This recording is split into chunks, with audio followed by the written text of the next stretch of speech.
Get down. Testing 1 2 1 2 1 2 in the place to be. Hey, what's up, everybody? Welcome back to another episode of Shannon Show. Yes, today is actually Wednesday, not Thursday. Well, I think I might actually go back to streaming on Wednesday if I can get here. Yeah, they must start streaming back on Wednesdays. I kind of actually missed Wednesday. Thursday wasn't bad. It was like just a day later in the week, but just Wednesday's always been my routine, so I think I'm gonna stick to it. I'm gonna stick to it. I'm gonna stick to Wednesday. Dude up. Hi ho the Mario. So I hope everyone's doing all right today. Except today is not I'm gonna say September, October, August. Yeah, today's my cousin's birthday. I think she's now 46. I think she's 46 or 47 now. One of them.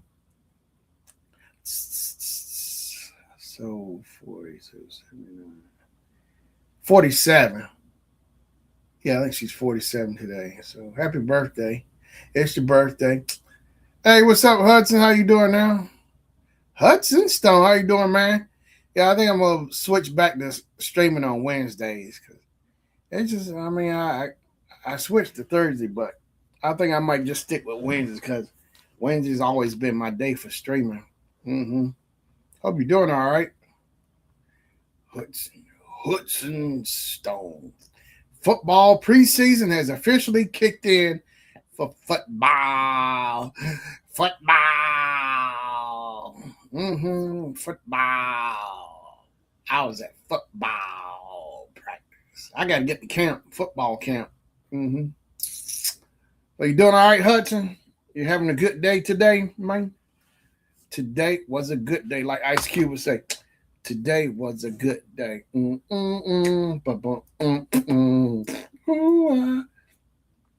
Hey, hey, hey, da da da da da.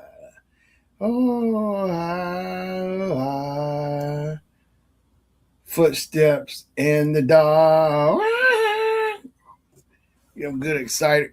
Oh, good deal. You say I'm good, just excited. Camp Rock 3 is going viral. People love my acting. Say, good deal, man. I almost got eliminated from those. Well, good thing you didn't. So now the people know who you are. The world knows who you are.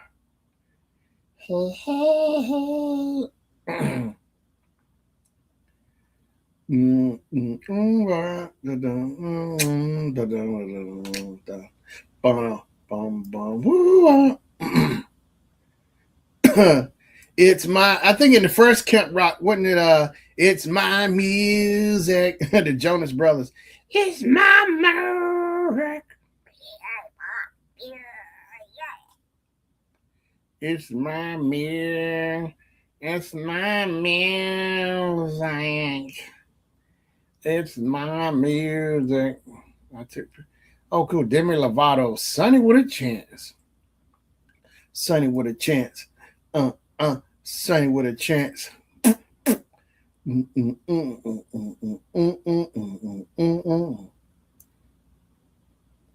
It's my music.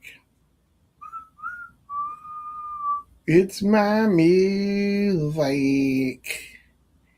It's my music.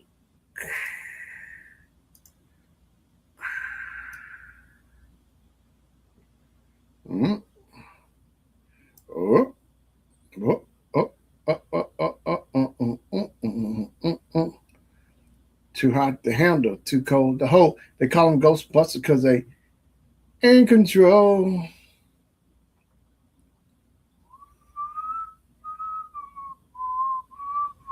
We got. It was too much. Too hot to handle, too cold to hold. We call it Camp Rock 3 and in control. If I were you and you were me, You want to be if you want something bad, you got to. There comes a time in a life we want to be bigger. Gotta keep on pushing. Gotta learn to take control. Yeah. Now I found out the love. Hey, what's up, Brady? How you doing now? All I know is we gotta win it. We got to make on our own. Well, there's much to. Mm-mm-mm-mm-mm. It's my music.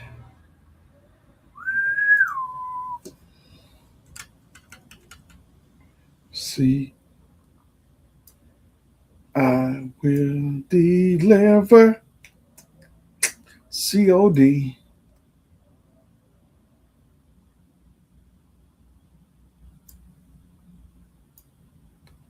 It's my music. You doing all right, Brady? Brady's in the building. Do. Hi ho the Mario. Hi ho the Mario. It's my music. Uh, uh, uh, uh, uh.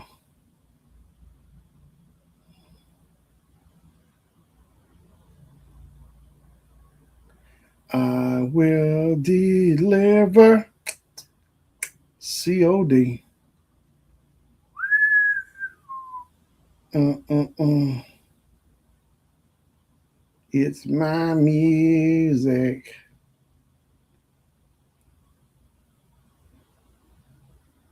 My volleyball. Oh, good deal. They won last night. Good deal.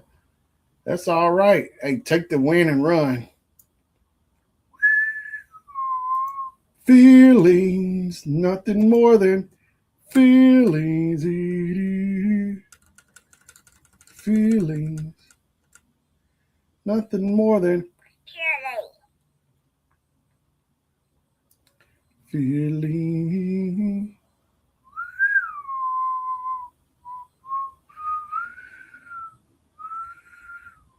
It's my music.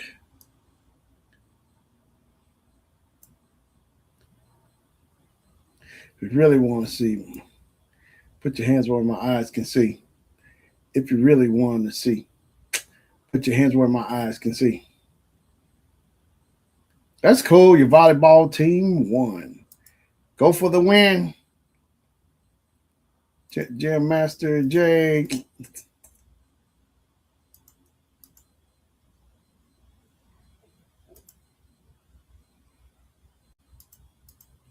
Go for the win. Go for the win.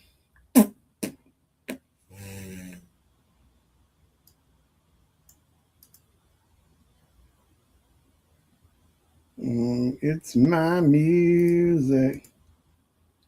It's my music. It's my music. Jonas Brothers, it's my music. I actually like that song.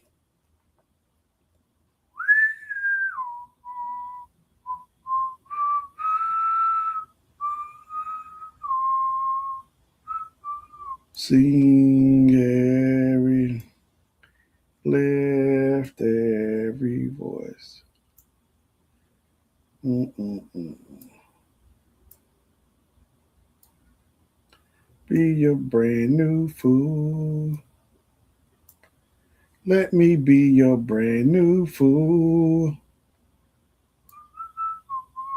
Brand new fool. Dun, dun, dun, dun, dun, dun. That's cool. Your volleyball team won. Hey, what was the score? Brady, what was the score, man? What was the score, dude?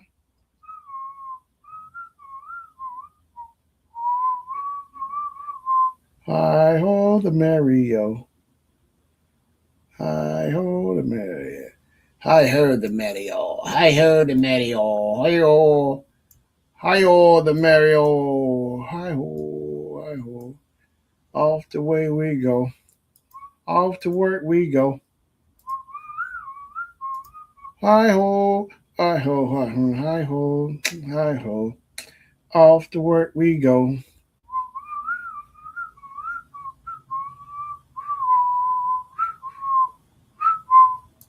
I like old school Snow White and the Seven Dwarfs and the Dwarfs. Hi ho. Hi ho. Off to work we go.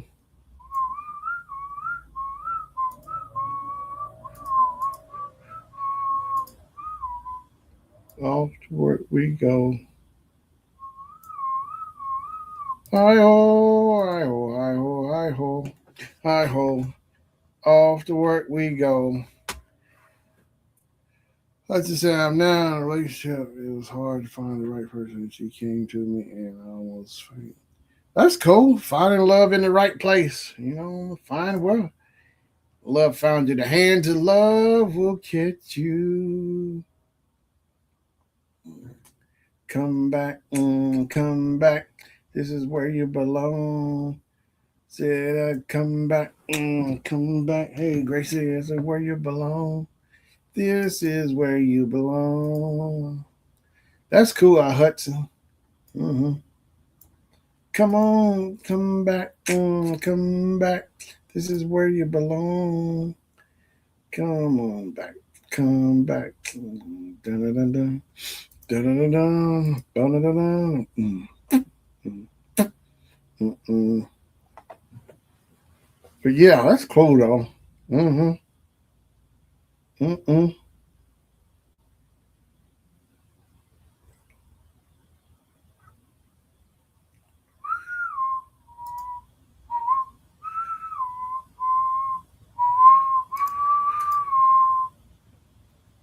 Mm-hmm.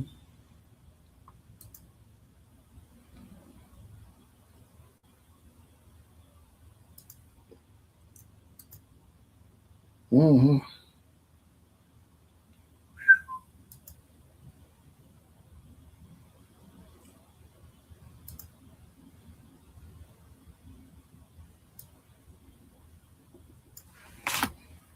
Whoa, whoa, whoa. Today, it's been a long few weeks. Uh,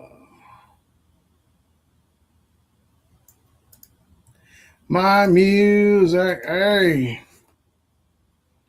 It was nervous working on my own album, and also my friend told me to follow my. That's right, follow your dreams. It was all a dream because I never acted. That's what you do. Follow your dreams. Go for it. You know what I mean? The sky's the limit. Sky's the limit. Just keep, you know. Y'all get it. When you're nervous, that means you're ready. Your body's ready. Your body's alert. Hey, I'm ready to do something. I'm nervous, but hey, I'm alive. I'm ready to go do something. I don't know what, but I'm gonna do it. I'm gonna do it to my best. Cause you're the best around. Nothing's ever gonna stop you. Nothing's ever gonna stop you now. You're the best around. Nothing's ever gonna stop you now. Cause you're the best around. Transformers. Robots in the sky. Autobots weigh their battles and wages against the evil forces of the Decepticreeps.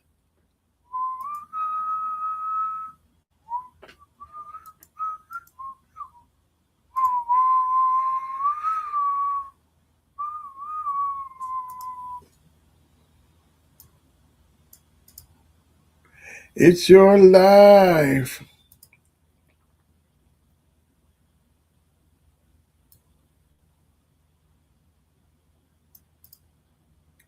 It's your life. Don't you forget.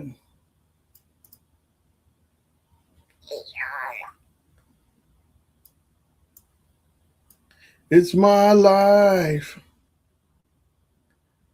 Don't you forget.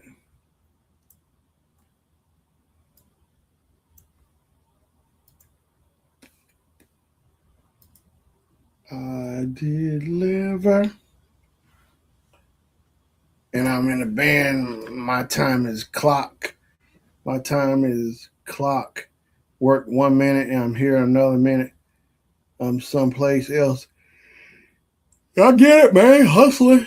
But make sure you always get your rest regardless, because you can't do nothing if you're not rested. You can't perform as good, perform as well if you're not rested. You know what I mean? You gotta have that rest, that good old rest. Because that way, having rest, you're alert what's going on. You can hear your music, notes, you hear everything. You're more alert of what's going on around you. You know, who knows?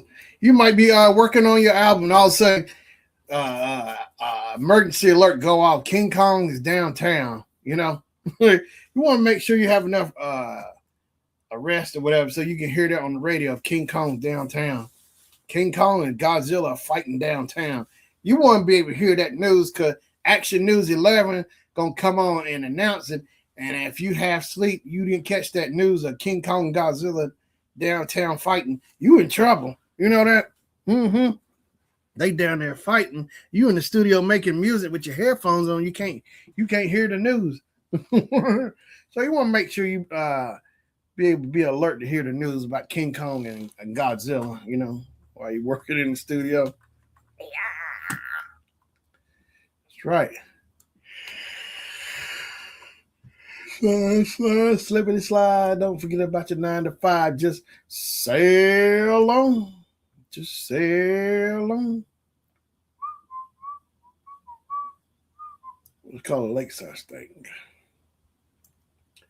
Come along and ride on the fantastic warriors, the shantastic.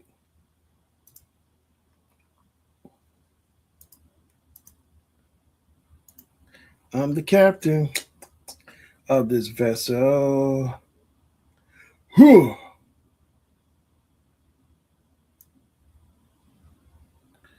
What you do is take a lesson.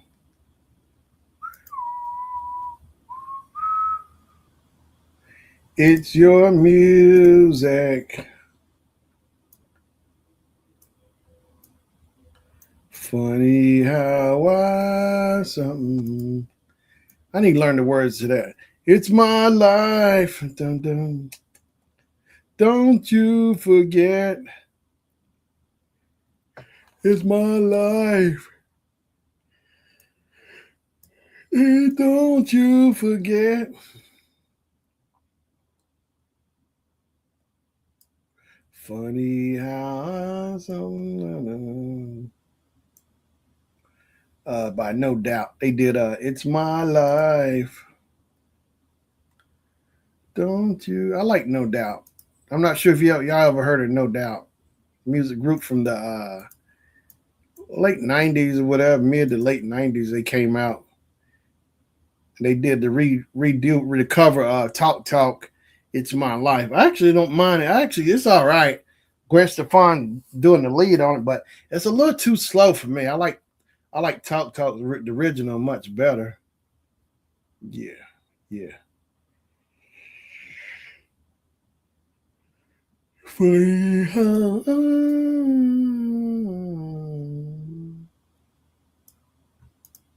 it's your life.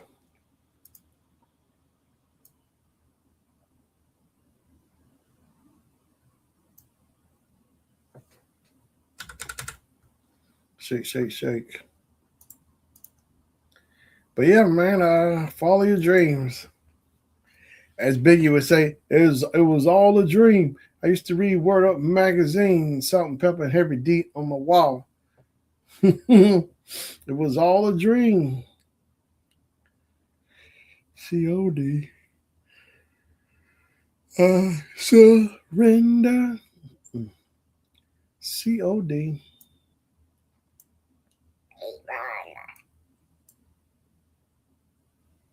Funny how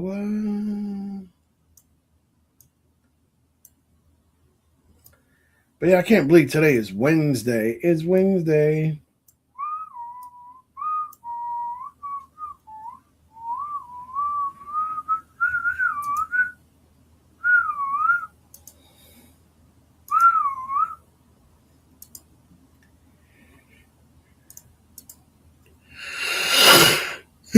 It's your life.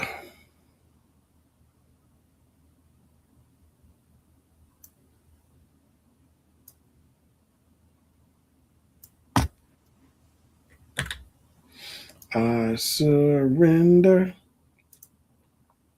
COD.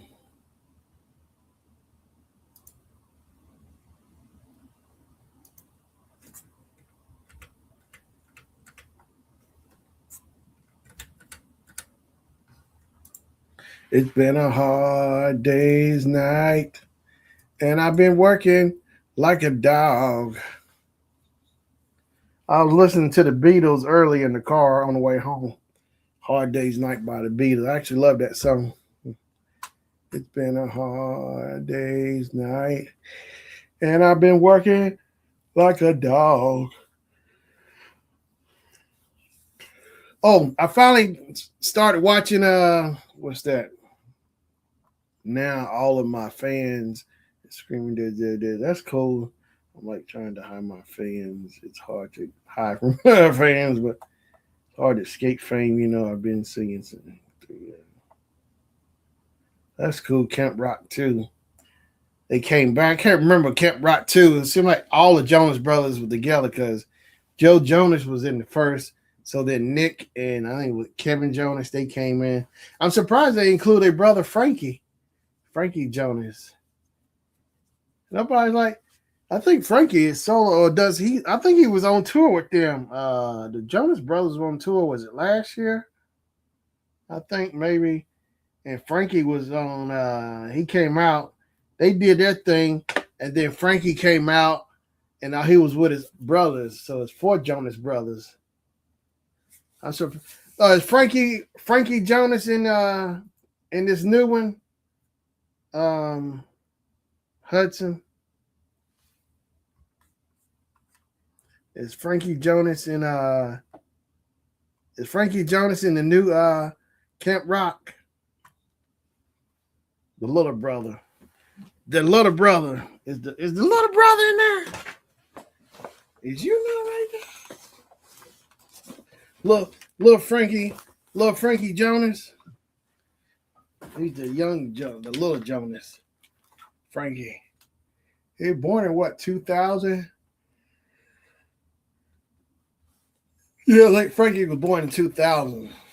But yeah, he was on stage. I saw it. He was all their regular Jonas brothers. They all 3 came out. They performed, and then Frankie. Then they introduced. They brought Frankie in at towards the end of the show or something, if I can remember. Yeah, Frankie Jonas. Frankie Jonas. He actually ain't bad at all. I think he played guitar too. Like man, they all play guitar. Them Jonas boys play them guitars. Dun, dun. You know, I think all the Bee Gees could play guitar. I know Maurice and Barry play. I don't know if Robin could play. I know Andy could play the guitar. When I was on the Jonas Brothers, so didn't get along on the Camp Rock 3 with Kevin. I believe it because he had a baby. That's right. Kevin is Kevin, Joe, Nick, and then Frankie. Frank. Yeah, Frankie.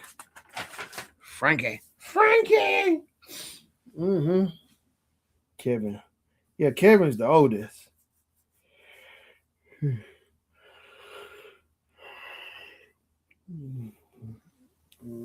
Kevin Jonas. So they all like in their late 20s. I'm sure they all in their 30s, mid 30s. The Jonas Brothers. They got to be probably early 30s, mid 30s at the most. I would assume. Now, I know Frankie's in his early 20s. I know that, but yeah, they were all on tour. I remember seeing it. So all 3 plus Frankie. I think he's the last brother. I don't think they had no more brothers. Well, Well, they running out of spots for the brothers. 4 brothers, 5 brothers. Get one more. You can have the Jonas 5, the J5, Jonas 5. Like the Jackson 5, the Jonas 5. Yep. COD. I remember. COD. It's my life. Don't you forget. I gotta plug this thing in. Funny how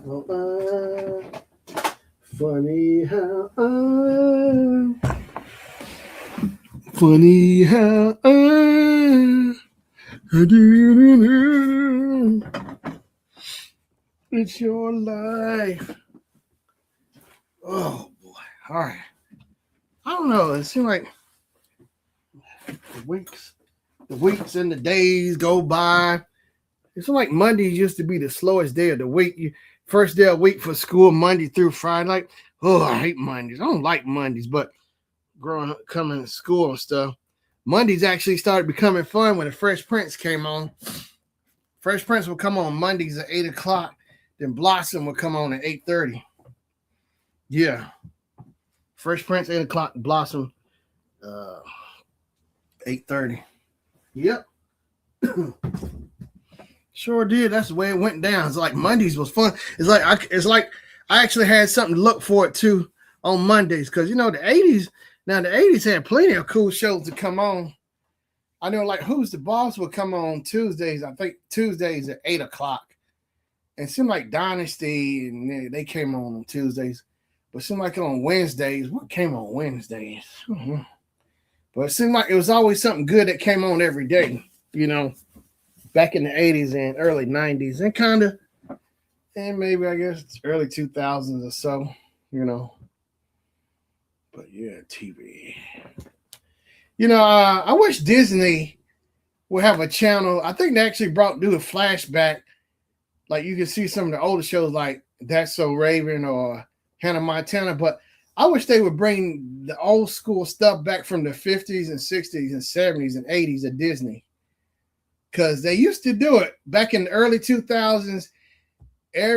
Disney would show all the old stuff. They would show the old Mickey Mouse Club from the 50s, not the ones from the 90s with JT, Britney Spears and all of them. I'm talking about not the 90s Mickey Mouse Club, but the club Mickey Mouse Club from the 50s, you know, the old black and white with Annette Funicelli.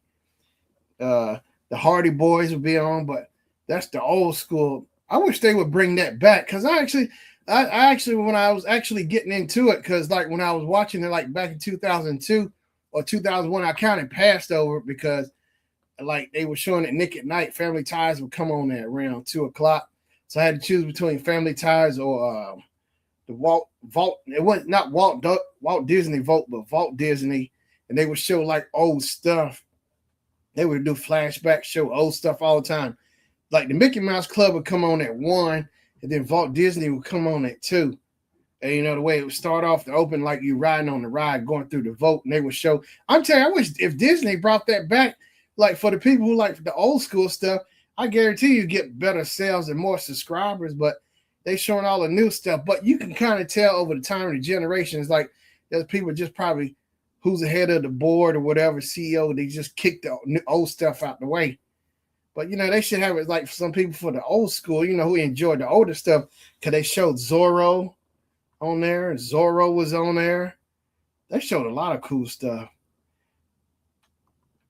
I just got off the set of Teenage Mutant Ninja Turtles Mayhem 2. Teenage Mutant Ninja Turtles, Teenage Mutant Ninja Turtles, Turtles in a Half Shell, Turtle Power. Yep. That's cool. You know, I did a video on my Funko Sodas, the Mayhem. I did a video. I released it last week. The Mayhem Ninja Turtles Funko made sodas. It's like more cartoony. It's not like I think like the old school ones are.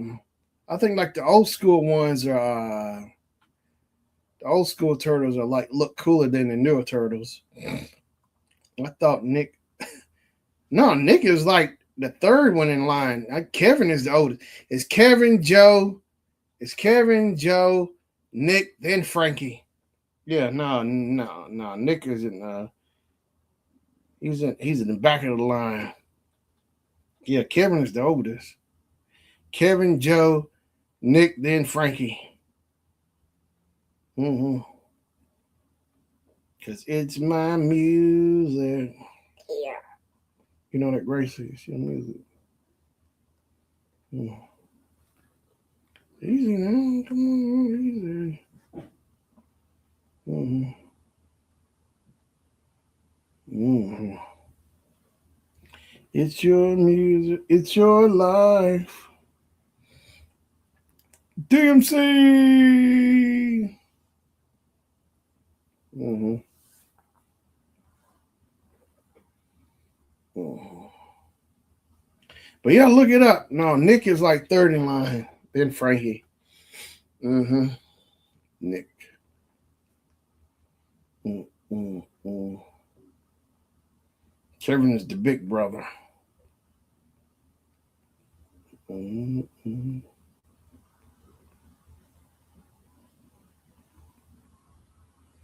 Mm-mm-mm-mm. Yeah, Joe Jonas did a song a couple years back. Give it to me, baby. Give it to me, baby. I think that was him, Joe Jonas. Give it to me, baby. Give it to me, baby.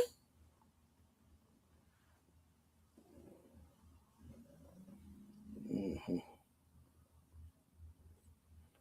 Mm-hmm. Easy. Mm-hmm. Give it to me, baby. It's your life. But yep.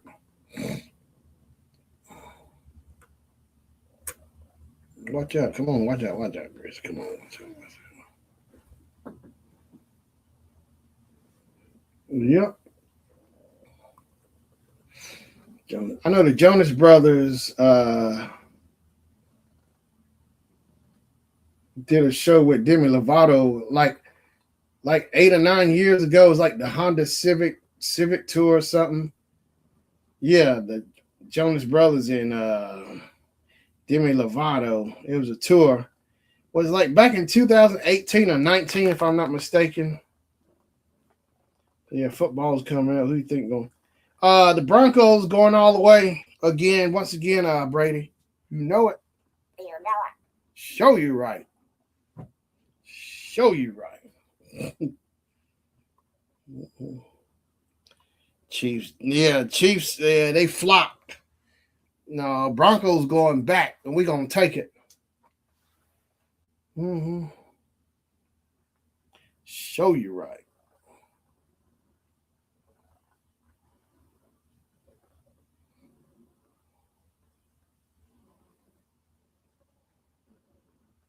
Show you right.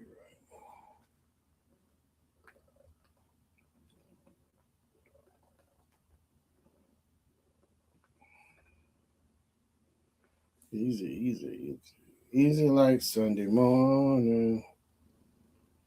Why in the world the Chiefs? Chiefs ain't going back to the Super Bowl. Mm-mm.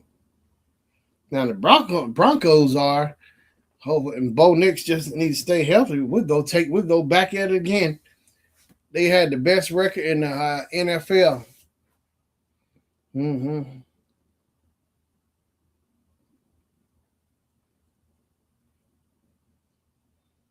Mm-hmm.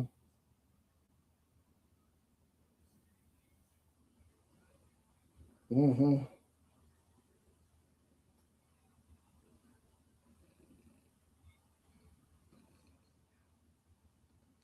Yep. Broncos gonna take it. I wouldn't mind seeing how the Browns gonna do. And somebody I know love the Raiders. Ugh. They got Fernandez. Mm-hmm.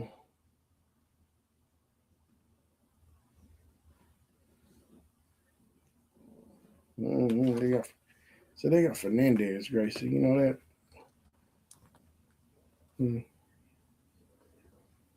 So they got Fernandez. Because it's their life. You know that, Gracie? Mm-hmm.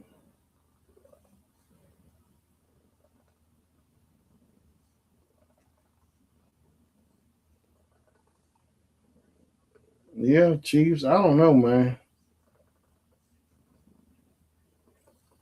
Didn't the Chiefs plan their football schedule all around Taylor Swift last year? Are they doing it the same this year again as well? Planning their football schedule around Taylor Swift.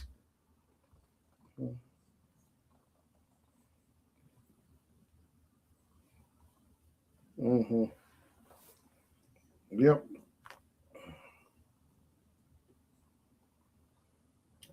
It's your life.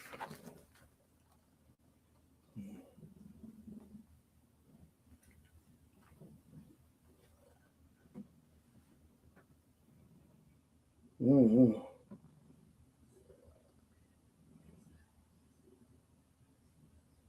Yep. So Broncos gonna take it. I'm rooting for Shador Sanders for the Browns. But I keep hearing like, yeah, Deshaun Watson was QB1 for the first preseason game, but Shador, the backup, he got in there and played. I gotta check the highlight reel. I don't know, had the Chiefs even played a preseason game yet? Uh, Brandon Brady. I mean, not Brady. Hudson.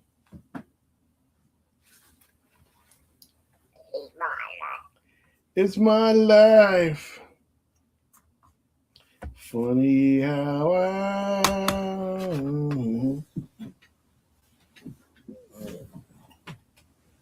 Man, I need an oatmeal cookie. I need an oatmeal cookie for little Debbie. Oatmeal cookie.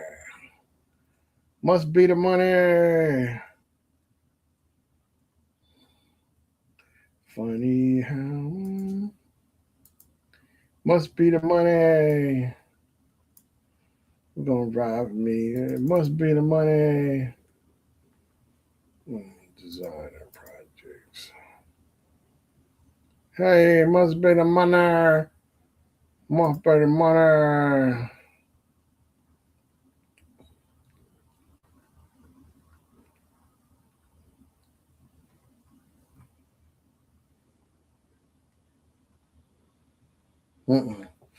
Don't see it rob me. Hey, it must be the money.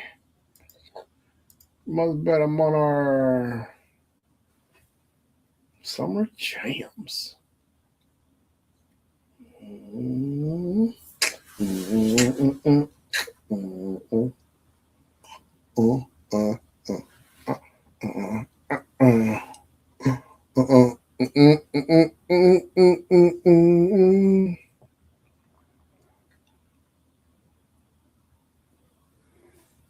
Funny how much.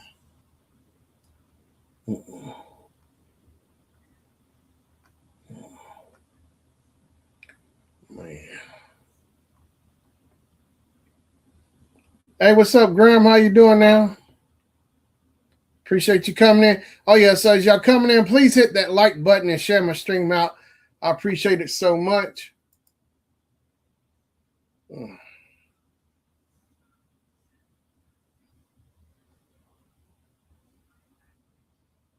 Yep, I appreciate it so much. Sha la la la. Sha la la la.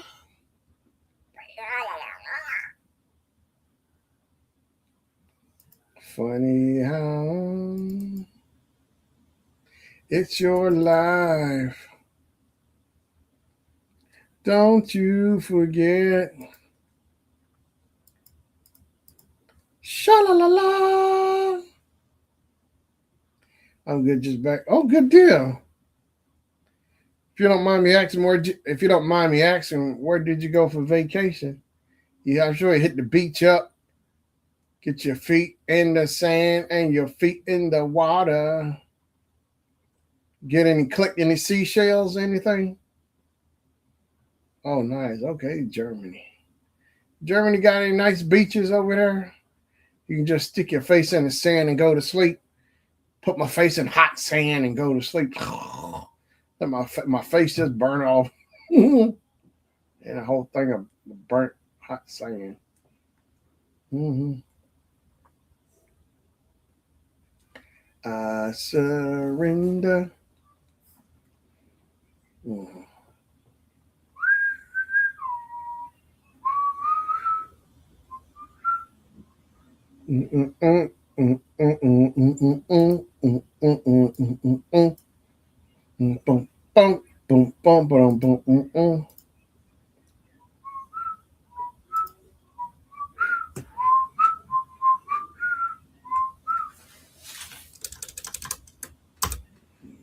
Sticker.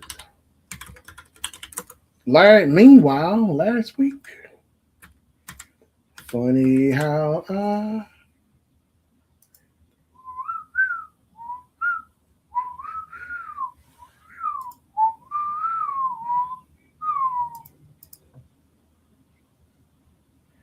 Mm,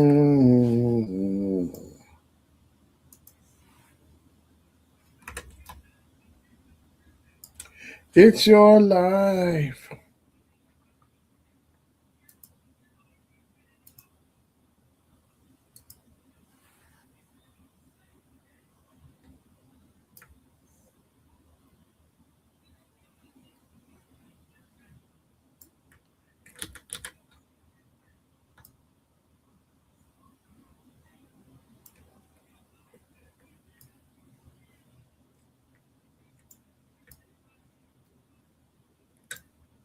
Mm-hmm.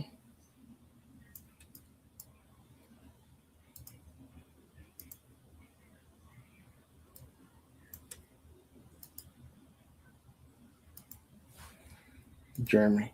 I've never been to Germany. Mm-mm, mm-mm. It's your life.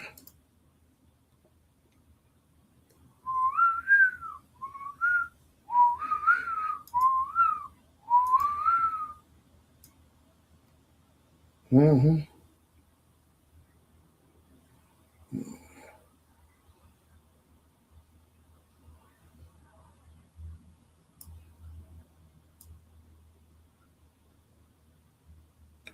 It's your life.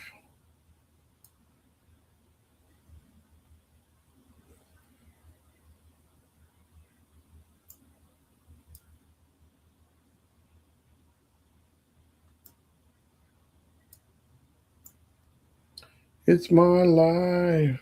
Tell you what, I gotta find me some new songs to listen to sometime.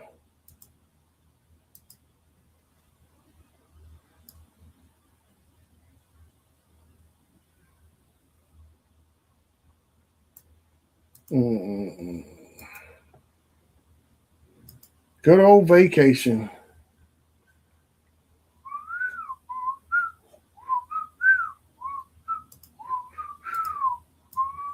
Got me on a wishing well, wishing well. So you wanna be on a wishing well, wishing well. Mm.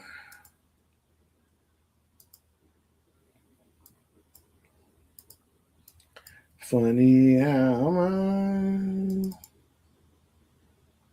Mm, mm, mm, mm, mm, mm, mm, mm, mm, mm, mm.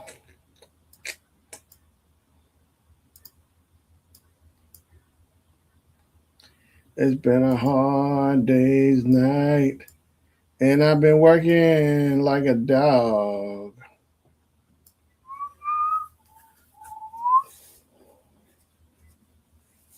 Mm,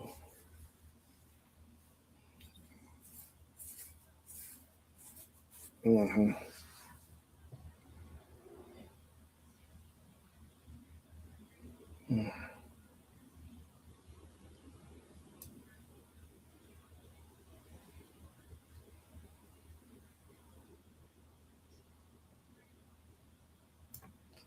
Well,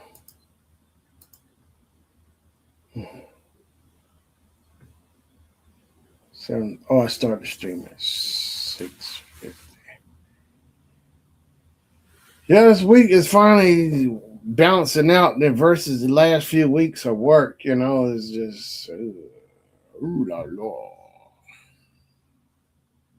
Yeah, man. Yeah, I don't think I've been wanting to watch. I finally started watching Stranger Things Tales 85. I started last night. I saw the first few episodes. It was really good watching Stranger Things 85. So it's basically it takes place in the third season because animation, and season 3 is summer 85. But so they picked up it's winter 85. So the cartoon is in the winter time of 85, the same year from 80. They went from summer to the winter. So that's how they broke the animation in by doing winter 85. They went because the show was in the summer, so they put the cartoon in winter 85. It was pretty, I was actually I actually liked the animation, almost like it better than the actual TV show. I think they did a good job casting the guy who does the voice, the character for Dustin. I actually enjoyed it. They even got the Funko Pops of the new Stranger Things Tales 85. I like Nikki. She's a cool character on the show as well. She's new. So they got everybody's Max, Mike, Will, Lucas, who else? Dustin. And the newest one, of course, is Nikki. Yeah. Dun, dun. Yep.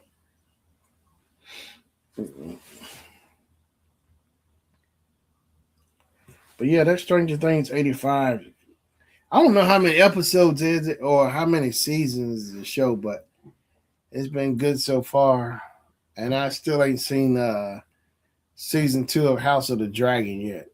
I know season 3 is running now. Hey.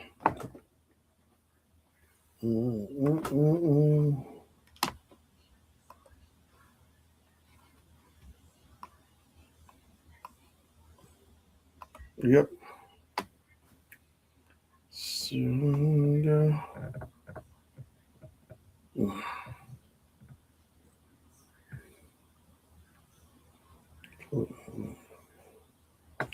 But yeah, what else? I'm trying to think. I know Invincible is the big thing out too. I see a lot of Thrill Joys, but I think it's an animation, Invincible, if I'm not mistaken. And of course, everyone loves One Piece. One Piece, Demon Slayer, My Hero Academia, of course, still Pokemon, still popular. And the crazy thing is now that these stores got these mystery boxes and stuff, it's like it's kind of messed up. I get it, people get excited, but it's like I don't know, little kids or teenagers or whatever go in those stores and they rip the bags because they want to sit the mystery in there. It messes up for everybody. Like I was talking to somebody about that for collectors. You got people who are not really serious collectors. They just the mystery. So they go in the stores and rip the bag, and it's like the stores don't see it or nothing. They go in there and tear the bags, and you see it hanging out. I was like, why do people do that? It's like no respect for property, because they so souped up, hopped up on if it's a chasing out, they'll rip it. They will actually rip the package, messing up for somebody else who it could have been for messing up product. I think people should get busted for that, coming in the store tearing up product. But you never know it's somebody's child or whatever, or somebody who's old enough to know better. But I see it all the time, especially in Walmart. Mystery packs always either ripped or something, or you see the box where they actually rip the box and then and then once they done, they throw it back on the shelf. If it was something they want. I was like, my gosh, you mean to tell me you that cheap? You that cheap? You can't afford it? You rather just rip the box and tear it up on site? That's just messed up, which is really aggravating. And luckily, I guess Target, I haven't seen it in much. I don't know. I don't think that ever happened at Target. You see those Pokemon cards, those trading cards, Magic the Gathering.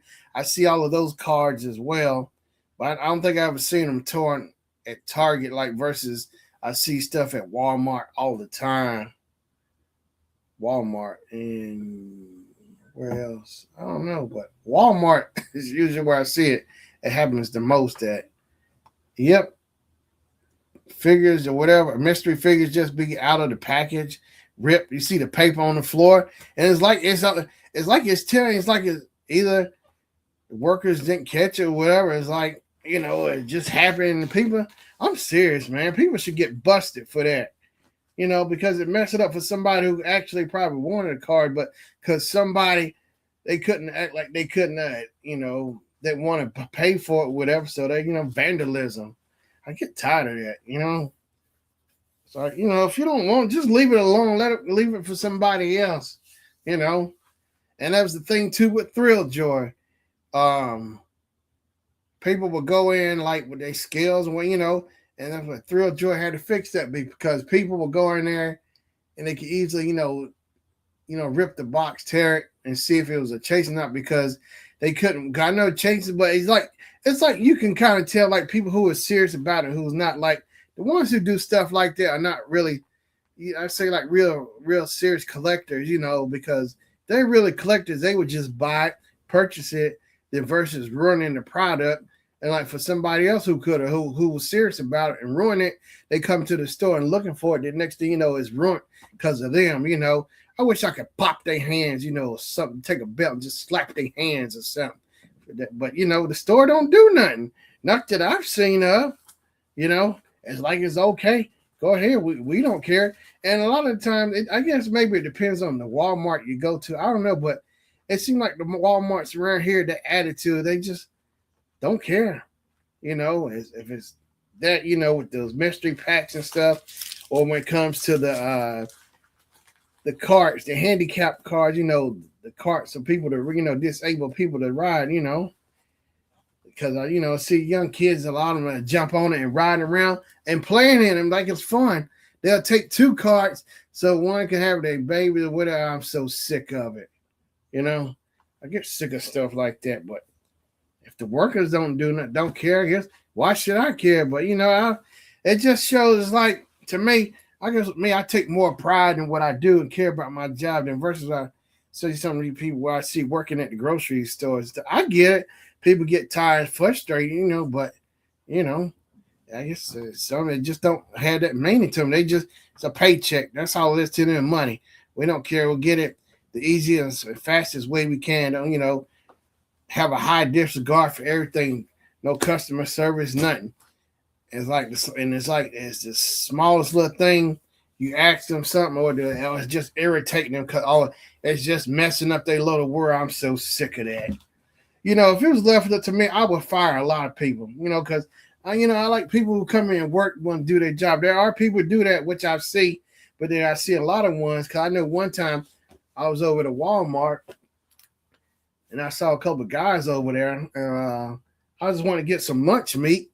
And you could tell they were just sitting there like, I kind of walked over there, but it's like I was asking for some lunch meat or something, but it's like it was just killing them. They just making faces. Oh, yeah, maybe probably hoping nobody would come over there and ask them, It's like they were just killing them. It's something that small. I'm so sick of it. It's like, my thing is like, if it's such a big deal, so hard for you, why you even take this job? I get it's the money, but why even bother? Just sit at home and get out the way. I get tired of that. Get tired of this lazy attitude.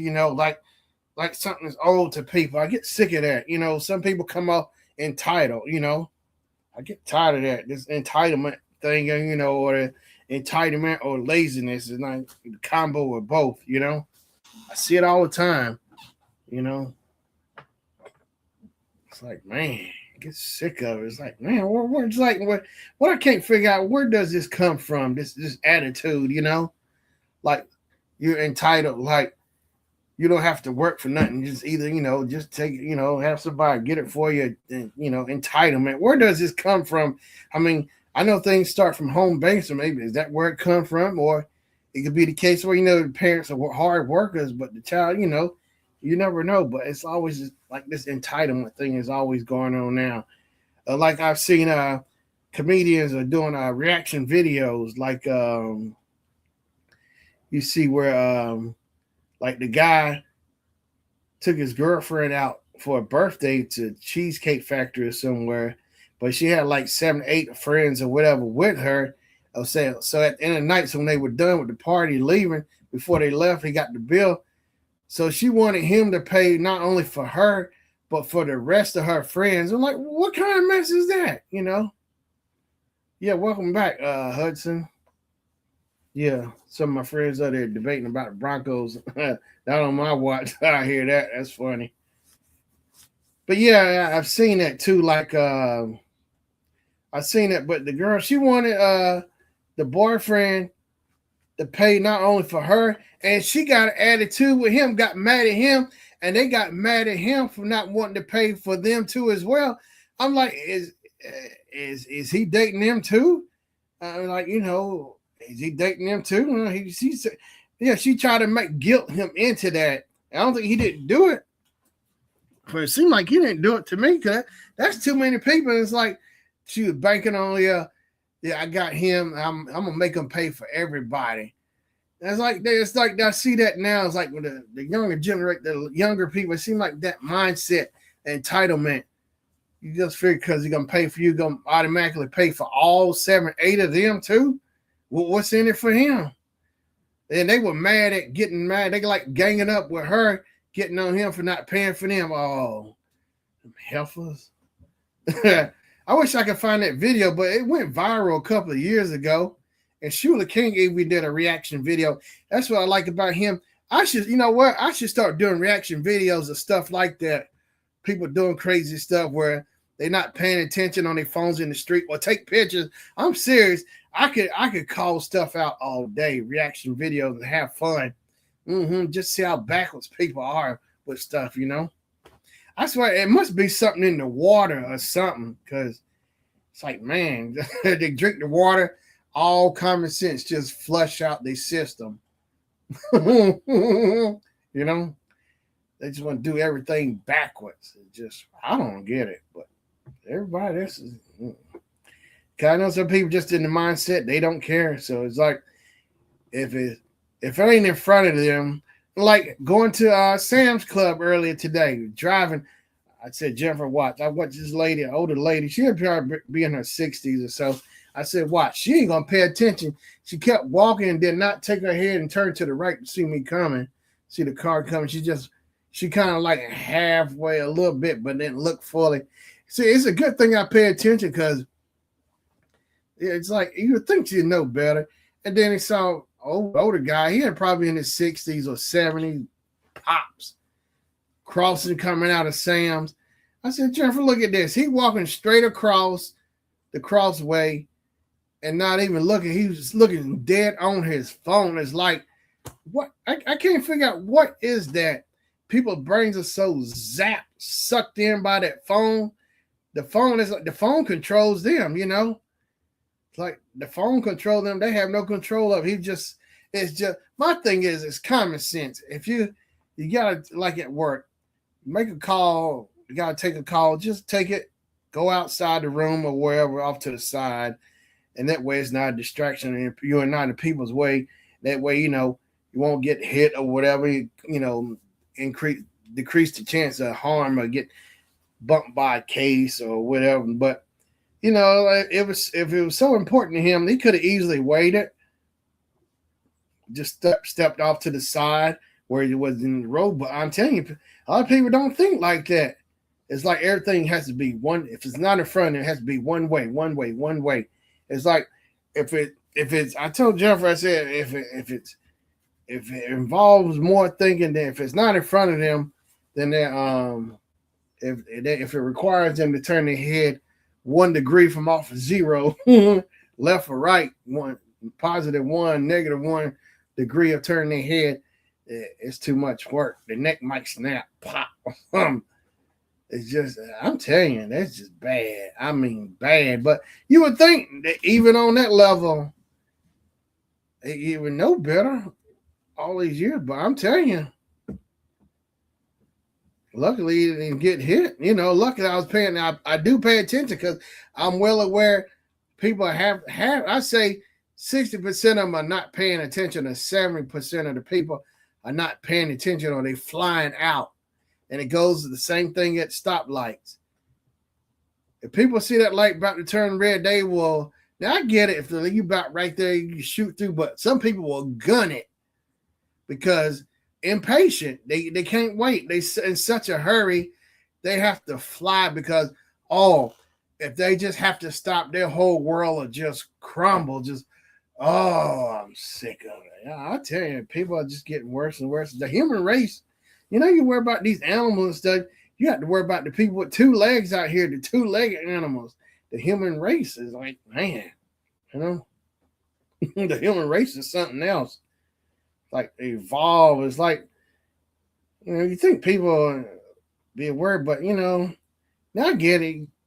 Sometimes people might not be, they're not paying attention or aware, but that's the thing. I try to stay away from harm, anything from danger, because I understand people ain't gonna pay attention. And the same thing too is like people on their scooters, they riding on their bikes. Yeah, I hit you up. I thought I texted you. Yeah, I guess you didn't get it. Hey, what's up, Kim? Yeah, I thought I hit you up. I think I did text you, but yeah, I can put the link if you want to get on down. Ease on down. But yeah, it's like it's the same thing with people over and over. Yeah, Miss Kim's bling bar is in the building. Yeah, Kim, I think I did hit you up, but either way, I appreciate you coming in. Yeah, I'm just sitting here explaining to him what happened early today at Sam's Club. Pops wasn't paying attention and too busy on his phone. It's like, my gosh. I told Jennifer, I said I should have rolled my window down. Hey, put your phone down. It's like you got to treat him like a little child because his brain is on lockdown with the phone. It's just, I get it. If it's important, if it's that important, you should have just waited, take care of it before you cross the road. But people don't think a lot. You can tell Pete something like, man. So now it's like, it just, I don't know. Their brains on locked on one thing, and if anything gets in the way on their path or where they're trying to go straight ahead, it just disrupts everything and just throws them. They get discombobulated. Discombobulated, I'm telling you, man. You think pops and moms would know better than that. Cause I want, and here it happened like, I don't know, maybe over the winter time last year or so. A young lady, I guess she's in her 20s, a guy behind her, she was at the light. So the light said green, and he just simply honked his horn. He wasn't being mad, wasn't yelling. He just simply honked his horn, and the girl went livid. She went mad. She ran him down. I think she ran him off the road or something. No, or she fired off at him. Sure did. Firearm. All because he simply honked the horn because you know how some people, I get it. I don't get mad because sometimes it happened to me. I get it. Like, all right, I'm going to go. I hear the car honking, because it says go. But he wasn't like impatient with it. He just simply honked the horn and she ran him down. I was like, my gosh. So now she's paying for it. She's I think she got life in jail. It's like that's where he's at. Where we at now? It's like the slightest little thing at the light. She just went into a rage. I wonder what kind of like these people's mindset. And that's the thing. You never know where people's mindsets are at when they do stuff like that. It's like the slightest little thing that just set them off. It's like, man, and I get it. Somebody I know at work said, people give them anxiety, which I see. Because you get in closed spaces with people, you never know how people are going to react and act crazy, but I can be crazy too. Crazy people always think they're the craziest one, but it's just somebody just there just as crazy as you are. But it's like, it's that mindset, which I get. It's like it's always a constant fight or like a tug of war or something with people everywhere you go. Because it's always People impatient, not paying attention, ain't using common sense. It's always one of those. All the time. Mm-hmm. In a hurry, everything. Everything is about speed, speed, speed. Go, go, go. Quick, quick, quick, quick, quick. Everything has to be instant. Quick, quick, quick, quick. If it's more than half a second, oh, it's too much. And, I know I was talking to somebody about the YouTube videos. They told me they look in the analytics, and you can tell like if people actually really watch the videos through or not. They saw the analytics. If it, I'm telling you, it's like if I get it sometimes, but I have patience. But I know people like I'm serious. If it's like half a second too long, oh, if it's 2 seconds long, oh, they just destroyed. Their world's just done for. Ooh, everything is microwave. This is the microwave generation. You know. There was I saw this lady, she had an Instagram, she has an Instagram channel, and I like how she said she was a kid from the 90s, and she remember her parents buying her those Disney movies, and they came in those shells, those cases. And I like how she said, I don't think she gave her son an iPad or anything. What she did, she got an old school TV with the VCR combo built in, and and what she does is she go to Goodwill and buy those used VHS, and she puts it in and let him watch it. I said, you know what? That's actually kind of cool than versus like now where like kids now, if they on an iPad or a computer or something, And I like how what she brought up, the message she was saying was like that way by him watching the TV VHS tape, it like helps slow his brain down, so everything's not so fast. Everything has to be, like programming the wiring, programming himself. Everything has to be quick, quick, fast, fast, fast. Every second of the day. It's like, man, it's like, you know what? And she had a good point about that, because now everything is instant. For VHS, then DVD came, and now everything's like stream. You can just zip through stuff, like look at the streaming services. If everything is there, like with Netflix, everything you can get everything instant, quick, quick, quick, quick, quick, quick. But I like that, because that's a good lesson to learn. Because everything, just because you want something so bad, quick, it don't always come to you quick enough, as fast like you want it to. So I like how to teach them a lesson, about taking your time. Everything don't always have to be on the rush, on the double all the time. But yeah, I thought that was kind of cool. And so in his room, it's just a TV with the VCR, and they put on the old VHS tapes. Because I still actually enjoy those VHS tapes.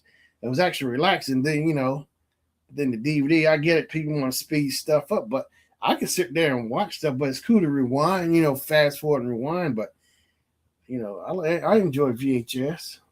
But yeah, everything has to be quick. And I ain't like I used to go.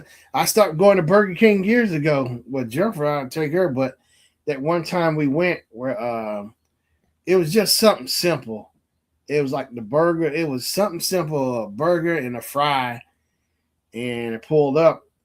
And then they hurry up. They're in such in a hurry. It's like which I don't get. It's always in a hurry to push something out. It's like you could tell they don't take the time to think. Maybe quick get something. Put some napkins. Routine. Hey, what's up, Kim? 1, 2, 3. Everybody who's Miss Kim's Bling Bar. Hope Kim's doing all right today. But yeah, like I was saying, it's like Burger King. They were in such a hurry to put it out. They didn't think. They just boom here. It's like, what is that? I mean, do they? Sorry about that. Hey, Huh? Oh, what's up, sorry Kim? about that. Hey, Yeah. But it's like people don't. Well, explain about how everything has to be microwave, quick, quick, quick. You know, and stuff. It's like it just don't make no sense. You know? But yeah, it's like they and that's it's always I get fast food places, but I have been slowing down on fast food. It's like I think I almost let McDonald's go. Now I did go to McDonald's.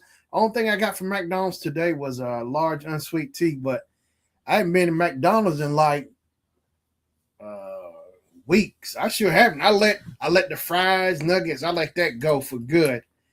So I don't think I Oh, you that's good. That's good. yeah. I thought I was gonna be able to be up here talking to you like one, to another, but then Mhm. my husband came up here and cut the baseball game on, so I was like, ah. Oh, So, okay. but I'll be here. I'll be coming in from time to time.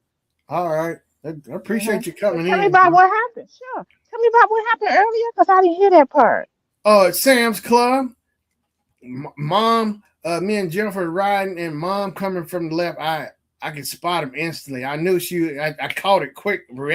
My reaction time was quick enough. I saw she was about to cross, and she just kept looking to the left. I said, Jennifer, look at this.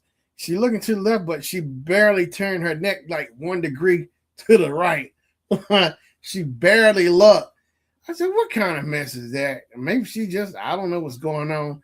And then I drive forward. Here come Pops with his iPhone or whatever, just straight out on his phone, ain't looking nowhere. I said, what? I should have humped his horn and scared him.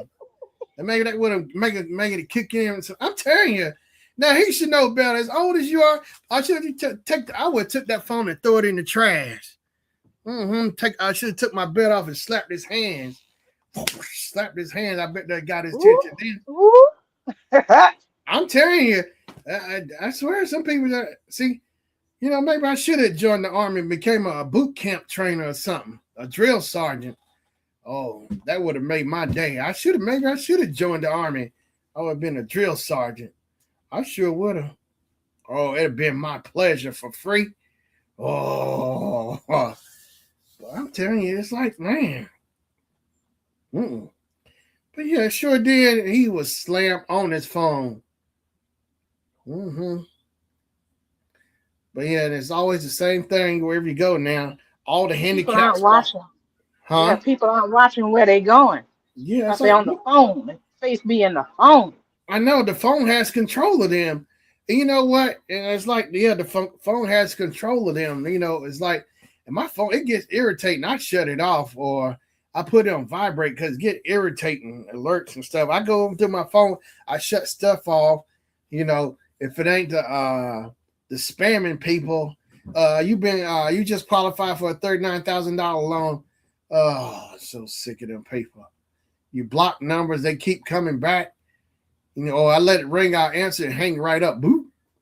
But yeah, it's like every day. It's like they just won't stop. So I guess that must be a sign you got good credit when they keep calling you or something. The spammers. Uh-huh. Yeah, because that one who called me the other day, I was kind of tired from work. I said, look, why do you keep calling me? Look, I don't care about you, your service. Leave me alone. Get out my face. I'm sick of you. Oh, I talk next. You got to. Ah, Oh, little stinking heifer, Good. Well, yeah, keep on. I'm gonna start talking about your mom. You know what? I told Jennifer I'm gonna keep on. I'm gonna just get the Bible and start reading some verses to them. Have to read some Bible verses to them people. Yeah. Oh, I bet they'll run off then. Yeah. all that stuff is computerized, and when you answer the phone, that's when they pick up, and that's their job. You have to keep blocking Yeah, them. I know, but just Just keep blocking spam. them. Sick Cause that's of what it. you shouldn't. They shouldn't have took the job. That's why I look at it. Cause some people, Yeah. my dad was very. My dad would answer the phone and he would say, "Who's calling?" And then they would ask. They say, "Is this Mister?" And he would go. He had this blowhorn right in the ear. You know what? When I was back home, when I had that scanner, it had a fax machine on it. And the cool thing I love about it with the dial up, if somebody called, they would get that fax machine. It'd be loud. I know because it happened one day because the guy called me for work and he said that thing. Oh, he was telling how irritating how loud it was. I heard it shut it off after I heard who was on the answer machine. But that fax machine, I know I need to get something loud. You know what? That's a good idea. I'm gonna get me an air horn when they call. Oh, I guarantee that'll make them stop. I didn't get something that would irritate them back just as twice as much. I'm gonna get me an air horn. I need to have some fun with these people. You know what? It's game on now. I'm ready to take the gloves off, big time. Oh, I'm ready to take the gloves off with these people. Oh, I'm gonna let them have some fun. Let's have some fun. Let's play some more. Mm-hmm. Oh, air horn. That is a good idea. You mess with these people. I get it's their job, but it's like, computers like, mm, but it's man. Well, I didn't tell you what he did for you to do it, but okay. Yeah, don't get me. Well, I'll figure something out. Oh, yeah, I like to They'll play. probably be done for the day if you do that. It's like, because they have on those headset, boo, they probably Yeah, I turn it know. off. That'll be it. I know them half. That's right. I'm gonna blow it out. I bet you won't call back no more. Well, I might have to teach him a painful lesson. But you better block the numbers after you do that because they might get dirty and start, having you on a every 10-minute dial or something. You just never know. Oh, I block them as soon as I see the number. I block every day. I block and delete every day. The voice message. You qualify every day. I qualify for some kind of loan. Good God.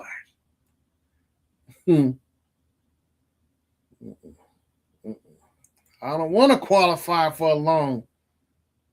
Just Mm-hmm. tell them I don't have any way to pay you. I don't have a job. I don't have a home. So, No, okay. I don't really answer. I listen to it. When I see it pop up, I be trying to close it off and it go to voicemail or whatever. I hit the thing. I try to delete. I try to delete it as they talking.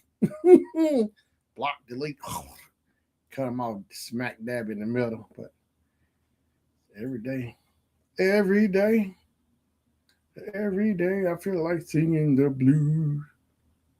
Wow. But yep, Do you have your number on Do Not Stand on the national call list? I need to go and check.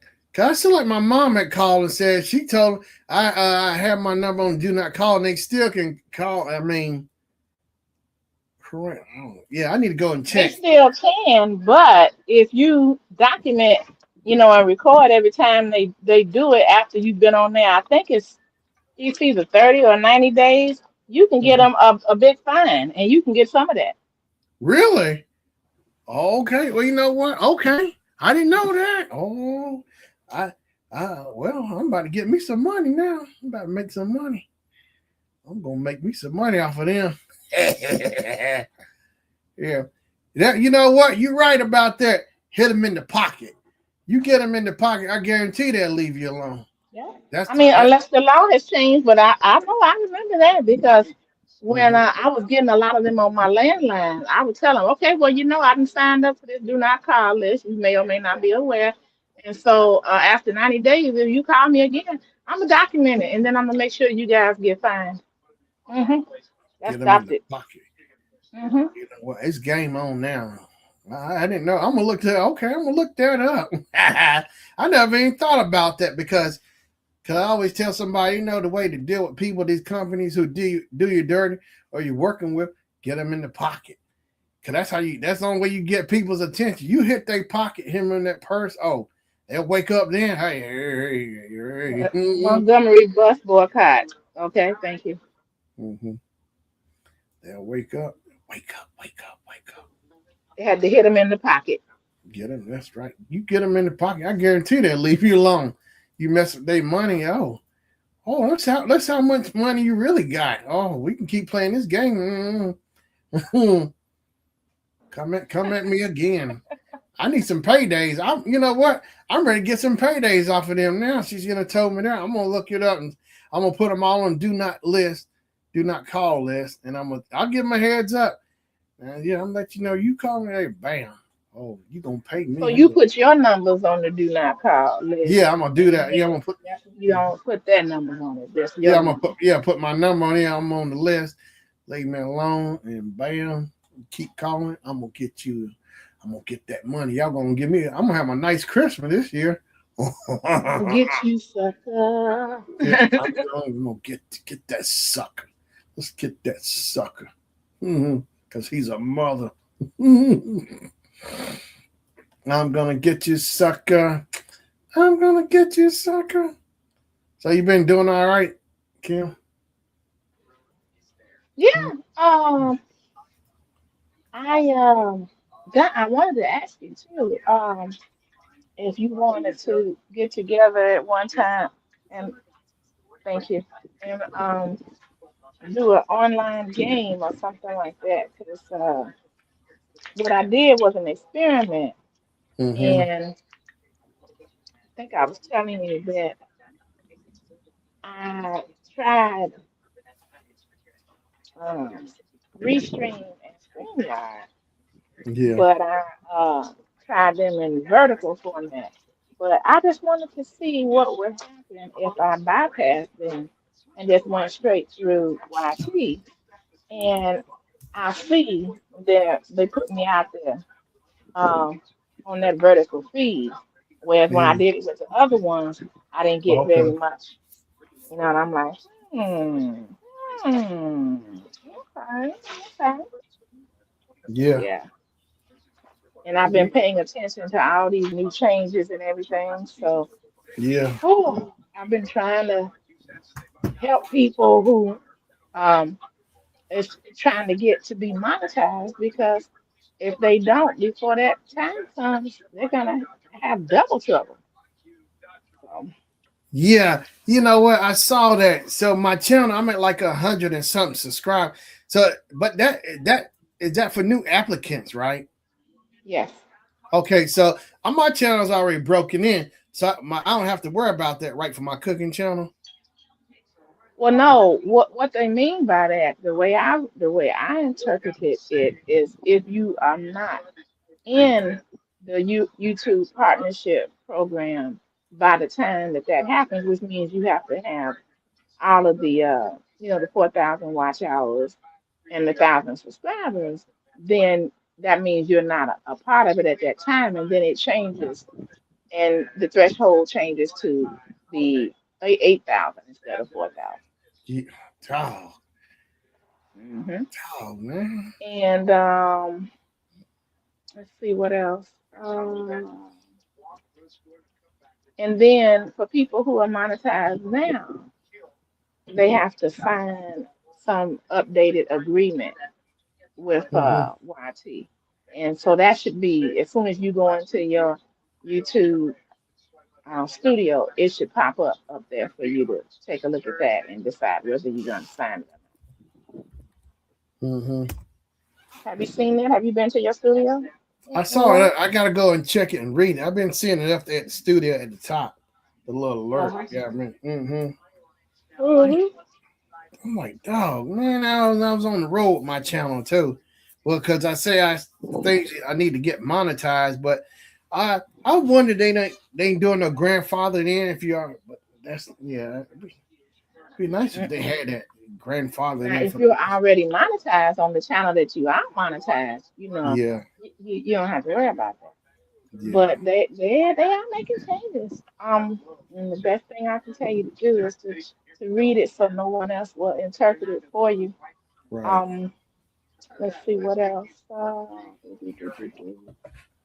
But you can still do it, Shannon. One of the ways I think you could really get that channel going Mhm. off the ground real fast is if you started doing some kind of cooking or something like that on that channel. Because Yeah, people I'm on. love food. They Yeah, love it. yeah. I already got stuff planned out. I'm gonna do actual cooking and even do a live stream cooking too as well. Yeah, That's so it's what I some stuff. mean. The Yeah, live yeah, streams are going to get you to. That's yeah. what I mean. It'll get me there. So yeah, I'm Yeah, still gonna and keep and going. if you do it with the portrait format, that's gonna move it much quicker than anything, I believe. Yeah. In So my opinion. so so what is it with that people? Cause everybody like to shoot portrait style more than landscape. What is it? They interpret it better, see the video better. What is it? I can't. What What it is it? is that if see, okay, YouTube wants to push.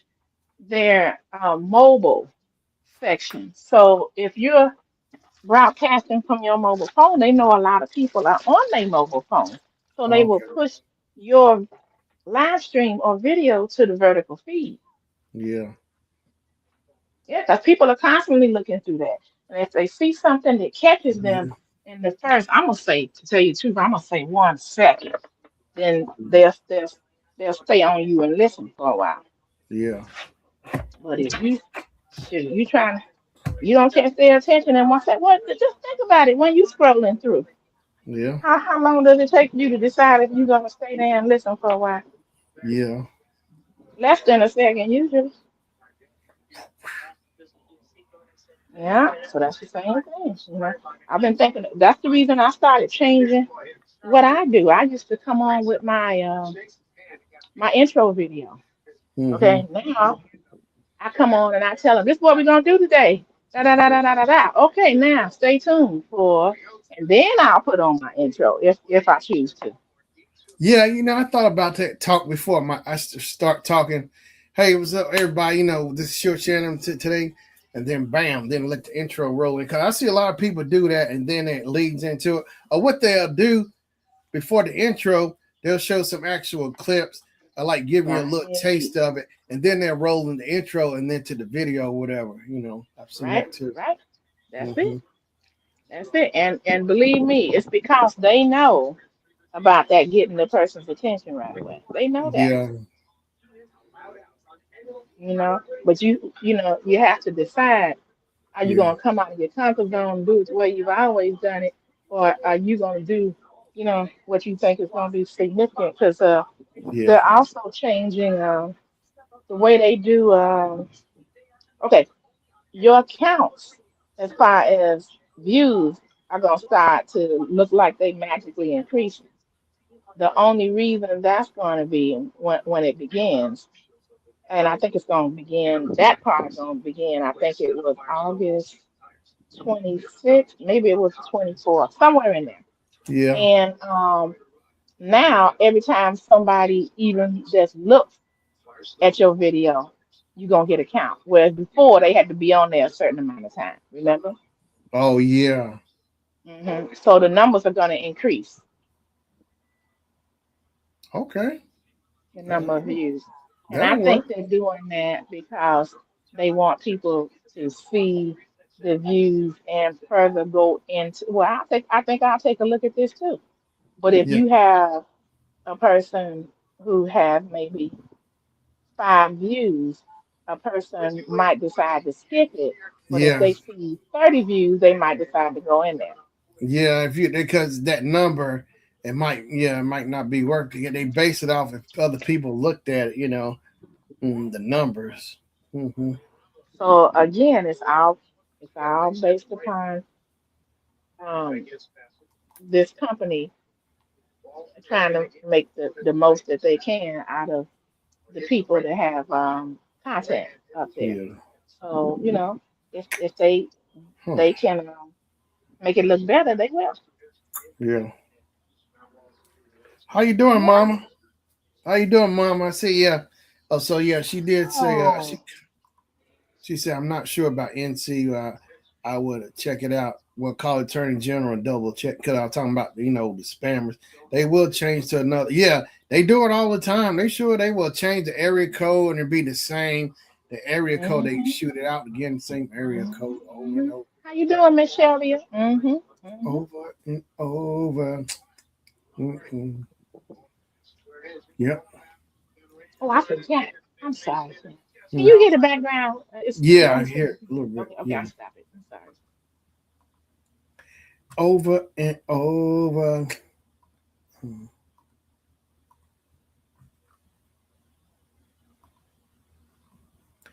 Over and over.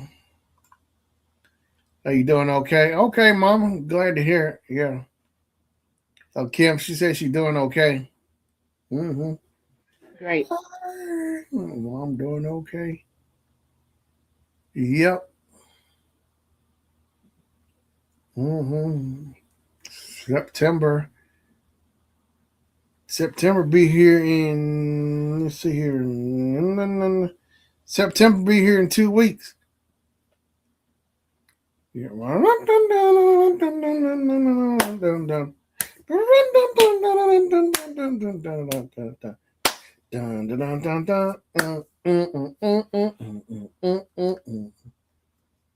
Yeah, you be the life of the party. Yes, life of the party. Excuse me. So tell me what you've been up to lately, because I haven't been around in a bit. Working hard, working these last few weeks, I really been pushing hard, working, catching back up, trying to catch back up, work, make up lost time, whatever. Because I went out of town and stuff, and so now I've just been playing catch up at work. Yeah. Dealing with crazy people at work, losing their mind. Yep.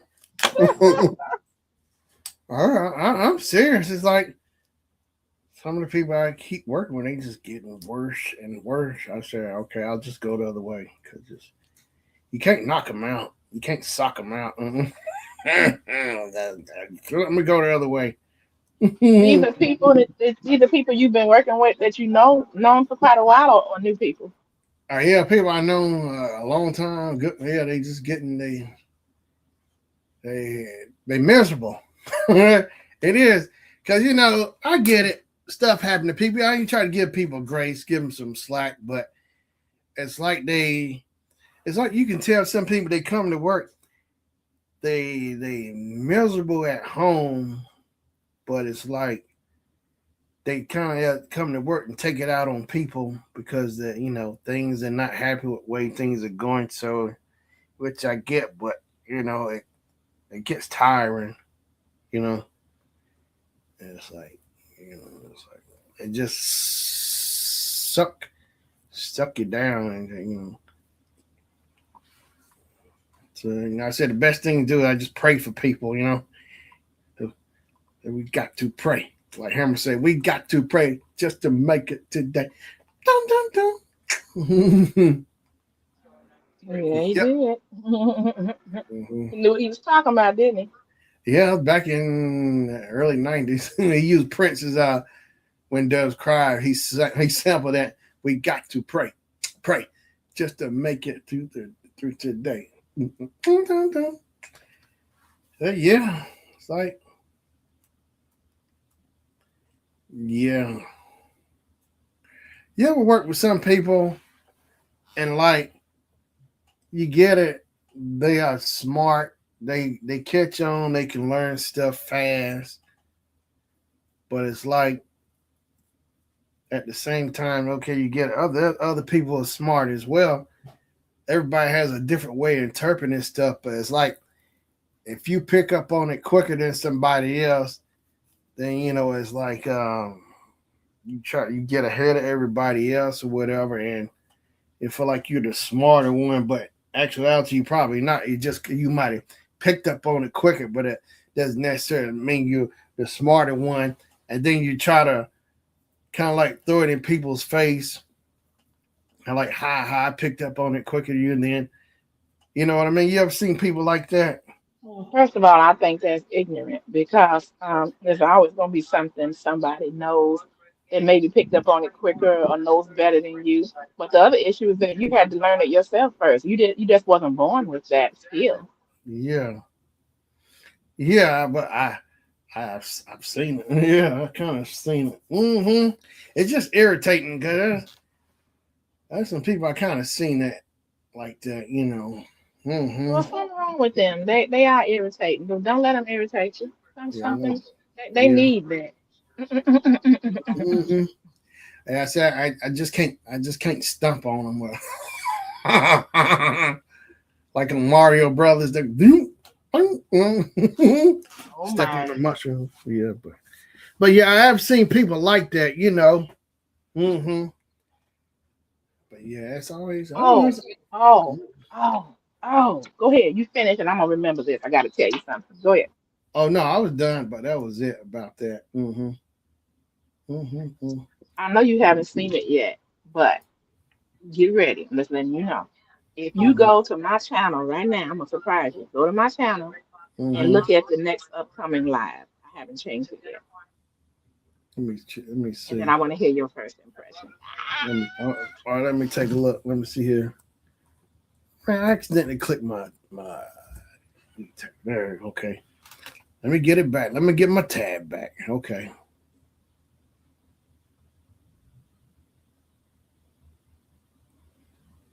A different world. Let's see. Hold on. Let me find you. Let me do this. Here we go. Here we go. Here we go. No. No. Wait a minute. All right. I am scrolling. Here I am. I'm gonna find you. All right. That's right.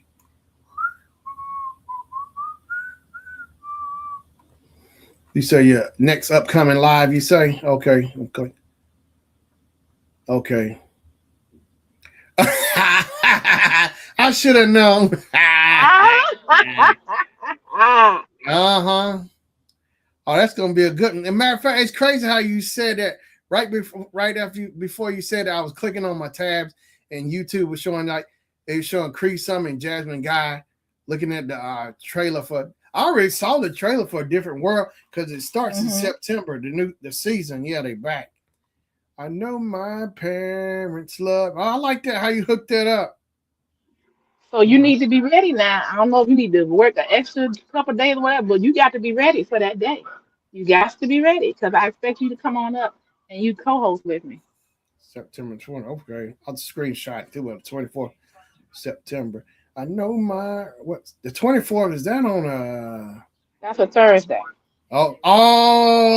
I should have known. Yep.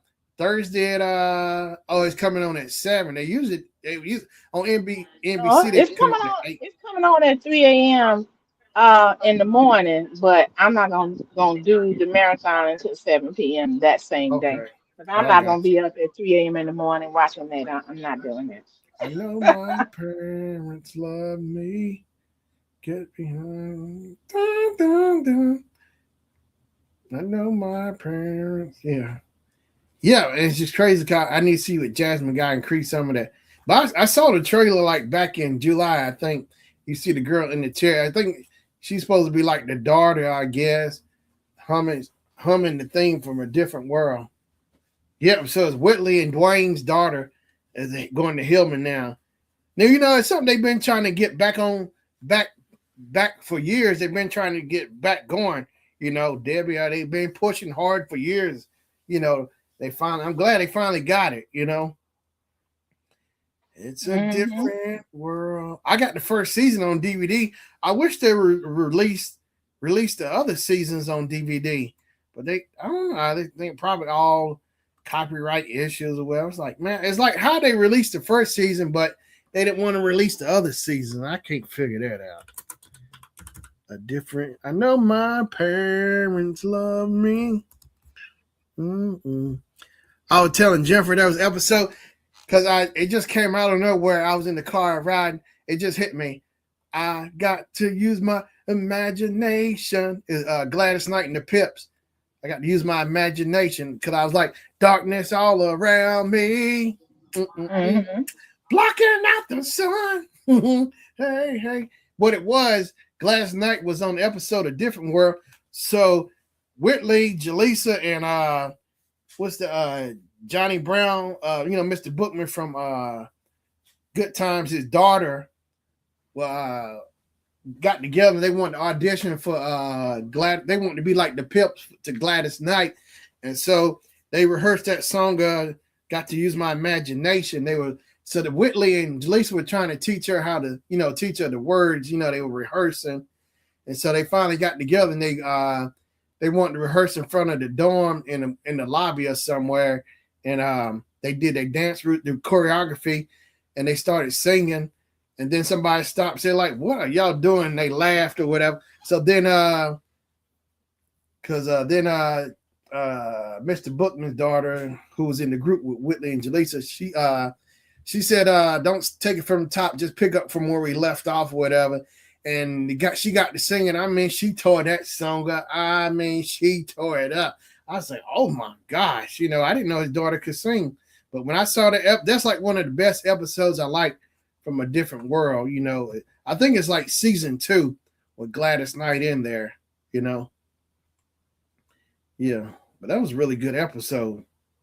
But that's what I used to look forward to. It's like I would look for more for a different world coming right on after Cosby, because different world come on. I mean, Cosby at 8, different world at Right, right. 8:30 on Thursday. I used to look even more for it to a different world.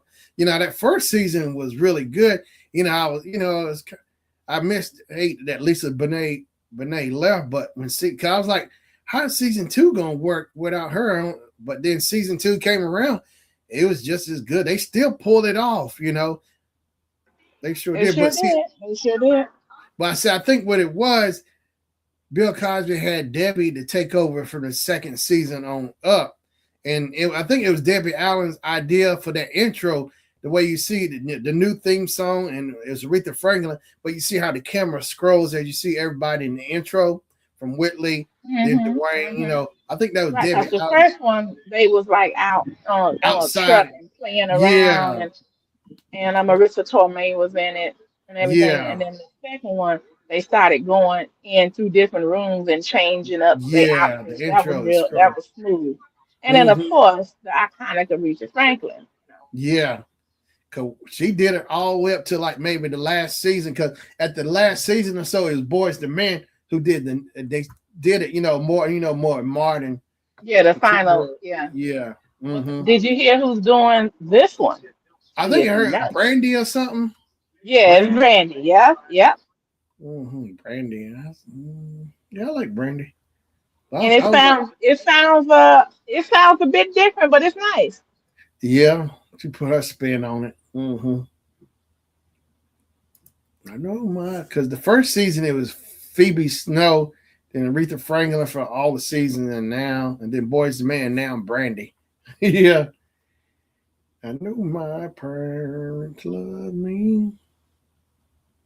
I think everybody's back too. I don't think Sinbad. Well, he had a stroke a few years ago. Sinbad. Yeah, he had that stroke a few Yeah, years. Kimberly is back. Ryan is back. That girl, hey, she's back. Of course, Dwayne and Whitley. Mm-hmm. Freddie Brooks. Freddie, that's it, Freddie. That's the one that say, hey. Mm-hmm. Lena James, Jada Pinkett, Uh, yeah, Kim yeah. Reese. She's not gonna be there a lot, but yeah, she came back. Yeah. Of course, Mr. Gaines, he won't. Man, I that was the cool thing I like about Different World. He was like that uncle, down at the pit. Somebody you look forward to, an uncle you can go and talk to. I liked him having the old school, somebody older, around. I liked him, Mr. Gaines. But You couldn't talk to him unless he knew you, because he was running other people up out of there. yeah, that's what I liked about him. He didn't play. I like that. I like that about him. I wonder if they're gonna have somebody like him down at the pit or whatever, who would fit that role. Not replace him, but have somebody else. Have that same style, old school. Advising the kids or whatever. Getting on Well, I them. know Debbie Allen is gonna be the psychologist again, because she came back and she was like, just like I told your mother, so that was good. Relax, relate, release. And she had that wig on that and she had to turn it. And in the actual episode, yeah, her wig spin She and sure she turned did. it back on. So you got to relax, relate, release. I think what it was, Whitley went to go see her. It was like for Thanksgiving or something. It was all during the Thanksgiving holiday. Maggie Lawton. Yeah. Whitley Well, I tell you Gale. what I'm thinking about is Yeah. I'm thinking that they have to make it where a younger crowd is interested in this, but I'm wondering how they gonna pull it together where the Yeah. older crowd like us are gonna still be interested in watching it, because we're gonna all be looking for comparisons. Where the younger crowd, unless they watched it on their own, they won't know what the heck we're talking about. Yeah. Yeah, that's true, Mama. They might be smarter, but some of them lack common sense. That's true. She said they got the Oh, I agree with her. I pull agree. together common Yeah. sense and Hmm. smart sense. Yeah, common sense and smart sense. Because you know, I've seen a lot of times where you see a lot of people they got book sense, but they common sense ain't necessarily as strong. You know, a lot I've seen it a lot of times like smart. You know, but they like it's like how you that smart, but your common sense. You know, I've seen that with Common people. sense You ain't know, so common. That's what they yeah. say. Yeah. I got to use my imagination. Yeah, I can't wait. It's a different world. Where are you coming from? So now you've seen. I'm assuming that you've seen all of the episodes. Most of them. I seen almost all of them, but ain't too many I ain't seen. Mm-hmm. Because I think what it was, I think when it got into the, maybe that towards that last season or so, I kind of watched it, but I didn't have that same feeling like I did all the other seasons because I know it was like a newer class, and some of the actors, I guess, I just kind of wasn't feeling them. I knew they were new, but like what's her name? Ajaya Sanders, whatever. She was okay, but it's like I just wasn't kind of feeling them. The last one, they were okay, but I just wasn't really much into them, but they still had the only reason I think I kept hanging around because they had some of the veterans was still there, like Whitley, Dwayne, Jaleesa, Gaines. I mean, and of course Colonel Taylor. Like they still had the originals from all the other seasons. I think that's what kept me kind of still watching it, you know. But I didn't kind of care for the newer ones. That they were okay, but I wasn't feeling them. But it was cool to still see the show evolve. Like Dwayne became a teacher and, you know, new students coming in because it was cool how he was once a student, and Whitley how they were all was students once, and now they like now you see them actually they growed up, branched out into their fields, you know, graduated, you know, which I thought was cool, you know, seeing them growed up and graduate, they progressed, you know, that's the cool part I liked about it. But some of those new characters, I just wasn't feeling it. Now Jada Pinkett, I kind of liked her. I think that's when I first started seeing her was I think a different word. She was Lena James, and I remember I like Yeah. when Tupac came on there. You know, I was gonna Tupac. ask you, did you see when Tupac made Yeah, a scene on there? You know, her and Tupac was an item. yeah. They both went to drama school or whatever. They both went to drama school, the school of arts, whatever they were. So they were always friends. I know they were close, but yeah, I know they were really close. Tupacalypse, Tupac. But yeah, he was on there. But who else was on there? But some of that episode was okay. But I know I saw the very last episode of A Different World, and that's when it really hit me that it was it. Cause you know, cause like those last few episodes, I remember Ron and Dwayne were beefing. Cause what it was, Dwayne finally got his job at Kanishiwa, wherever. Him and Whitley were already married. They were gonna move to Japan or whatever. They were finally moving out of that apartment. So Ron moved in. He'd be holding it down or whatever. And what was it? No, he right now he was still their next door neighbor, but he was gonna move into their old apartment. But because what it was, Ron, because Dwayne was into computer programming games and stuff, and so Ryan made a suggestion about he should have a game where like it's for vocabulary or whatever, like a baseball game. The player, I think maybe like the pitcher throws the answer, and the player, if he doesn't get the answer right, he strikes out or whatever. He has to get that. The player, I think the pitcher would throw the answer, and the player had to have the question or the answer, or whatever. And he pitched the idea to Dwayne, and Dwayne thought it was like dumb or whatever. He didn't like it. And so, you know, they had a little falling out about that. So in the last episode, you know, they finally I just sucked it up. You know, Ron saw Dwayne and Whitley leaving, and you know, so Ron came out, and you know, they both made up. And, you know, Ron started crying. You can see Daryl Bell, he was really serious, you know, crying, you know, they made up. And then I like how Whitley turned and said, I guess it's gonna. She finally, you actually hear a character out of all these seasons finally says it's gonna be a different world.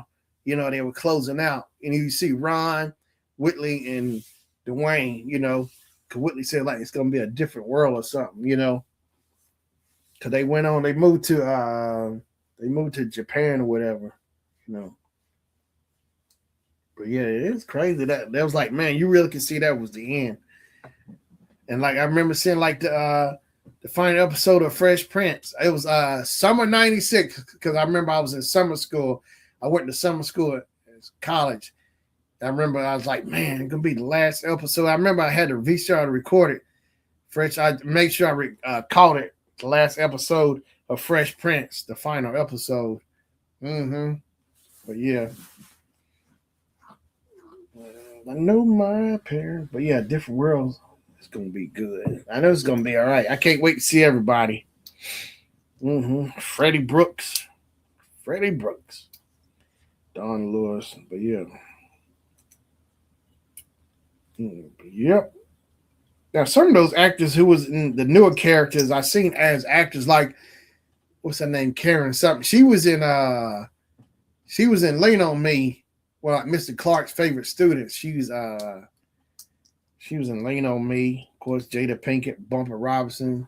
There's some other characters, but some of them I didn't really see do too much after a different world. Some of those newer characters, they was just like on the show, but I didn't see them. They might have filtered out. I don't know, switched up and did something else. But Jada Pinkett, like her and Bumper, they were already established. But Bumper, he was already established actor way before a different world. He was little. I remember seeing him on like episodes of the Jeffersons and stuff. But Jada was like I first started seeing her in a different world. But yeah. I can't wait to see it. I wonder if they're gonna bring Patti LaBelle back as a character. That would be hilarious. Is Diane Carroll still alive? No, she passed away, and that's the thing, and that's what I love about the older different world too. The cast, you always saw the Whitley and Dwayne's mom. They were always fighting during the holidays. The parents, and Whitley's dad was Superfly.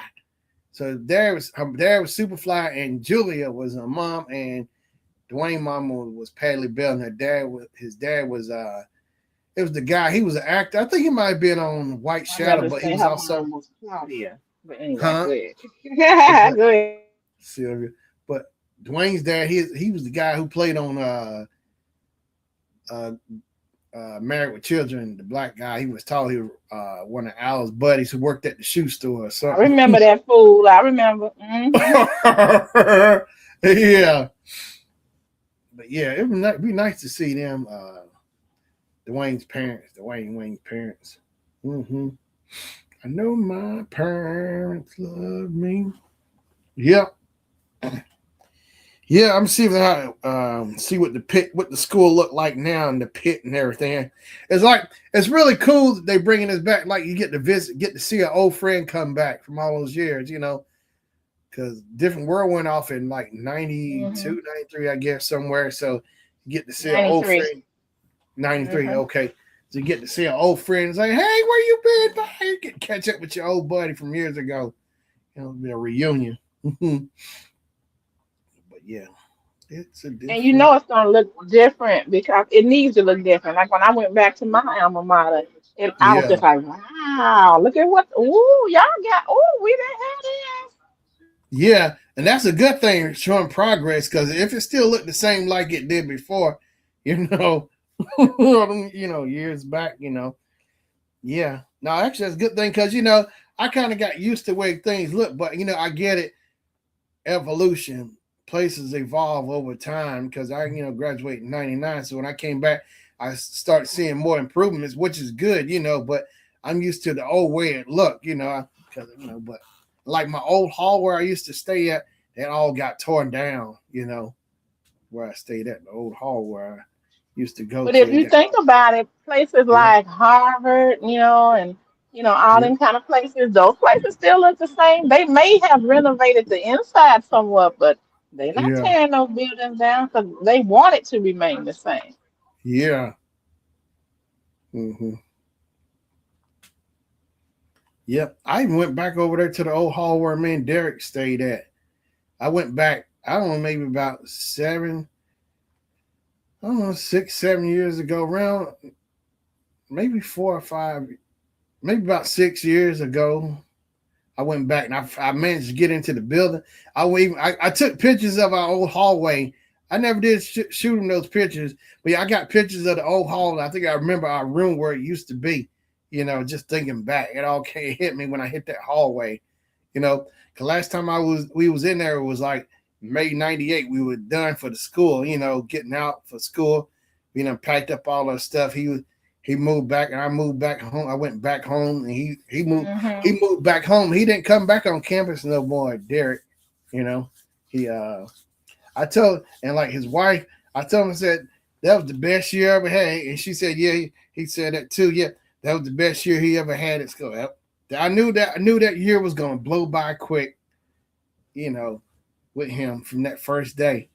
So I told Jennifer, I said, I knew something wrong. I knew it was gonna be a fun year because I'm trying to think. I'm going in the room because I got back before he did. I'm coming in the room. I'm looking at. I'm trying to figure out what's all this stuff on the ceiling. What's these little stars and planets? Oh God! Derek done took tape and stuck it all up on the ceiling. They look glow in the dark stars and planets. And so when we go to bed at night and the lights off, you see them glowing in the dark. Yeah. Mm-hmm. No, my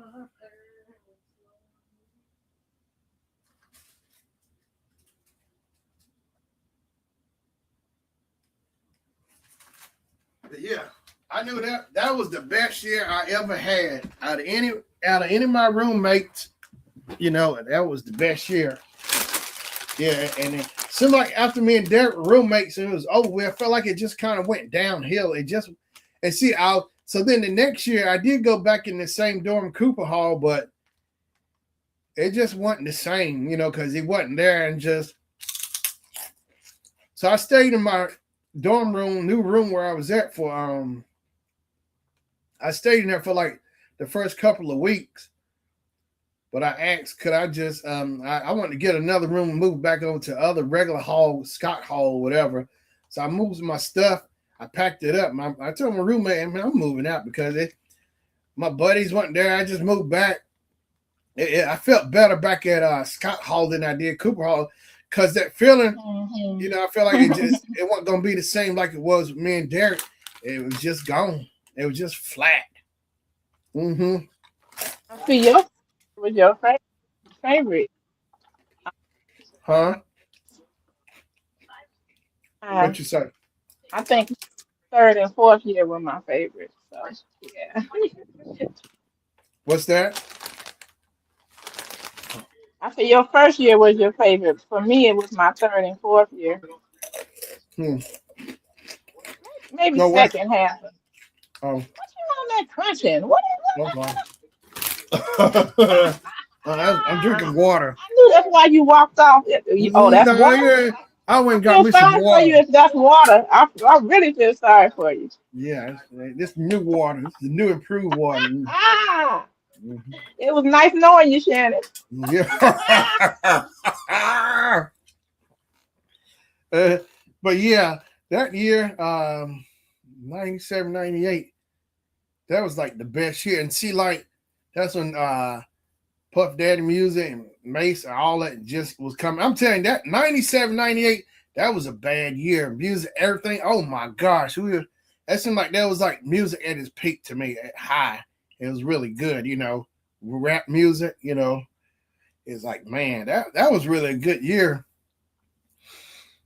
But yeah, me and Derek, yeah, man, I've been sitting here thinking about, I got a lot of pictures, but I was sitting here thinking about us in the dorm.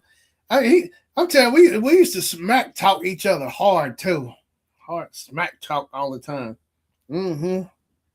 Like, man, you thought we were gonna fight every time we Hey, trash talk. those were good years for you. We always say that because it depends on our heyday. It's like when you was having the most fun, and Yeah, then of course the music that you heard then was the one that you faced. So like for me, the yeah, '80s was the best music. yeah, It just I loved it. That's when Purple Rain came out, Under the Cherry Moon, yeah. just all kinds of stuff. Yeah, the good, yeah, 80s had good music. Oh, I miss the 80s too. I sure do. But yeah, I remember first that time Derek took me over to meet his folks, since we were roommates or whatever. He took me over there and went into the basement. Luckily, my retina recovered from burning from all that bright shag red carpet. My retina. Oh my gosh! I mean, you can tell it's like still from the 70s or something. 80s, that carpet. Oh my gosh! But they end up doing remodeling that floor stuff. So like around 2000, 99, 2000, it looked better. I mean, they hooked it up like wood linoleum or whatever floor. The basement looked way better. They got rid of that old carpet. But yeah, when I first went there, but yeah, his parents were cool, you know, mom and dad, I know that one time I went over there like back in 2000. I brought my VCR up there, and so I got my VCR set up with Derek's VCR in the bay. It's like in the daytime, and all of a sudden, see his dad, his dad comes through the garage to the basement where we at, to get into the house and upstairs. So as he's passing by, he's like, "Y'all ain't recording porn?" Are you like, what? He said it because he saw us up there dubbing videos. He kind of glanced over trying to see what we were doing because he saw two VCRs. He saw me holding a controller with VCR. It was too funny. I said, "No, man." I said, "We over here recording. I was dubbing music videos from Derek's that he recorded, I was like, he had us cracking up saying that thought we was dubbing porn. No, man, we ain't doing that. I was dubbing music videos, and I remember, yeah, Derek, and Derek, he worked at Toys R Us. He would hook me up with some games from Toys R Us, video games. He used to tell me all the stories and stuff that would happen at Toys R Us. He said, like, this one time, this guy just rolled up in Toys R Us, and then he just rolled up and grabbed a bunch of bikes and walked right out the door. I think he got away Oh with it. wow! Oh Yeah, wow! I'm telling you, yeah. I said, what? Yeah, he just rolled right up in there, took some bikes out. I said, oh my gosh. I don't know. That was crazy stuff. And see, what I would do, I'll roll up there. See, after we done graduated, I think I would still roll up there. He was working at Toys R Us. I would roll up there and I would sneak up there, like, see, I was kind of sneak up on him, you know. But what I was doing though, I think at the time they had the Dreamcast set up, so it had that games that I like on the Dreamcast. So I'll be sitting up there playing. So I would see Derek talking to him, we'd be up there cracking and joking, cracking up, making jokes, and I'll be sitting there playing that game because I was playing that Dreamcast. I'll be hanging out there playing that Dreamcast all the time. Yeah, I'll roll up there and play the video games up in there at that Toys R Us. And that's the thing I missed about Toys R Us. Brick and mortar, you could go in there and test the games and play it. That was the fun part I loved. The same thing with Kmart. They had it set up, the games you can go in there and play. But now, that's the thing I miss about some of these stores. You can't just go in there and play. They don't put the video games on display to play like they used to, get actually interact and actually test out the game, see if you liked it or not. But, so everything now is like either got to watch a video on YouTube or something, or know somebody who has a gaming system or whatever before you. Because now that you can't even rent games no more, because Netflix used to have Really? rent Okay. games. They took that out, huh? Yeah, but yeah, Netflix used to rent games from them too, but I think they stopped that too as well. Netflix. But yeah. That was fun, and that was like that was the best year, and there was seeing A&T, agriculture and technical, and see the agriculture part heading to Derek's folks' house. We'd be riding out there in the fields and we always ride past the farm, the A&T farm. Every time I ride by, I always thought about it. Some reason make me want a glass of milk or something every time I pass by that farm, every time we do it. Yeah, I don't know. Every time I want a glass of milk, I couldn't figure out why. But we passed that farm, the A&T farm out there, the agriculture farm. But yeah, we used to hang out late. Yeah, hang out till like 2 or 3 in the morning playing PlayStation games or whatever. Then I would leave and come back home or whatever, after. Because Cause it'd be like an hour from his house back to my folks' house, or whatever. It'd be like an hour to get back to the house. I guess I didn't realize how good I had it with Bojangles chicken too. Oh God, I didn't know how good I had it.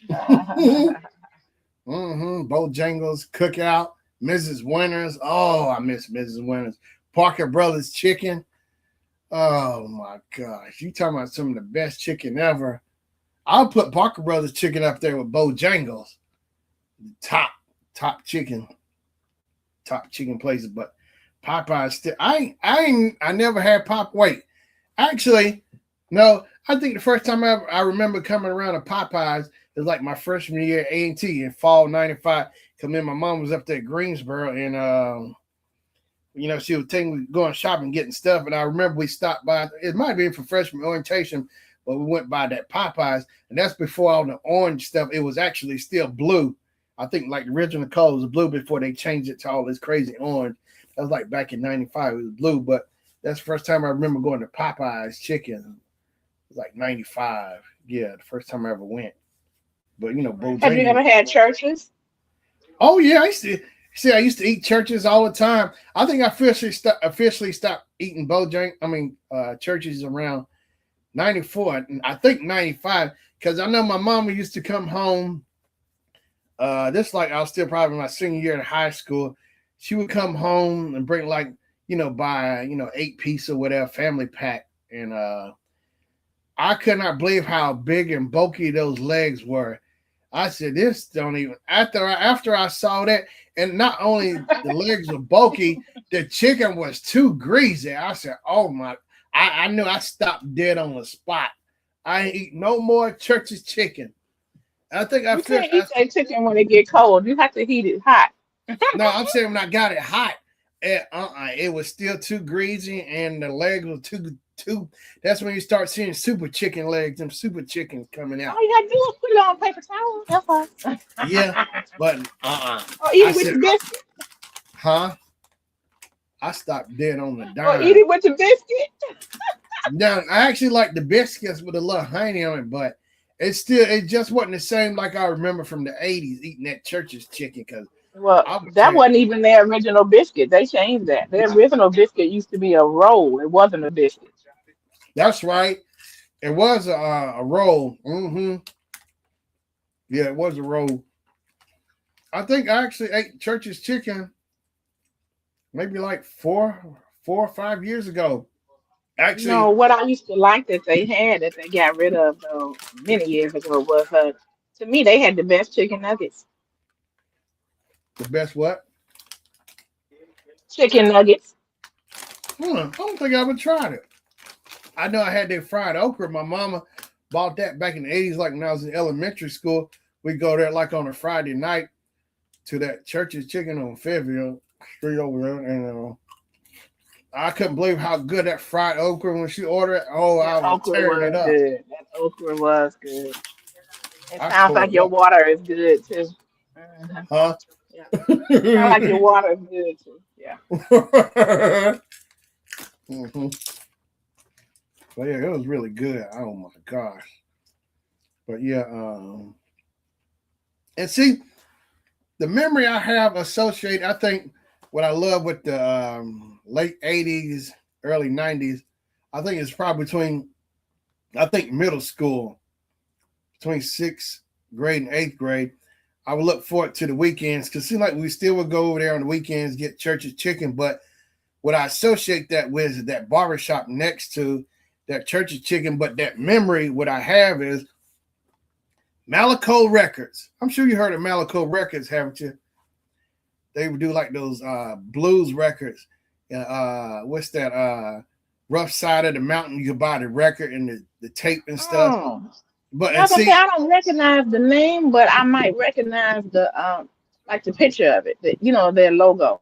yeah, Malaco Records. See, Grandma loved Malaco Records because I think ZZ Hill was on it, Johnny Taylor, and see they would show that Malaco Records commercial on the weekend. I know I would look forward to that commercial. I find out I look at it. I will still look at it on YouTube. Malaco Records, that commercial. And just bring those memories back and make me think about home, And that's the thing I always look forward to. Those other ones, they'd be like slow jams, and you hear in the background you see the way it was. The other one was you see the shot of the guys talking outside, and then you see the girls, ladies at the house talking, and you hear and you see the credits of the songs going up.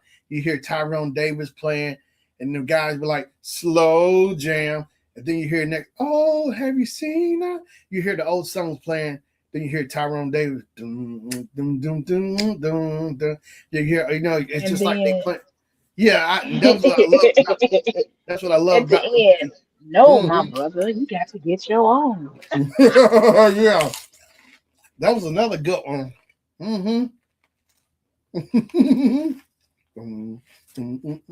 But yeah, I think I heard Tyrone Davis through my mama. The first time I think that was in Turn Back the Hands of Time. Turn back the hands of time. I like Tyrone Davis. Tyrone Davis, Bobby Blue Bland was in that commercial too. The Malaco Records, ZZ Hill, Johnny Taylor, Little Milton. Hey, the blues is all right. Hey, the blues is all right. What's his name? Not Joe Tex. Joe Blackman, whatever. Taxi. See, my mom used to play that song all the time. Taxi. See, I thought it was Dennis Edwards because I was in the first grade. I remember this clear as day. We was in the first grade at an old apartment, and that song would come on. Taxi, take me to the other side of town, just as fast as you can. I think it was Joe Blackman, whatever. And I always thought that was Dennis Edwards because it kind of reminded me of his voice, but it wasn't Dennis. And see, Dennis was out around that time too. I think maybe don't look any further or something. It might have been all close in that same time frame, but it was Joe Blackman. I think Taxi, take me to the other side of town, just as fast as you can. Taxi. Yeah, Joe Blackman, but I think that's his name. Joe Black. Let me see here. But yeah, something's called Taxi. Let me see. Let me look him up. Joe Black. I think that's it. It wasn't Joe Tex. I kept saying Joe Tex. Joe Tex. Joe. No, I think it's Joe Taxi. Taxi. I think it's Joe Blackman, if I'm saying it right. No. Yeah, Joe Blackfoot. That's it. Joe Blackfoot, Taxi. Jay Blackfoot, Taxi. That was like a big hit. Say 1984. Yeah, American Soul Singer. Yeah, I know that was a big song, Taxi. And I know my mama played it a lot. Yeah. Jay Blackfoot, Taxi. He's in that commercial too, that Malaco Records. Jay Blackfoot, Taxi. But yeah, ZZ Hill, I learned about him through Grandma. Grandma will wear ZZ Hill out. Down home blues, down home blues, dun, dun, dun, dun, dun. Be on the weekend, we'd be over Grandma's. Grandma have a cigarette in one hand and beer in one hand. She'd be dancing. You see her getting down, going down to the ground. Down. That sound like my family. That sound like my family. Grandma getting down. I see it. I'm telling you, I see it clear. Grandma had that music on. Me and my mama go with Grandma's on the weekend. I said, let's go over to Kent Street or go to the West End, whatever. Look forward to go see Grandma. Yeah, Grandma had that music. And you know what? What triggered that too? I was driving the car. I said, I do not. See, I'm filled with so much music from my mom and grandma and my folks. It's like sometimes you just be bopping to something like, where is that coming from? It be in your head, but it's so much music. You don't know, it's so much you absorb. You don't know where it's coming from. And I swear to you, I was driving home, coming home maybe like 2 days ago, and it just hit me. I was passing by Taco Bell and just hit me. I said, where did this come from? I heard it in my head because that memory came back. We over Grandma's like on a Saturday. And I remember this song going, dun, dun, dun, dun, dun, I'm trying to figure out who was that nigga. It drove me up the wall, and I finally remember Johnny Goodtar Watson. It's a real motherfucker. He said, "Get out!" Yeah, Johnny Goodtar Watson. Cause I know Grandma would be playing. See, Grandma had a little stereo deck. It could play records and tape, and she'd be playing that on the weekend over there. We'd be in the kitchen, and like her stereo, the receiver, it would be like in the living room. She had one speaker and the receiver, and the way Grandma ran it, she had the other speaker like on the back porch, like on the back by the bathroom. So she had it kind of spread out in the house, which was I always thought it was kind of cool to hear that speaker in the back on the back porch, playing. But you hear that, hear that Johnny Goodtar Watson. It's a real motherfucker. That's a bad song. I remember Grandma playing that, and I couldn't never figure out Ooh, I thought you was about to say something. I was like, ooh, okay. it's a real motherfucker. That's the name of it. It's a Ooh. real. Oh yeah, he had another song called Superman, and Johnny Goodtar Watson got some good stuff. But you hear him playing that guitar, it was a real mother for you. Boom, boom, bam. He tear that guitar up. It's real. And then you hear him come in towards the end of the song on top box. It's a real motherfucker. I'm telling you, that's a bad song. And my mama played it too, but I think I first heard it through Grandma. We was over there. I'm telling you. And it's like, that's one of the things I kind of look forward to the weekends. We go with grandmas or whatever, visit grandma. And, grandma gonna have her music on Saturday night, and my mama said request music, have heavy, play some blues or whatever, because my mama, she was cool with the DJ heavy, he would play blues and he'd be dedicating music to grandma or whatever, because my mom and grandma were cool with heavy, the DJ at the radio station, So he was really cool. Heavy. Matter of fact, he was grandma's 2008 birthday. My mom got him DJ for her birthday, heavy, which is cool for grandma's birthday. I got pictures and stuff, video. Yeah, it was fun. But yeah, that's the thing you look forward to. Go with grandma's. Grandma gonna have her music on. Mm-hmm. Or grandma be sitting at the table with her cards, playing solitaire, shuffling on the kitchen table. She be laying it out. Got a cigarette or whatever. And she got her rings on her fingers. Yeah, got her rings, her hair. She had a curl, a little different curl. Got a cigarette, necklace. Yeah,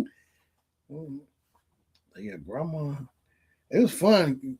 Looking forward to That's really beautiful. How you can see that picture of her in your head. That's nice.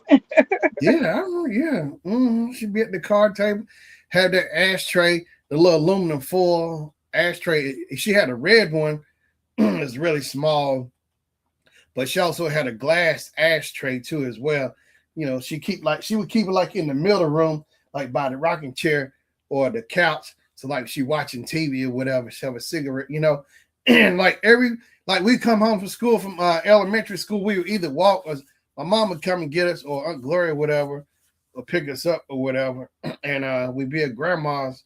And like, I know 5 o'clock coming around, I know grandma gonna put People's Court on. I couldn't wait. I'll be ready to watch it too.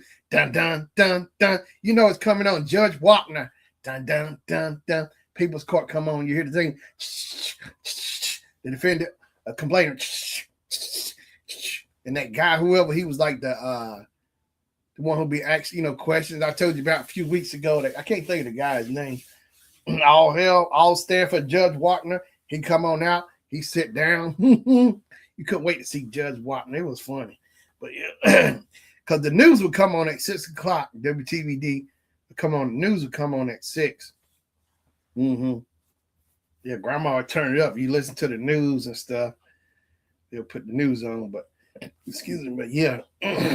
Yeah, we'd be sitting up there. I remember my mom and them, they all pitched in. Excuse me. They got grandma VCR for her birthday. Ooh. They got grandma that VCR.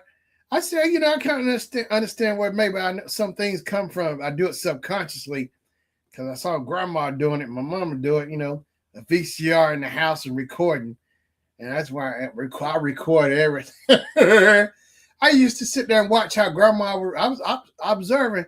Grandma had that put that tape in. She would record TV shows, Sanford and Son, whatever came on. She recorded them old black and whites that would come on A&E, especially A&E on the weekends on Sundays. Yeah, them black and whites would come on. She would record it, put that tape in, and record them. And grandma was really thorough. She labeled her. I got her tapes, all those tapes. I even got her little cabinets that she stored her tapes in. You know, she would write the name of the show or whatever episodes of Sanford Son. She like little dates, you know. You would see she labeled them really good. So I got her tapes. I like to go back and play. I got a good VCR. I can go back and play. I got her tapes. Cause that's one thing I want to make sure I got was her tapes. Cause I remember all those memories. Like I used to stay like my folks, they would leave them with grandma on the weekend. They go to Atlantic City. So grandma would babysit, in school, and I would stay with grandma.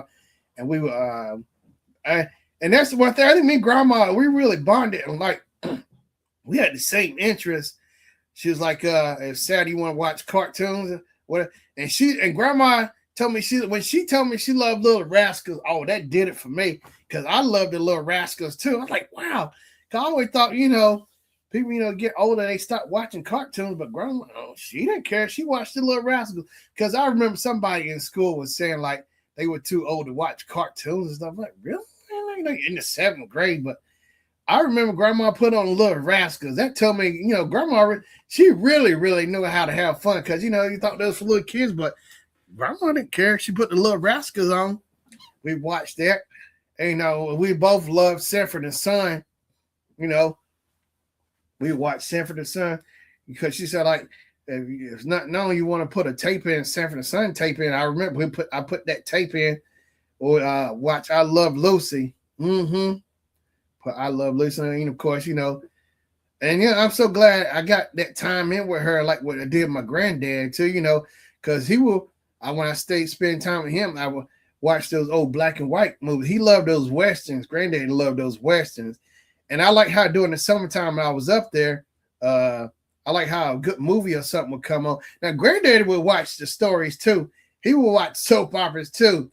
I think he'd watch All My Children or something. I know I'd be sitting up there watching them shows with him. I didn't know what I was watching, but, I was just, spending time with it, enjoying it, Then he'd give me the control and say, if it's something you want to put on and watch, I put my cartoons, I put Voltron on or something, or Thundercats, or What's Happening Now, or whatever, or Battle of the Network Stars or something, He'd give me the controller, But yeah, so what it was, he would go take a nap, but he had his alarm make sure he would get up so he wouldn't sleep all day. And he'd go outside, tend to the gardens, water the gardens, both gardens. Because he had one like on the side of the house and one on the back of the house, his gardens. Yeah.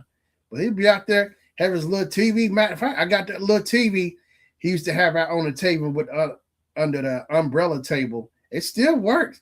Got a battery in that clock. Everything still works. I got that TV. But yeah, and but I remember that, he'd be outside working on the garden and sitting outside enjoying it. He didn't sit up in the house all day.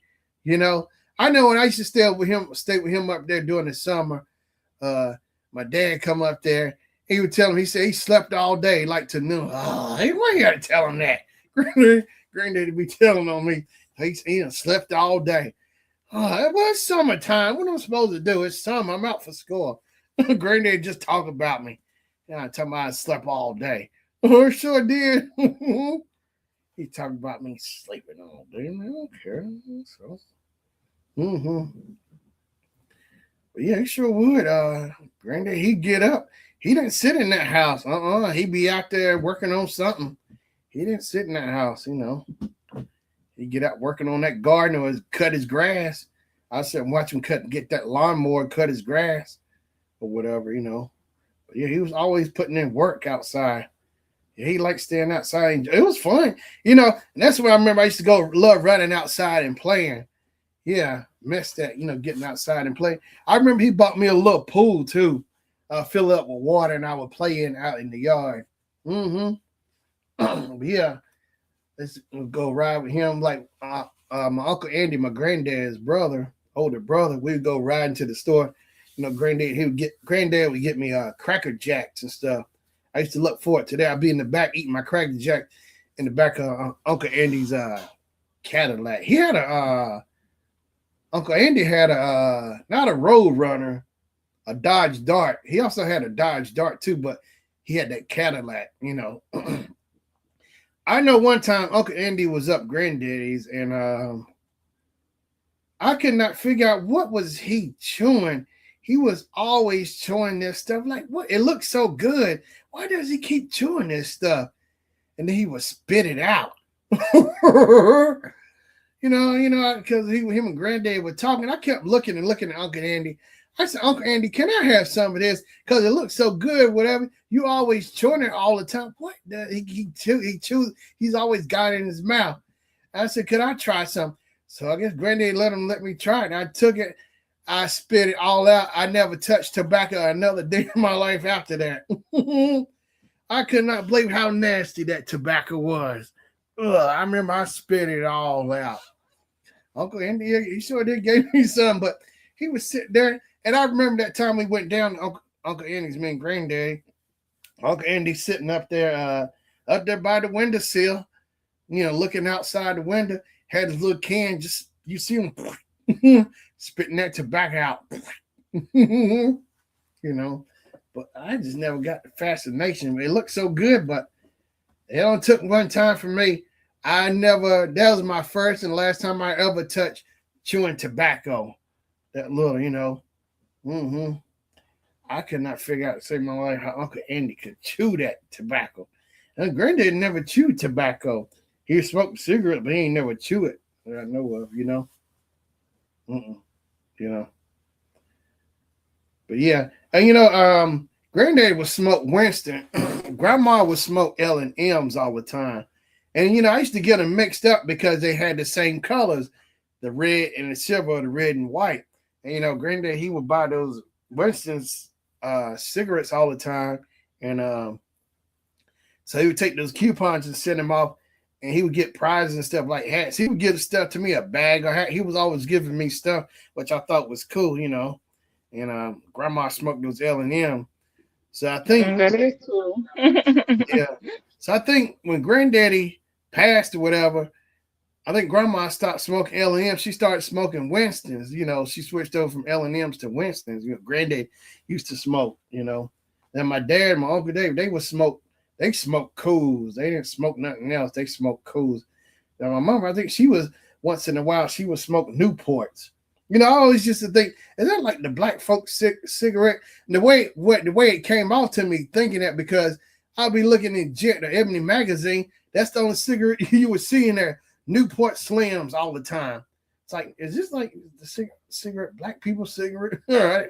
I couldn't figure out I would see that ad all the time. Newports in there. Newport Slims in the Jet Ebony magazine. Ad usually be in the back. Or you see like the orange logo say Newports or whatever, it's Newport cigarettes. But yeah, Newports all the time. But yeah, it was fun growing up. But those like things I remember. Grandma and Granddad, the cigarettes they would smoke. Yeah, they would smoke those cigarettes.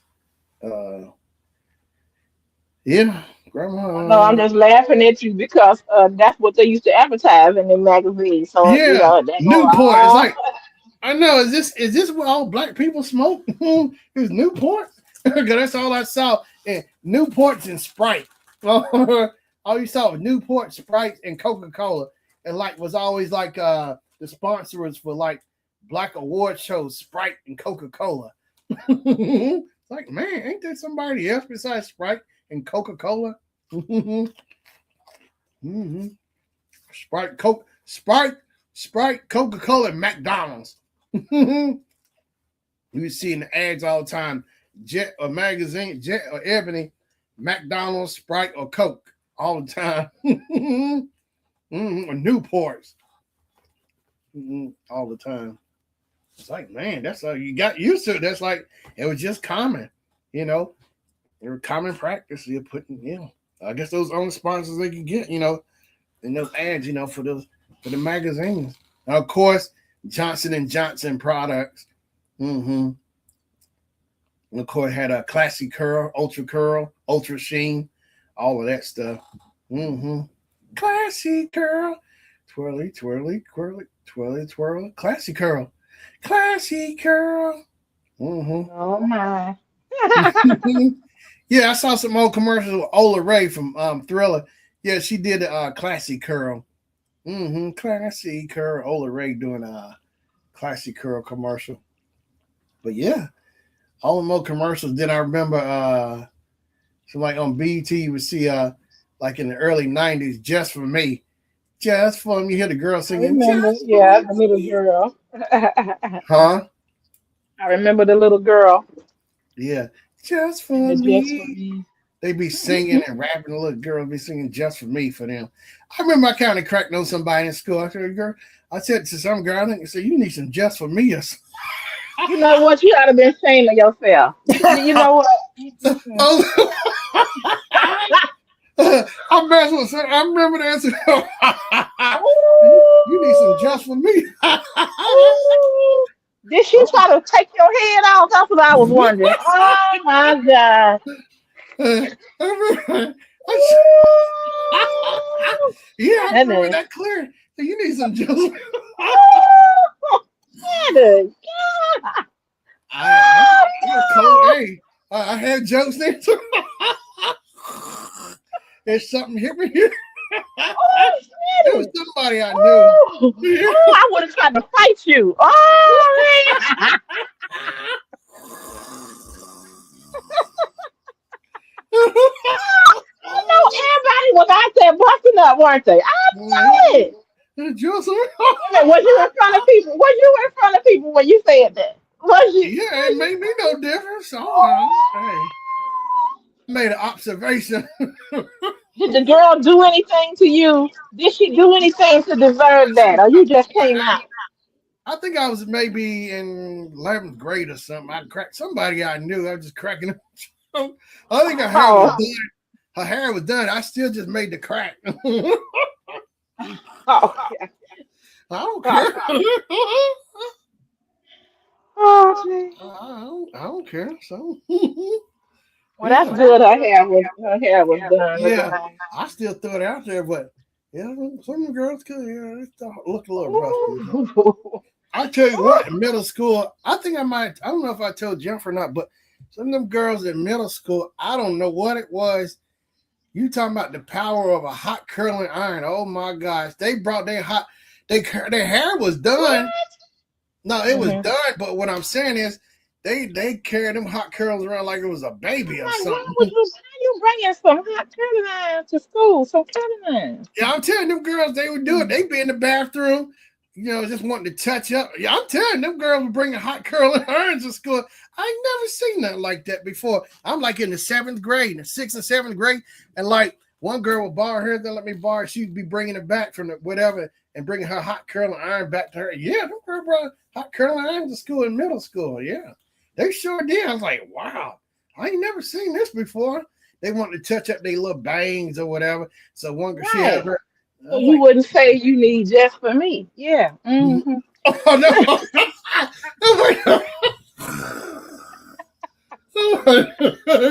Yeah, I heard that. Mm-hmm. Just for me. Oh, that was a jam. Mhm. Oh man, if I hadn't heard that and been there, I just would have laid straight out on the Okay. playground. I mean, oh my God. Did y'all Oh, hear what yeah. he said? Ooh. I tell you, it was some nuts in my class. They joked. Oh yeah, they had me up there. I'm trying to focus on work, whatever. They up there joking, dancing, and acting. I'm telling you, there was some nuts in them classes I was with. There was a bunch of nuts I used to be in class with. Yeah, making jokes. Oh yeah, them boys had jokes. Well, I couldn't help myself when I.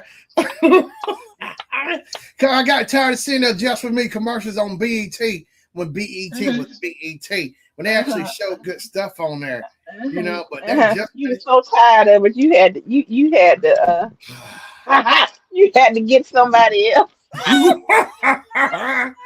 sick. I'm serious. I'm sick of them just for me. And and PC jamming. PC jamming. It was another hair thing, perm for girls. Yeah, it's like no lie, no lie, no relaxer. PC jamming. No lie, no relaxer. PC jamming. Oh gosh. Yeah. So it's supposed to be easier on little girls' hair, than adults. Made for kids. The way they made it.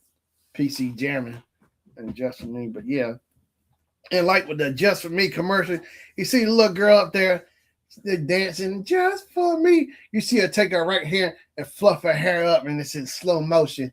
Just for me. She got her earrings on and stuff. Oh, I'm sick of that heifer. I can tired of them. Oh my. I'm tired of them just for me commercials and PC jamming. No PC jamming. No lie, no relaxer. PC jamming. Oh God, it's still there. I can't get rid of it. PC jamming. No lie, no relaxer. PC jamming. Yep. Luster silk. What else? Luster silk. All that Sally. I remember my mom used to go to Sally's Beauty World. I don't know if she still go there or not, but she would go there and get a perm and stuff. I remember I was in what? Yeah, we was at our old apartment. I remember my mama, she would put her own perm in her hair. I would sit there and watch. I could tell my mom was doing a perm because I could start smelling them chemicals. Oh gosh, I could. My mama doing a perm, I could smell it too. Cause that kit come with the bottle, the Not a brush, perm, a the relaxer. Not a perm. huh Not a perm. It's called a relaxer. relaxer. Yeah, put a relaxer in her hair. Yeah, Perm is the, for other people with straight hair to make their okay. hair wavy and curly. Go ahead. Yeah, she put the relaxer. Yeah, but it would come had the bottle, the chemical, the brush, and the gloves. And my mom, she'd go through it. She'd get the gloves on. I'll be watching. Put the gloves on. She get the brush. She open up the jar. She take that brush, dip it in there. You see her separating her hair part She and doing had it. to. That Yeah, was live. See, yeah, that's no fucking strong chemicals. yeah. I see her do it. She sit there, take a brush, dip, dip, dip. She be all I was like, oh, she be yeah. She get all the spots too. Then whatever. Then she go and A lot wash of it out. people made money like that. That was good money. Instead of the people having to go to the hairdresser or the beauty salon, they Yeah, would have somebody like your mom do it, and she would, lower the price a little bit, but enough for her to have it where it was, her time wasn't yeah, wasted. yeah. But yeah, my mom, she would do it, and then she'd get in the tub, she'd run the water, she'd been, get in the tub, squat, whatever, and let it run, get it all out of her hair. Then she'd dry, then she would dry it, whatever. Then she blow dry it, and then she'd get a curlers, hot curling iron, she'd curl it. You see in the mirror, you hear that clicking noise, squeezing thing, click, click, click. We're getting She hers was either black. She had a black pair and a brown pair, the way I remember the color. Because what she'd do, she'd sit up there on the sink, she'd turn it on and let it warm up. And I could smell it warming up too, the smell from it warming up. Yeah, I could smell it because it's just something just aware of, the sound and the smell from the curlers, Do you hear that click, click? She be turning and getting ready, or she going out, whatever. She got her hot curling iron out. Yeah. When my dad, he go out, go get his hair cut. You can tell they're going out, whatever, but going to a show. She be sitting there talking, doing her hair. She like take her hand and switch it from one other to holding the hot curling iron, whatever. She be talking. Got her dress on, got her shoes on. I think she had like a red dress with like black stripes on it one time the way I remember. But yeah, she get her makeup stuff, getting her hair, getting ready, get her earrings. Then she put a bracelet and stuff on, watch, yeah. And she had like a little, I think she still got the jewelry boxes, like brown or something and tan. She would put her earrings and stuff. She still got it, probably. Yeah. Because she have on the dresser drawer, yeah. Getting ready. But yeah, she put that. Yeah, she had it was a red dress or whatever. I swear, a red dress with black stripes on it or something. I remember that. And she put the black shoes on, whatever. But they were going out. Going out. Yep.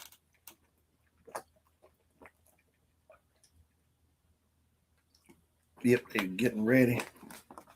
I remember that time my mom and Uncle Dar was getting ready to go to a concert to the Coliseum.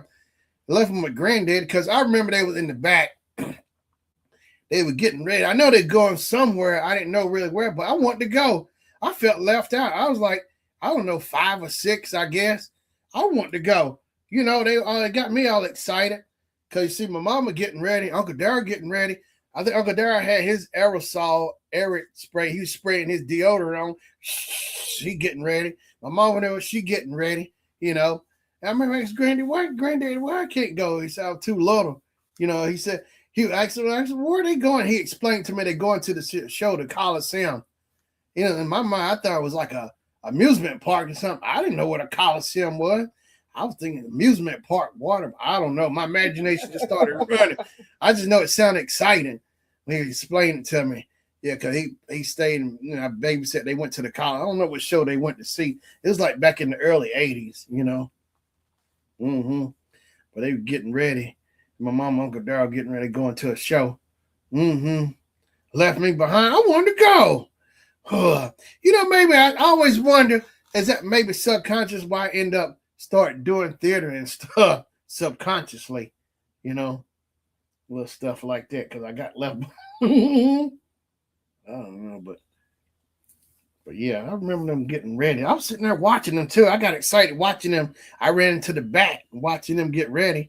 Yeah, getting the clothes, getting ready. But yeah, but it was just funny seeing Uncle Darryl with that aerosol spray can, just spray it. When people used to use the cans, I think they brought them back. You can use the deodorant cans, you know, instead of spraying them. Cannot go with your parents everywhere. They wouldn't have no fun messing with you, trying to go with them everywhere. But my Uncle Darryl and my mom, they going. I wanted to go with them to the show. I know they were going somewhere. And look, they were excited. They were getting in a hurry, trying to getting ready, getting dressed. Left me. I mean, I love Granddaddy. But I wanted to go with them to a show, but left me behind. I don't like it. I need to call Uncle Darryl and tell him my feelings are still hurt from that. Okay, I don't like it. I don't like it. My feelings are hurt. Okay. But now look at me. I get see every kind of show I ever wanted to see now. I bet you that's part of the subconscious. All of them. So that fixed all of that. Oh, I remember that time my mama, they went to go see Stevie Wonder. She said, my mama ain't take me. Mama ain't take me. See, no, I like Stevie. I like Stevie Wonder. I want to go see Stevie Wonder. And then my mom's like, you want to go see? Yeah, she said, well, next time Stevie come back, I'm going to take you. And she finally lived up to that, like back in 2000, like early 2000s or something, mid 2000s, 2007 or late or earlier. We finally said, all the years, I'm going to take you to a Stevie Wonder concert. We went, me and my folks, we went and saw Stevie Wonder. So I've seen Stevie twice. I saw Stevie around 07 or less, and I saw him November 2015. Me and Jennifer went. It was the 40th anniversary for Songs in the Key of Life. And I said, all my buddies, the one time I actually paid to go see a ticket, Stevie went backstage and took pictures with the whole crew. Oh, the one time I didn't go do that. Oh, Stevie, yeah, it's online somewhere on Facebook somewhere. With the whole Stevie took a picture with all the crew. Oh. Wow. Yeah, I know. Yeah. So I've seen Stevie twice. But yeah, I should remember that. But yeah. But I still say the first one, the best one was the Jacksons. The Jacksons. I tell people all the time because I said, what a way to come out the gate with the Jacksons. I'm telling you, Kim, I still remember that feeling going with my mama. I remember holding my hand. We're going down the escalator. So she went to the Ticketmaster. I remember that. I didn't know what it was, but I know we went doing something. I just know I had an exciting feeling. I know something fun was about to happen. That's the way I could pick up on. I know something was fun going to happen. I just knew I was excited. I didn't know all why, but I just knew I was excited. But we went and saw the Jacksons, so you went and got the tickets. I mean, all my cousins, we all went. My family all went and saw them. So I mean, my cousin John, we were up there I guess we were all up in the bleachers or somewhere up on the balcony. I think so. The way I remember it, yeah. But I remember seeing Michael doing that "Don't Stop Till You Get Enough" when he popped out the thing. I remember I got excited. Yeah, he popped out. And I remember he kept saying, I was mad at Randy, Michael's brother, Randy Jack. I was mad at Randy. I sure was. I didn't like Randy for a long time. Because what it was is that scene. Michael said, no, stop, Randy. And you see Randy got the torch and he keep backing Michael up. And Michael said, no, stop, Randy. And Jackie yelled, Randy. They trying to make him stop, And Michael just like begging Randy to stop. Randy kept running up on him with that torch. I'm like, why do you stop? I mean, I still remember being mad at Randy for that when that was happening. I was getting mad at Randy up there in the balcony. He kept saying stop. Yeah, I was mad at Randy. I sure was. But as I got older, I looked at stuff. Then as I went back, yeah, now I get it. He wasn't really hurting, but I didn't know. But Michael kept saying stop. I know somebody say stop, Yeah. So I was mad at Randy. But yeah, that Triumph, that was like the first show I went to. Me and my folks, with all my cousins and family all went. That was big. The Jacksons were in town. That was the Triumph tour. That's still like the best show clear to my memory. That show was July. I found the date too. It said July 24th, 1981. My first show. 81. Yeah. The Jacksons. I think maybe like my second show ever I went to was fourth grade. It was a fourth grade New Edition. Then my cousin family, we all went back. It was on a school night too, like on a Tuesday. Because the way I remember it, there was this clock they had up, up in the stands. You could tell. I was looking at the clock. I was like, man, this is a school night. I kept watching the clock. I was looking at doing New Edition. I was like, I've never done this before. Being up this late at a concert and I got school the next day. I don't know. I just knew it felt funny. I knew I should be in bed, but I was watching New Edition. I kept looking at the clock. New Edition. Yeah. It was new to me, being up that late. Yeah, we saw New Edition. So that was fourth grade. And then fifth grade, that's when my first, rap concert, Salt and Pepper. Salt and Pepper was on that. I remember they did that song, I'll Take Your Man. And they did Push It too. That was summer 88. Because that's when I was officially done with fifth grade, my summer fifth grade, going to middle school. But I remember getting that poster with Salt and Pepper on it and Spinderella. Salt and Pepper, my first rap concert. I can't remember who else was on that show, but I remember them clear as all day. Salt and Pepper and Spinderella. And Spinderella, she was DJing and she had like a little princess castle, like a Disney castle behind her while she was DJing. I thought that was really cool because she was Spinderella had like a little Cinderella castle behind her while she was playing her turntables. I remember that much. Yeah. So then that was fifth grade. So then spring sixth grade. So that'd been 89. Bobby Brown, the Don't Be Cruel tour came to the Coliseum. And then seventh grade was Janet Jackson at the Ding Dong, the Rhythm Nation tour. Then eighth grade, we saw BBD. BBD, I think Gerald Levert and Keith Sweat were all back at the Ding Dong again. That too. So I got to see BBD. Yeah. I don't think I didn't go to no shows in ninth grade. I remember clearly 10th grade, it was at the time, R. Kelly and the Public Announcement. I'm telling you, Kim, see, my mom had won those tickets. And what it was, I think my mom was on the left side next to me. And there was this girl, maybe she probably was in her 20s or so. And what it was, R. Kelly hadn't showed up. He was late. He had supposedly got there. He was running late. And this girl, you should have heard of Kim. This girl was dogging R. Kelly. She's like R. Kelly, a little ugly, but I mean, she was dogging, tearing him up from the floor up, dogging him. I mean, she was dogging. You thought she was gonna beat him down. And as soon as the back doors closed on the stage, you start seeing that fall. Oh, she jumped up and was screaming. You was like, is this the same person who was just sitting there dogging, cussing him out? And second that smoke came up, this girl she was just screaming all loud, arms all up in the air, the smoke. Oh, wait a minute. How'd she go from, I'm trying to put this together. How'd she go from cussing him out to I'm telling you, it was funny to me.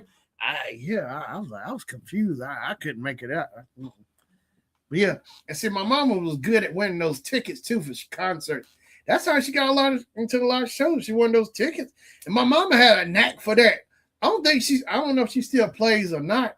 I don't know. Do you still play mama on radio contests? Come on, my mama winning stuff all the time at the radio station. She was good. I mean, she was quick too. Mm-hmm. And sometimes I'll be driving home or something. My mom would call me and ask me, what's this song? She'd be calling me for answers. Yeah. Yeah, calling me. I'm calling me. Sure did. Mm-hmm. Foxy 107, 104. Any which way you can. Get the answer. That's right. Yeah. And they had one time they had the men versus the women. I think my mama still won it though, the men versus women that time on the radio station. She won it, but my mom, she come through winning them prizes all the time. See, she won so much they knew her. They knew her on the first name basis. And she knew the DJs on the first name basis. Yeah, because she won. She was always down there all the time. Yeah. Mm-hmm. Yeah, it was fun. It was a fun day. I remember we used to listen to Foxy. Yeah. Mama said it did look nice, like it was real. They did glow and you could relax you. They did glow and you could relax. It did look nice, like it was real. It was real. They did glow and you could relax. I'm not sure. Mm-hmm. Yeah, that was some fun shows. I wish I should have got a program because it never fails. After the show was over, there's always some guy out there saying, "Get your programs." I miss hearing that programs. Well, I ain't buying no program. They seem like they're too expensive, but now the cool thing is I can go. I thought about going on eBay and getting some of those programs. I've been looking around, so maybe I can do like a video, do some shorts or something, go back and find the old concert programs. I got a few already. Mm-hmm. I definitely got the Triumph from the Jacksons. I wish I didn't have enough money at the time. It was like over 10 years ago. It was on eBay, the Jacksons Triumph program, and then somebody had Tito Jackson's autograph on it. They had it on bid for like $100. It sold for like $100. I wish I could have got that one with Tito's autograph on it. Mm-hmm. Actually, yeah, I got that Triumph program. Mm-hmm. I got like three. I got 3 Jacksons program. I got the Triumph. I got the Destiny Tour program. I even got the Jacksons one. It's like, I don't know if it's from. It's like from TV shows or something. You see them on Dinah Shore. It's a Jackson 5 program. Yeah. It's a Jackson, like Dinah Shore Jackson 5 program. I bought this program like back in 96 too. Yeah, because there was this store called like Remember When. And that's when I started buying that's when I really started. Well, I was already into old stuff. I think what really kicked me off, it was like summer 91.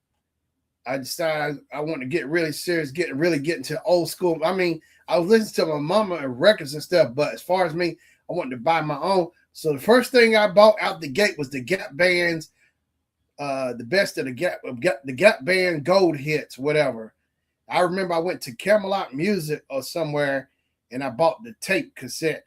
I kind of remember getting into an argument with my dad about it, saying he bought it. I said, no, you didn't. I said, I bought this because I remember I had my money that I had saved up, whatever, and I bought it myself. Went to the music. So we kind of had a little argument who taped it, who bought it, who tape it was. I said, it's my tape. The Gap Band Gold. Yeah, Gap Band Gold. Like the background is green and the lettering is gold on it. It says Gap Band Gold. So I remember, so like 90, 91, I started getting, buying getting my own music, getting some rap CDs. But I started really, but I think 96 is where I really, 95 is where I really got even more serious. I bought all the 92, I bought more stuff as Parliament. I started getting Parliament stuff, CDs. Then the Jackson, I bought all the Jackson stuff around 95. I got all the albums, Michael's stuff, Off the Wall, everything. Because I got this little boom box for Christmas 92. No, 93. My mom had got me Christmas 93 from I think Service Merchandise. It was RCA.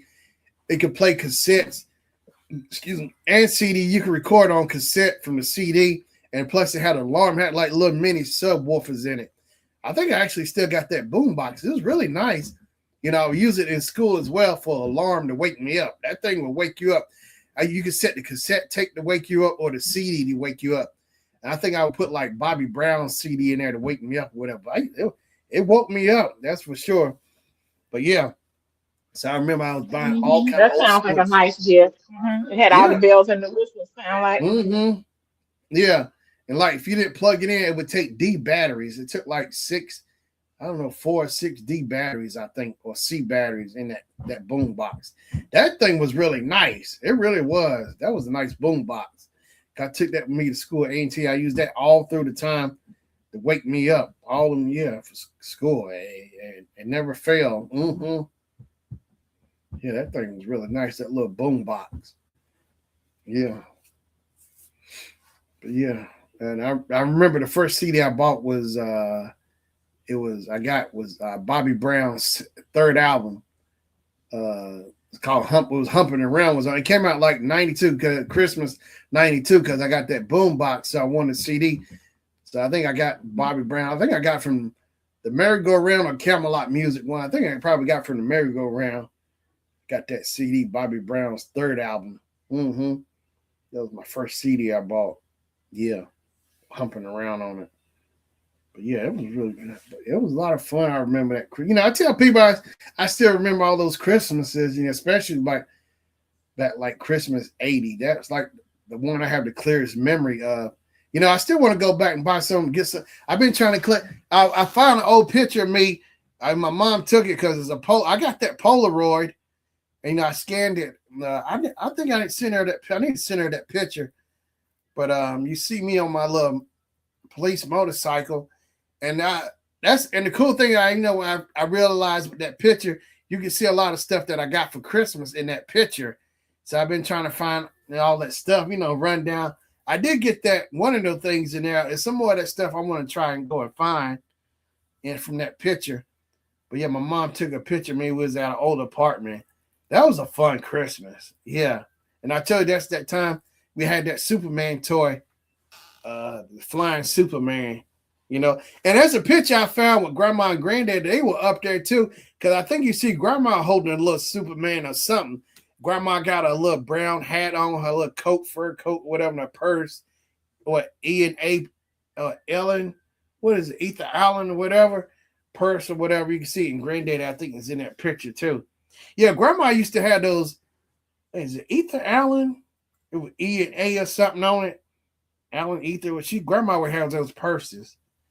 It would be like brown, like kind of like dark red or brown or something. She had one of those purses. Grandma would. She would have it. But yeah, I remember that clear. But that was like the earliest Christmas I remember. Of course, I remember Stevie Wonder came out with Hotter Than July, and the song I remember hearing was Up Granddad's. It must have been Uncle Daryl's stereo playing. Because I Ain't Gonna Stand. That's the first song I remember hearing by Stevie Wonder was Ain't Gonna Stand For It.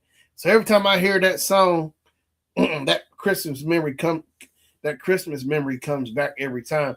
It's really cool to have fun songs that reflect time, but memories, songs and memories. So I got a lot of songs I remember during Christmas time, but that was like the first song I remember of Christmas time was that Steve. Absolutely, I agree with you. So those songs bring back memories. Yes, for me too.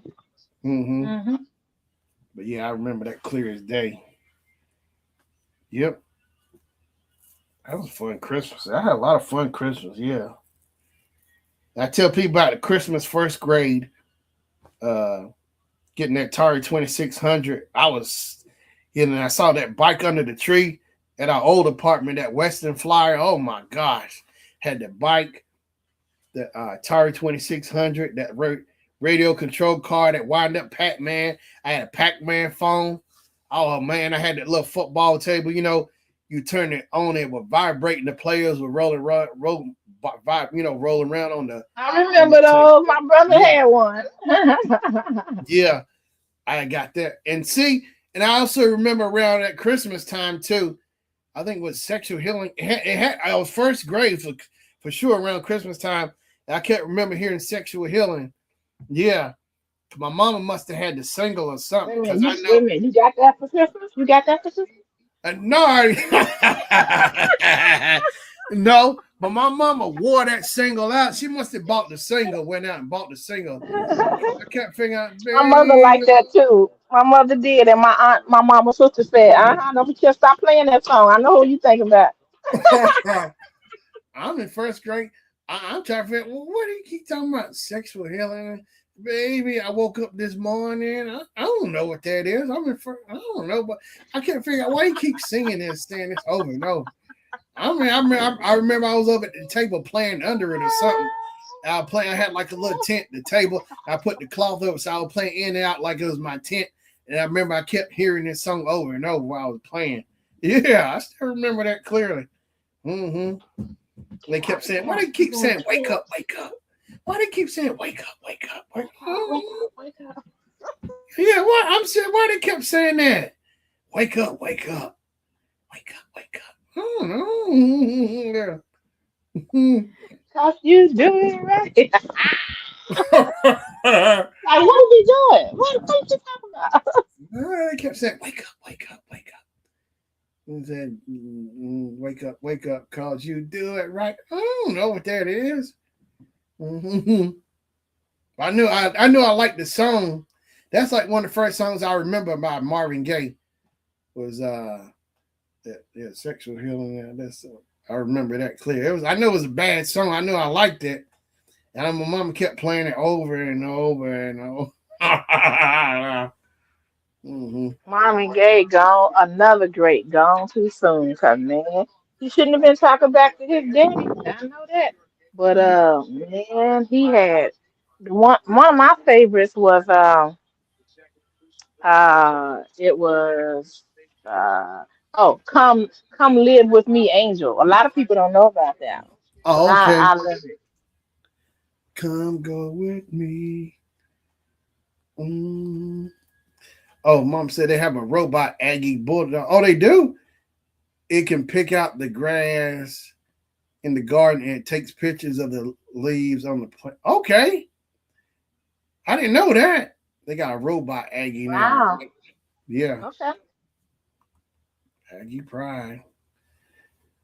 I ain't been to A&T homecoming since like oh three. No, I think 03, '06. Last time I actually been to a homecoming. Yeah, that's like the last memory I got. Like either '03, I think '06 somewhere. And I think that was the time around the sniper shooting. It was that last one. So that had to be around '06, I guess. You know, Yeah, I it's been remember, a long time for me too. yeah, because I remember I think it had to be '06, '03 somewhere in there. But I remember me, Derek. Yeah, homecoming. It was fun. I was hanging out with all the buddies. We all hanging out. Yeah, and we uh they had a little drinking contest, and like a competition, So I think they asked me to join, a competition. And I know it was competition. I got to beat them. I ain't never played it before. I got to beat them. I got the win or something. I think they had what was it? Wild turkey, Irish Irish turkey or something. Wild Irish Rose. Yeah, something. I thought it was wild turkey or something. Yeah, something. The label was Could white have or been something. wild Like, turkey too. Could have been that too. They had wild everything, you know. yeah, yeah. I think it was wild turkey or whatever. And it was like six of us. Me, Derek, Jatu, Jatu, Chris, Wayne, and maybe I think it maybe like it was 6 or 7 of us at the table. And so they wanted to do last man, like Royal Rumble, last man standing. So basically keep going to somebody, tap out, give out. And it was like a big bottle too. I remember we had the little shot glass. I my first time I never did it. Okay, I played on trying to see if I can do it. or I jumped in there. Yeah, we went at it. Like everybody started falling off. I think Chris fell off, Derek fell off, the other guy, and they fell off. And then it came down to me, Jatu, and some other guy. And then that guy, he finally fell off. So then it came down to me and Jatu. I I just knew I didn't want to lose because I knew it was a game. So, I just want to see if I can do it until me and Jatu was the last one at it at that table. We were going at it. I said, come on, we left between me and you now. We went at it and finished it out. And Jatu, I think we get pour like right before one more shot. We poured that last one. Jatu tapped out.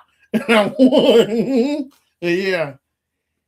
I was like, yeah, that's the first time I You did need that. to stop it. Don't be trying to act like you come out now. That's your first time, and you was No, able to it beat was actually everybody else. no doing that. Actually doing no, that was my first time actually doing the shots. Like yeah, but yeah, they wanted to see who could stand. So I played along. But yeah, I sure did. I couldn't believe I beat them all out on that. Yeah, I I sure can't did. believe it neither. Uh huh. Yeah. Yeah, I beat them all out. I sure did. I said you two, just me and you. He gave out. I was ready to go. I beat him out. Sure did. Yeah. So what happened after that? Oh, that was it. So they I think No, sat no, down. no. What happened after that? After having all those drinks, what happened to you after that? Nothing. I was all right. Ain't nothing happened. Oh, Yeah. come on, Shannon.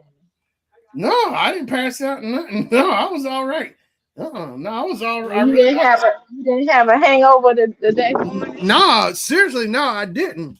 Because I remember clearly, I just sat down. I rested a little bit, but I remember I drive back home because it was like an hour from Greensboro back to home. I remember, but I know I was just sleepy because we was up so late. But when I was at home the next, no, I never, no hangover in my head. I was fine. I didn't get sick because I know people when they drink or whatever, they get sick. And I none of that. I didn't feel nothing. I just know I was tired from being up late. That was it. But I was fine the next day. I got right up, did whatever, get up, whatever, like I normally do, whatever.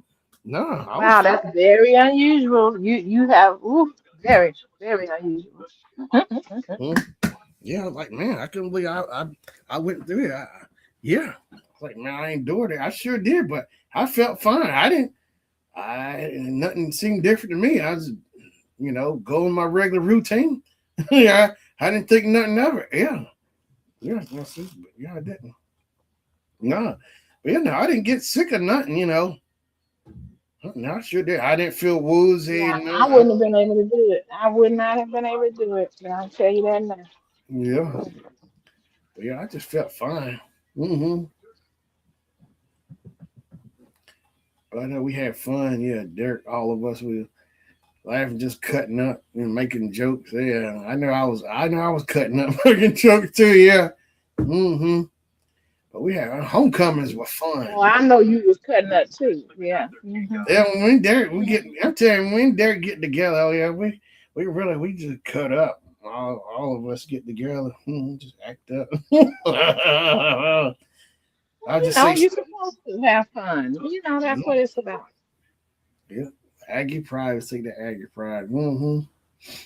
Yep, but it was fun. But yeah, I tell you what, A&T put on those halftime shows, especially Homecoming. Now, the guy, my friend, who's a house guy at work, I kind of have a connection with him. I smack talk him. He's about, I think he's a little younger. He's born like in 71. So I told him my freshman year A&T, I said that we had to play the Rattlers, and he went to FAMU. Uh, he went to FAMU, and I told him, I said, man, I kept the first time I went to an A&T homecoming game. And I ain't fighting. Jesse Jackson was there, I think, or Jesse Jackson Jr. was there, to kick it off with a football game. And I told him I was sitting down. I didn't realize, I guess I was on the visitor side. And I told him all I kept doing here is old man kept saying, let's go Rattlers. Why you keep saying let's go Rattlers? I don't know what that is. Let's go Rattlers. What are the Rattlers? I didn't know. But I know it's FAMU. They're the Rattlers. This old man and his wife, he kept saying, let's go Rattlers. And I kept tired of hearing him saying it. I don't know what a Rattlers is. And we lost homecoming to the FAMU. I was like, wait a minute, how we lose homecoming? Oh. But yeah, and so my buddy Theo, house guy Theo, because he was FAMU, because he had a toboggan on it said FAMU, and so I'm talking about, I would tell him, I said A&T is the better marching band. Then he was like, does A&T have the what is the Magnificent Seven or something? Or what the Max? Say what? Because FAMU, I think they got the Magnificent Seven. They got 7 drum majors. FAMU, drum majors. I think it's 7 of them. It's 7 drum majors. Yeah, FAMU drum majors. I think it's the Magnificent 8 or something. Magnificent. What is the Magnificent? I think it's the Magnificent 8 or something. Magnificent. It's a 7 or 8.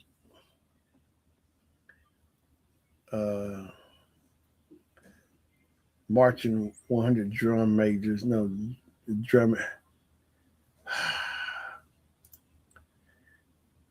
FAMU marching band.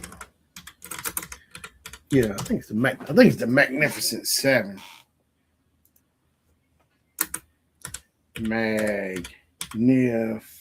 Magnificent 7. Yeah, here it is. FAMU Marching 100 uses the term Magnificent 7 to refer to the group of student drum majors. It also is a nod to the powerful percussion, cadences, and musical arrangements featuring their signature title, performed from the highest of 7 hills. Yeah, the Magnificent 7. Yeah. Well, so he started telling me all the stuff that FAMU got picked for, like a commercial, or like one of the top got picked to go around for like top bands in the country. And FAMU got a nice band, but I would tell A&T was the better band. I was just going there and smack talking about A&T. FAMU, A&T. Got the FAMU, the Magnificent 7. Yeah, we are proud to present a 3-piece halftime show. But yeah, that's the one thing, everybody go to A&T football games, the halftime show. It was like in football, after the band play, half of the stadium then cleared out.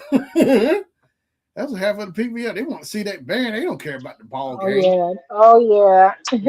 Go to a black school, they're going to see the band. All these people, yeah, some of them see the game, but they come to see the band. After that band, that show, bye. Yeah. Prairie View played FAMU, but they didn't play North Carolina A&T. I guess that was too far for them to go. But Florida, they Yeah. just stayed on 10. Mm-hmm. Cause FAMU was right there in Tallahassee. So Yeah, yeah, good old FAMU. Mm-hmm. But I smack talked them about FAMU, but I told them they beat us 95 homecoming my first year out the gate. And I got sick of that old man kept saying, let's go Rattlers. Mm-hmm. Let's go Rattlers. Man, shut up. I'm gonna tell the old man shut up. Mm-hmm. Let's go Rattlers. Yeah. Mm-hmm. Aggie Pride.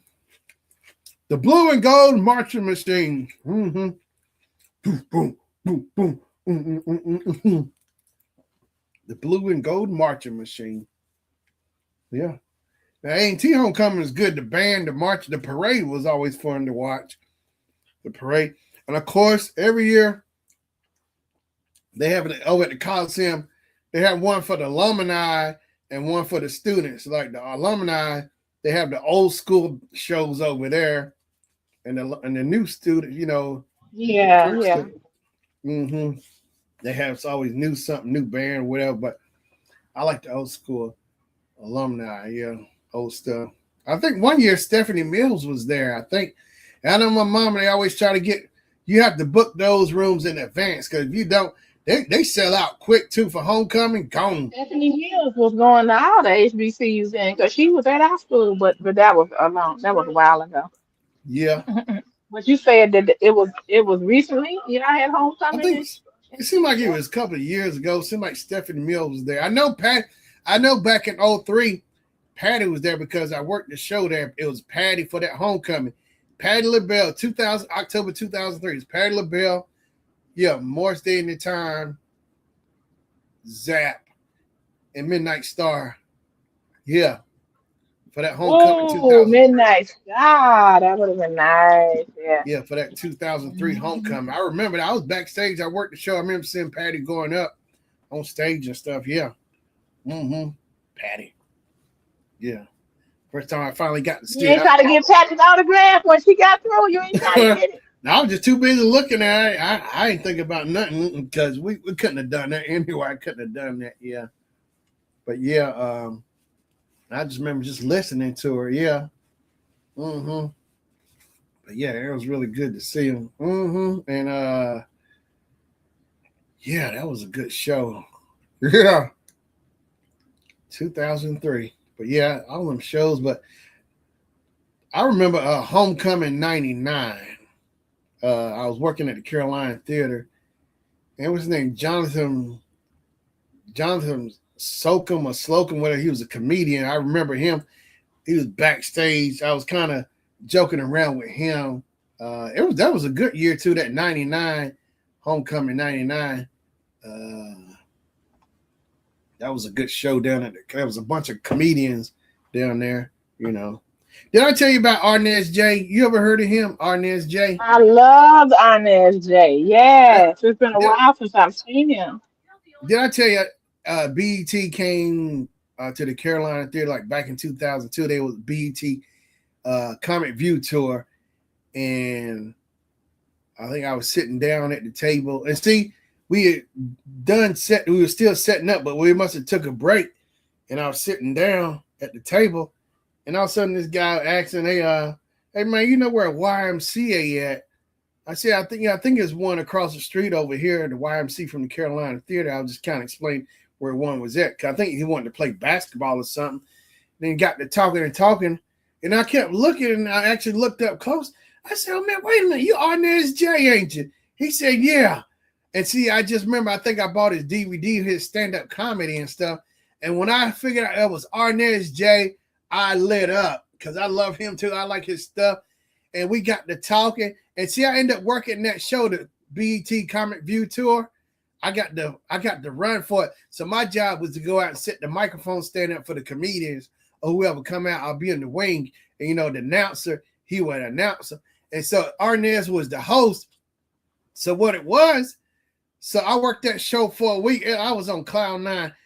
I got to cut up with the announcer who announced the comedians. Me and him over there cracking up, making jokes. And then That nut Arnaz, every time Arnaz would go off and come back off on and back off stage, me and Arnaz were cracking up, acting like a nut. I said, am I really at work? I couldn't believe it. I couldn't believe it. I thought I was dreaming. Because I couldn't believe I looked Arnaz, he was, me and Arnaz were cutting our food back there, back on the side. Yeah. But when it's time for that announcer, announce committee, I go out there and just to put the mic out, Arnaz will go make, he'll bring out the next guest or whatever, and the announcer. But yeah, I was sitting there cutting up back there with both of them. I'm serious. I couldn't believe I do this for a whole week. That was like one of the best shows I ever worked. I mean, we cut up from the time of the show to the show was over with, the whole run. We cut the food the whole week. I can imagine how much fun that was. I can imagine that. That was like a dream season right there. I never had so much fun. I couldn't believe I was at work. I never had so much fun like that. Oh, did I tell you I met John Weatherspoon too? I met him. I don't remember that one. Yeah, I think Jay-Z was. I ain't care for him, but yeah. Huh? Yeah. I ain't care for him, but the way he act, I was just like, oh, right, taking our people back 100 years. Yeah, I met him. Well, see what it was. I think he was on that tour, because Jay-Z was on it, I think, and Paul Mooney was on it. I saw Paul Mooney on stage, and John Weatherspoon was coming backstage, and I would say, hey, John Weatherspoon. Of course, he had his big old bow tie and them pants and them shoes, and patent leather shoes. Well, oh gosh, they were white. See, that's what I'm saying. That's what I'm saying. That's right there. Uh-huh. And I remember I talked to him. I spoke to him. I think Charlotte Caesar was on that show too, or something. I think, if I'm not mistaken, or it might have been a gospel show. But I met Shirley Caesar. I saw Dolly Parton backstage too. Saw Dolly Parton. Oh, I saw KC and JoJo too. Sure did. I saw them. They came on stage. I saw them backstage. I'll never forget it. It was clear as day. Now I'm backstage. I know they got security and stuff backstage, but all of a sudden something didn't seem right. I see the Wake County sheriff come in. Then I saw another Wake County cop, another sheriff, and another sheriff, and another Wake. Now, wait a minute. Now, I keep saying, it was like, I don't know, 6 or 7 of these Wake County sheriffs coming up in here. Now, why are all these sheriffs coming in here? I know something went wrong. I know something was getting ready to jump off. I was backstage. I knew something was getting ready to jump off. I was kind of off to the side trying to see what was going on. The next thing I know, they went back in the dress. I turned the corner and went to the dressing room. The next thing I know, I heard KC and JoJo fussing with the cops or whatever. They were in handcuffs. I was like, man, they were tangling, and they were like, he was fussing. I think what it was, then somebody finally told me they didn't pay their taxes. Oh wow. Oh, wow. I was like, man, that's You mean to tell me they came to the show to arrest him? Yeah, they sure did. I think somebody told me it was because of taxes or something like that. Yeah, it was like, I'm serious. It was like 6 or 7, because they was in there. They sure was for those two. They both were in here. Yeah, I was like, wow. What's going on? Because I remember Casey. Yeah. That's a shame. I know. I remember Casey was fussing loud, and JoJo, he wasn't that loud, but Casey was louder. But yeah, he was tangling and had his hands behind his back. Both of them were coming out. I was like, wow. So I've never seen nothing like. I mean, it was just crazy. All them cops in there waiting on them to come out. Like 2 of them went and got them, whatever, but others were standing on the side waiting for them to all come out. Oh, well, at least the show was over. I thought you were saying they walked up on the stage and got them. No. I was like, I think probably were done. They done their number. They went and got them out the dressing room or whatever and pulled them right on out. Yeah. But yeah, it was just crazy seeing that. Oh, dog. It's like, wow, man. I hope they didn't do Lauryn Hill like that. That's awful. Yeah. I don't know, but it was crazy. That was like back in 03, 04 when it happened. Yeah. I saw Jaheim. I saw him. You remember him, Jaheim? He came out like in the early 2000s. Jaheim Yeah, I came. like him. I like him. He had a nice voice. I don't know. I kind of didn't like him. Uh, we was at the, Hater. Why we was not? at the dock unloading the truck. Wait, Shannon. Shannon. Huh? Can I? Can we talk for a minute? Don't you don't you even start that. But yeah, we was at the loading dock unloading the truck, and so I saw John Heem had his cornrows or whatever in his shirt. He had his pit bull. I think he had a pit bull with him, whatever. So I was like, "What's up, Jaheim?" He like he didn't want. I said, "What's up, Jaheim?" I'm just speaking to him. He like he didn't want to speak. You know what? I said, "Forget it. I don't care." He like he didn't want to. I'm just speaking, just saying what's up to him. Like he was too cool with his dog or whatever to say what's up. I said it clear to him, but forget him and his little raggedy pit bull. I don't care. Oh man, I said ever since that day, forget Jaheim.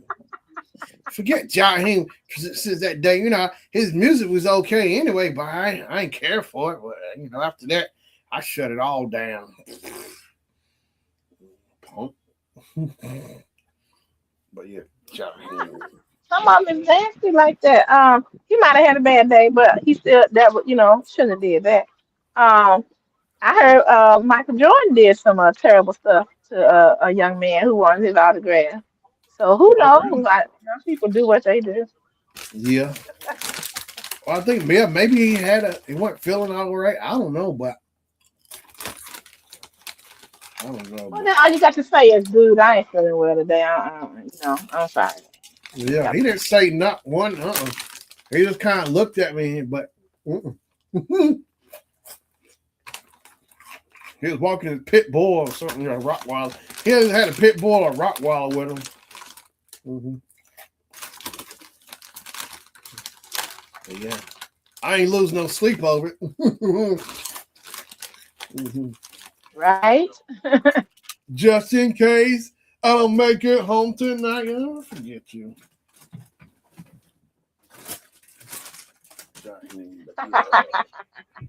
Punk. Punk. Just in case.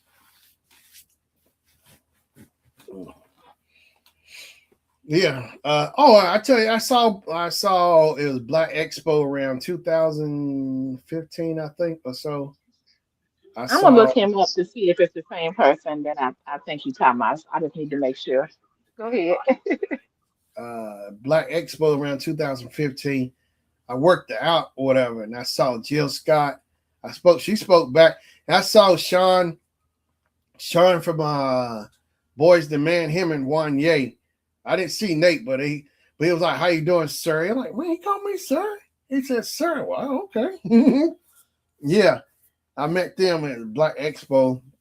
Oh, I did see. I got to see Frankie Beverly and Maze again. They came like that might have been that same year. I think Okay. I went to Spotlight and I saw Frankie Beverly and Maze. We set up for them.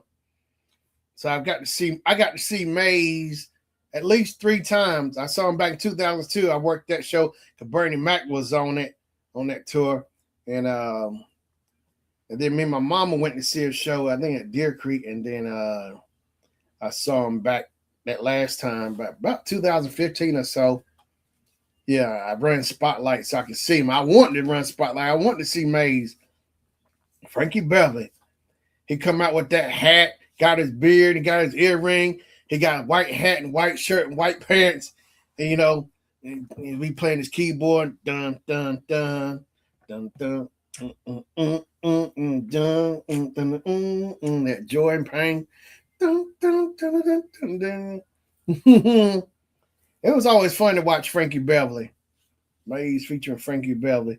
And I remember clearly we went to it was a family reunion. We went down to South Carolina. It was 2004. We stopped at south of the border, and we stopped there, and we stopped by Shannon. The last time I went to Shannon was like 04 that summer. 04, we went to a family reunion, and then we came back on the way back up home. And I remember clear as day too. My mama, we had that Grand Am. My mom had those like the best Maze featuring Frankie Beverly CD. And I remember listening to the songs in the back seat. Uh, Lovely Inspiration, and I remember that song. That was. I was like, man, it was actually some other cool songs. I heard other songs. Excuse me, but I never heard that song. Lovely Inspiration, of course, Joy and Pain, but it was just something about that Lovely Inspiration. It was a nice touch too. While we were riding down the road, the memory, heading back home. Lovely Inspiration. That's a really nice song. And I like, what's the other one? We are happy, happy. We're one big Yeah, and that family. makes me feel happy. Huh? Yeah. It We makes me are feel happy. happy. Yeah. We are happy, happy. We're one big family. I love that song too.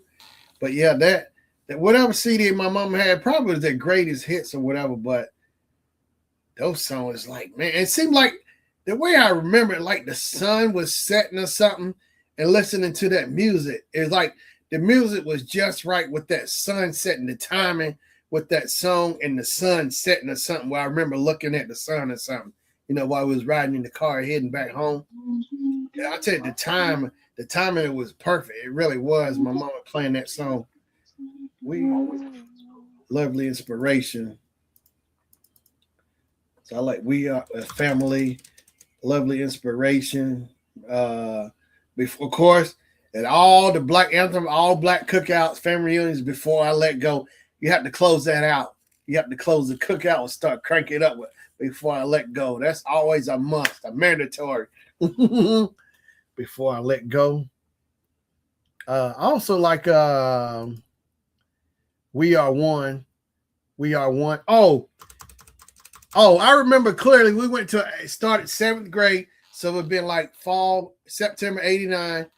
Yeah, fall, September '89. I just started 7th grade, so it was like a Saturday. We went to the A&T game, and that thing was on the ticket. The little card for the schedule.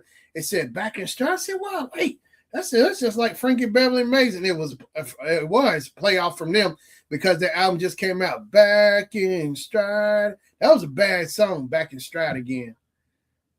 Maze, Back in Stride. Yeah, because that was one of their big hits that came out that year, It just came out on their new album, Back in Stride again. And A&T used that as that thing, Back in Stride. Back in Stride again. Dun, dun, dun, dun. That was a bad jam, Back in Stride. Oh, wait, no, it came, well, I heard it back in 89. So the song came out in 85, but I know I heard it in 89 because that's the first time I heard it. But I know A&T used it as their thing, Back in Stride. It was on their schedule, on the little card they had passed out for the football schedule. Mm-hmm. Back in Stride. So Before I Let Go, classic hits by Maze. Before I Let Go, Joy and Pain, Back in Stride. I like what's the other? Of course, Family, Joy and Pain. I like Golden. What's that? The Golden Hour or something. Maze. The Golden Hour. It's the greatest. Maze greatest hits. I like the Golden Hour. I like Southern Girl. Southern. Southern Girl. I like. Oh, the first time I heard Maze, my mama had that album Maze Live. I think they were in Louisiana or somewhere. The Maze Live. You know what? I'm gonna say this. I'm thinking that Maze. Listen, this sounds weird, but I didn't know anything about Maze until I got to school in Texas. Maze Yeah. was just not played. For some reason, it wasn't played on the stations in Chicago like that. But when I Really? listened to them, I was really, no, they didn't boost them like they did in Texas. When I got to Texas, everybody was like, "You don't know about Maze? You don't know about Maze?" And I was like, "No," and then I started listening to them and I liked it. Yeah. Let's see. Happy Feeling. Oh, Golden Time of Day. I like that song. We Are One. Can't Get Over You. Can't get over. I think my mama won the cassette from that because the morning after, I think it's on that album. Morning after, or whatever. And I know I love that song. It came out in the early '90s. Morning After, I think. The morning after. And the way I remember it, say I worked the show, but see, they let us go out in the audience. We watched the show, me and my teacher. And see, that was a really cool moment. My teacher, Professor Mr. Richardson, passed a few years ago. I got to hang out with him and a few of my other buddies from the theater that I graduated with. We were out there, we worked the show. We was out there in the crowd watching the show together. And I remember hearing the morning after, and they dropped the disco ball. Oh, I said that was perfect time. The timing of that disco ball and that song the morning after, it fit the theme just right too, with that disco ball mirror spinning while that song was playing. I mean, they really put on a good show. I remember I was jamming to Maze, but my mama is because of her. I got Maze. I see with Maze live album. I think they're in Louisiana. And like on the front, you see them on stage and you see that marquee. Here it is, yeah. Maze featuring Frankie Beverly. Let me see here. Where was the Shinger? Yeah, live in New Orleans. That's the first time I remember seeing them, the album cover. My mama has it. Yeah. The marquee is on the stage. They got that. You know what I'm talking? I can show it. Let me bring it up. Maze live. Yeah, Maze. Live New Orleans album. Maze.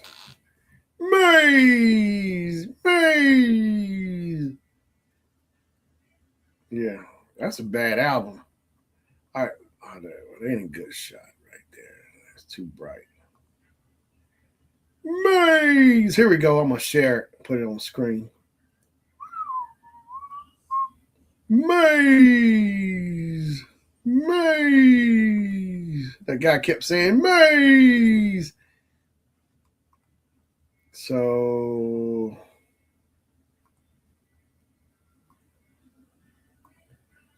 there it is. I'm gonna blow it up, make it bigger. Let's see here.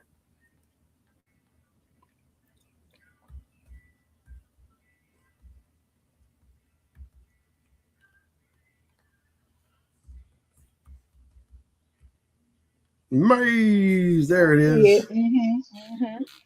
Yeah.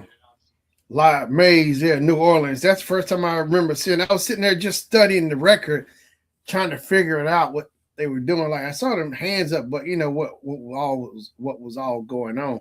And I think that's really cool. After I saw it, look at it, years later, that marquee it was on the stage.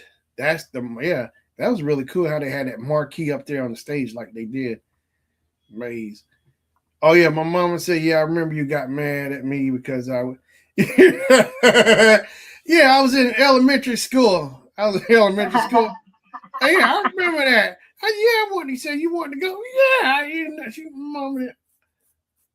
Yeah, she finally took. We finally went. Me and my folks finally went. It's like back in 06, 07, somewhere in there. He said, "I'm finally gonna take you." Yeah, because she still remember that. Yeah, we went to see Stevie Wonder. Stevie was jamming. Yes, I got to see Stevie twice. Yeah. Mm-hmm. Yeah, that Maze. Yeah, but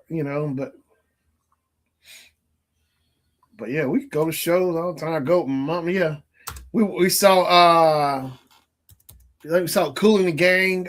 Who was on that show? Kool and the Gang.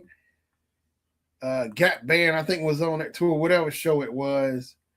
I'm telling you, but I've seen a lot of shows. We've seen it, but there was one show I'm glad I got to see. It was Stevie Wonder. But mom, we always take them to show, but that was that one. I just can't understand why it took me till I got to Texas to know about them because Yeah, I know that they was all over. I don't know. I don't know yeah. what that was all about. Mm-hmm. But but it was fun when my mama said she Maybe said, I was too young. Yeah, maybe huh? I was too young. I said maybe I was too young. Maybe that was it. Cause I know that they that Happy Feelings that came out like around 77. So then Happy I was too feeling. young to be into that kind of music. Maybe I was mostly into Happy feeling the in dance the music or something. air. Yeah. Happy feeling in the air. Yeah. I think one of the first videos I remember seeing also, grandma I got grandma videotapes. Like I remember I was in the dorm, I had a VCR. I remember I dubbed some of her videos because grandma got all those old videos from Video Soul, which I own those tapes. I can go and watch those music videos because she recorded a boatload of videos. And on there, one was here. It's like, oh, what's that? Oh, I can't think of. Well, ooh, I cannot remember the name of that song by Maze. It go, ooh, ooh. Oh my gosh, it's Maze. When somebody's in love, I think. Yeah, when you love someone. Yeah. And that when I saw that I actually made a video and I heard that song, When You Love Someone. Oh man, I love that song by Maze, When You Love Someone. It was a bit, and grandma had the video of it too, When You Love Someone by Maze. Yeah. And the thing I like about the album cover, it's a hand and it's a maze. You know what I mean? I love that. I love the art direction on that. That really catch my eye with that. You see the hand and it's a maze inside. I thought whoever did that was really cool. That art direction, that design, and that's the thing when I was little, my mom had those records and stuff. I would always study the records, look at the artwork. I was just drawn to it.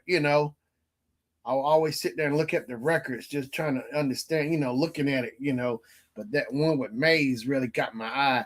The guys in the Jacksons album covers, Jacksons Live.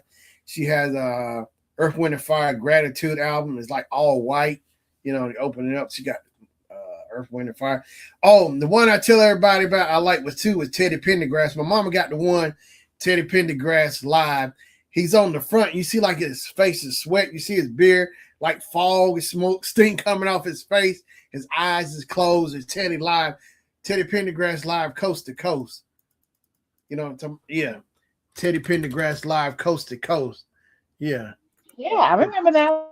Yeah, she got that record because I could never figure out I was in elementary school, I was sitting there looking at Teddy, like, what is he doing with his face? Why he's squinting his face and and steam and smoke coming off of it. And he's I don't know what he did. He just I know it didn't look right, but it's that live coast to coast Teddy Pendergrass. Yeah, the first song I remember hearing by Teddy Pendergrass, maybe I was in preschool or first grade. I don't know.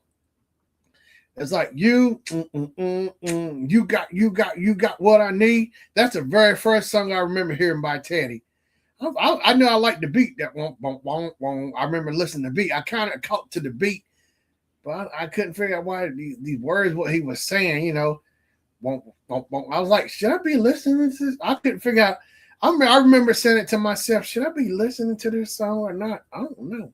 I could, you got what I need. I think that's why I like that song so much even more now because I love it. But and over the years I remember listening to it. And the best version is the live version. I told Jennifer, last year she actually listened to it and she looked it up on YouTube. It's on there. It's from I got Teddy Pendergrass live in Philadelphia in 1979. I got the DVD, the concert on DVD, and that that's the best version. It's better than the studio. And my mama taught me about that with music. When I was in elementary school, we were riding in the car or something or whatever, and she would tell me the live songs are some of the best, the best you can hear, the best music. The live, it sounds just as good live. That's something I learned too, just listening to the music. A lot of times the live versions are better than the studio, and it's quicker and faster. I noticed it than like when you go back and listen to a studio song, it's like, why is it so slow, compared to the live? Because when they're live, they physically there and everybody, just, pumped up, ready to go in the music, versus in the studio. but it just sounds so much better. It's quicker and faster to me. I learned that too, listening to live music. But that only you, that's that the live version is the best version. Cause now when I listen to the studio version, it's like it's just too slow. It's still I can get into it, but not like the live version. Only you. Don't don't don't don't don't don't don't. But that. You know what? I meant to tell you. Of course, I like Fire and Desire by Tina Marie and Rick James. And I came across this version like a week or 2 weeks ago. It's them, but whoever the guy, John Morrell, whoever he is, it's because it shows the official, like, Rick James topic on YouTube. He went back and redid it because, Fire and Desire, when it starts off, you hear dun, dun, dun, you hear the drums and the bass. But Mm-hmm. he removed the drums or whatever, and it's more like you just hear the keyboards in it sound. I mean, I was really I think it's like an extended version. The guy who went back redid it, and I actually like it way. It's like I really can really hear the song now, and really more. My ears are really more in tuned into the song when he removed the drums out of there. It's like, man, it's like I felt like I was really hearing that song for the first time, when he removed the drums out of the song. He took the drums out, from Fire and Desire. It's like the keyboards, the way he did it. Oh my gosh. It's like, yeah, you hear it's like the original keyboards or whatever, but the drums were taken out. And it sounds so good. It's like I was really hearing, like you really can. I mean, you can hear Tina, but I mean, you listen to it, they really tore that song up because it's like an extended version or something of Fire and Desire.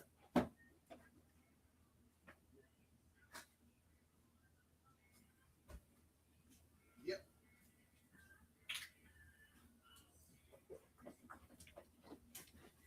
Yeah, it's like a extended version, whatever. I'll pull it up. Let me find it. I really like it. Let me see here, YouTube. Fire and Desire. So I guess maybe it's the guy, somebody, I don't know who Rick had worked with before. I don't know, but that Fire and Desire, I think extended. I'll show you. Here it is. I'll bring a screenshot up. Ooh. It's bad too. I'll bring a screenshot up. See right here, said love songs and funky beats to John Morales mixes. Yeah, and this is like the official version too, because it's on the actual Rick James YouTube channel with the check marks, Rick James topic. Yeah. John Morales Eminem mix or whatever. But yeah, it's like you can really hear. I mean, you really hear this song. It's like I can hear more come out of it without the drums in it. I think it's really cool. Like somebody did like Michael Jackson songs, like when he was with Motown, and they took like the bass out of it, and you just hear him singing like with the keyboards. And like it made a big difference to me because I feel like sometimes some songs with the drums, I get it, drums are good and the bass, but sometimes I feel like for me listening to a song, it drowns it out. I can't really hear it. I mean, I hear the words, but you can actually hear the words more clearer without the drums or the bass in it for me. But right here, I listened to it. I couldn't believe it. It's like Feel the Fire with Teddy Pendergrass and Stephanie Mills. I love it to death, but I love Fire Desire, but when I heard this, I felt like this just beat that song by a few more points now. Feel the Fire between the duets, Tina and Rick. I really like this. And this thing, I never got to see them perform. I never got to see Tina, Rick, or Teddy, but I did get to see Stephanie. Matter of fact, I seen Stephanie Mills. I only seen her. I saw her like back in 2001. I think it was for like, was it like for all the Tom Joyner morning show, the Sky Show thing, you know? It was the Tom Joyner Yeah, I remember that. Sky Mornings show, yeah. Yep. 'Cause my mom used to go, her Uncle Coot, they used to go all the time up there because it would come every year. Oh, I even end up working it 1 year or so, 2 years or whatever. I met Bo Legged Lou from Full Force, you know, Bo Legged Lou. I met him. I met Mark. It was all the ones it was like cameo appearances kept showing up. I saw Bo Legged Lou backstage, Mark Curry. I saw Tim Reed from WKRP, you know, Venus Flytrap. Tim Reed. Yeah, it's like I kept seeing celebrities. I met Tom. I got to talk to him backstage. I talked to Mr. Pre. Mm-hmm. Yeah, I remember. Did he have that big afro? Mm-hmm. Whole time. Oh, he had it shaved off. Tom had his no, he had a shaved head. What about the sideburns? You know, yeah, he ain't none of that. He just had his shaved head. Oh, I think I saw Mary J and Mr. Pre. I think Mr. Pre passed. I think she passed a few days ago. Mr. Pre from the Sky Show. Mr. Pre, yeah, yeah, Oh, too bad. I heard that yeah, Bonnie Tyler passed too on the 8th. yeah. She passed. Yeah, a few weeks back. Well, yeah, sure did. Yeah, Bonnie Tyler. But yeah, Mr. Pre. She was 73. Mm-hmm. I loved her. Turn around every now and then. I'm like, ooh, she had a voice. It was Yeah, very profound. You know, you knew it was her. yeah. But yeah, that time during the Sky Show, my mom and Uncle Coot, she took Uncle Coot. I think they went down there. You had to get down there early, quick, because you know it was free, and you know you had to leave early if you want to get a seat. You had to get up early in the morning. I could have swore my mom they got up like 4 or 5 or somewhere. You gotta get up early. Yeah. Live early in the morning. Yeah.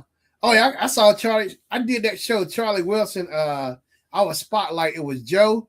No, I think Joe came out first, or Kim came out first, then Joe, and then of course Charlie was the closer. I'm telling you, I actually got to see Charlie actually, you know, working the show. I remember I called my folks. I told my mom and dad about it. I said, when it's time for Charlie, the lights dim, you know, the crowd got excited, you know, and then you hear somebody saying, all aboard. Uh-oh. Now you don't see him, you just hear him. Somebody saying, all aboard. All aboard. And then Yeah. you start hearing this train, and then you start seeing these girls, these ladies coming out, and they got like a light, like they like a train, you know, a train coming out. The girls, ladies coming out on stage, they holding a light coming out, dance strutting or whatever. You hear a train, and then you see Charlie towards the end of it. I think he's holding a lantern or something. Then they do Party Train. They did Party Train. Don't miss that part. I was in the I think I was in first grade when I heard that. So I actually remember watching the video. It was on video. So I was in my mama's room watching the Party Train. I remember that's like one of the first videos I remember by Gap Band was the Party Train. I'm like, well, they kept talking. I know it was fun listening to, but I don't know what the Party Train is, but I know I liked it. Don't miss that Party Train. Oh, oh, oh, oh, oh. Everybody. That was a bad song. What else? Early in the Morning was another video I remember watching the Gap Band. I think I was impressed with those white outfits they had on. They had like the little straps, you know, flapping all over the place. They had the cowboy hats and their boots, and they were jamming. But what else impressed me with that video was the drummer. The drummer, he was playing his drumsticks were on fire while he was playing. That's what blew me away, the drummer. He was playing with his drumsticks. Oh wow! Oh wow! Yeah. Yeah. Mm-hmm. Like sparklers, but they was really on fire. No, them things was on fire. Them sticks were on fire. And Ronnie Roberts, Charlie's brother, on bass, he was getting it, and Ronnie on keyboard, and they were doing their dance. Early. I should try to figure out what was he talking about. I gotta get up early in the morning. Why he's always getting up early in the morning? I never could figure the lyrics out.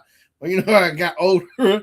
I went back and listened. Gotta get up early in the morning. Those big, outstanding was another big one. Yearning for your love. What else? Burn rubber on. Oh no, I think Burn Rubber was the first one on me because Uncle Dwight had a record. He'd be over grandma's all the time playing it. And I know he put that, I said, that's that song he played with that motorcycle at the beginning. Uncle Dwight put it on here that he'd play. I would get excited hearing that motorcycle start. It Burn Rubber on me. Dun, dun, dun, boom, boom,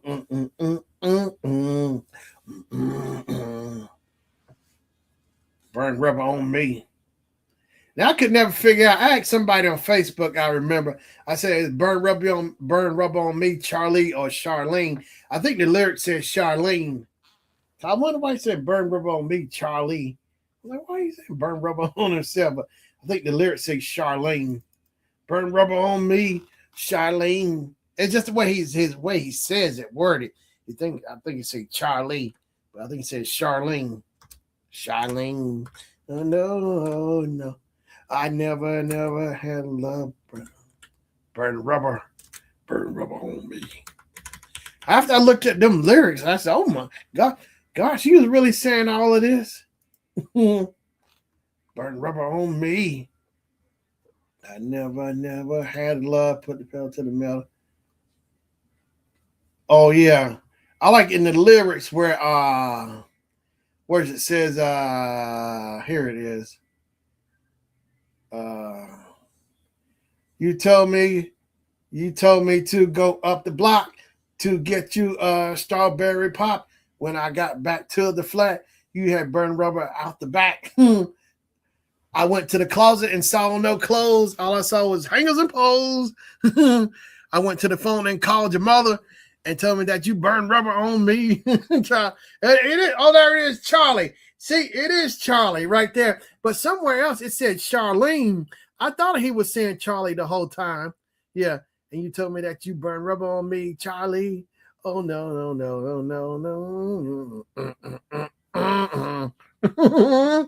I said, sound like she crazy a little bit. Yeah.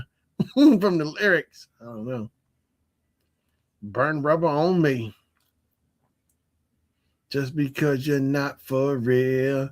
Why you want to hurt me, girl? Just because you're not for real. Yeah, she left it, but burn rubber on me. Burn rubber. I didn't know what that was. I love burn rubber on me. Why is she burning rubber on me? I don't know. Is she really hurting? Is he? I don't know. I just burn rubber on me. That was funny. Yeah. Just listen while little trying to understand these songs. Oh, what are they talking about? I don't know. Mm-hmm.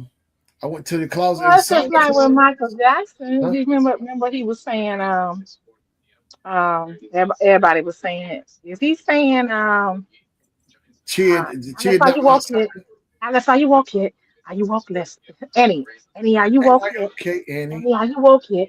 Are you woke yet? Annie, everybody was Annie. like, Hey, okay. Mm-hmm.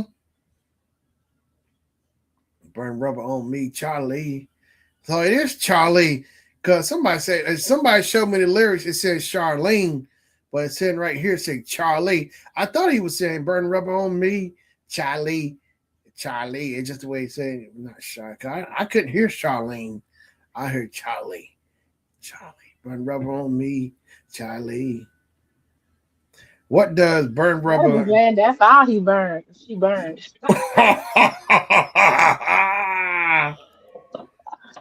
What does it actually got on here? People also ask, what does burn rubber mean in slang? Burn rubber means to accelerate vehicles. Yeah. Means to accelerate the vehicle so fast that the tires spin against the pavement, making a squealing sound, smoking, and leaving black marks on the road. In general slang, it means to drive, move, or leave very quickly, or Right. to hurry up and start a task. Right. He was gone. Burned rubber. Burn rubber on me. Charlie. Charlie. Oh no, no. I never have.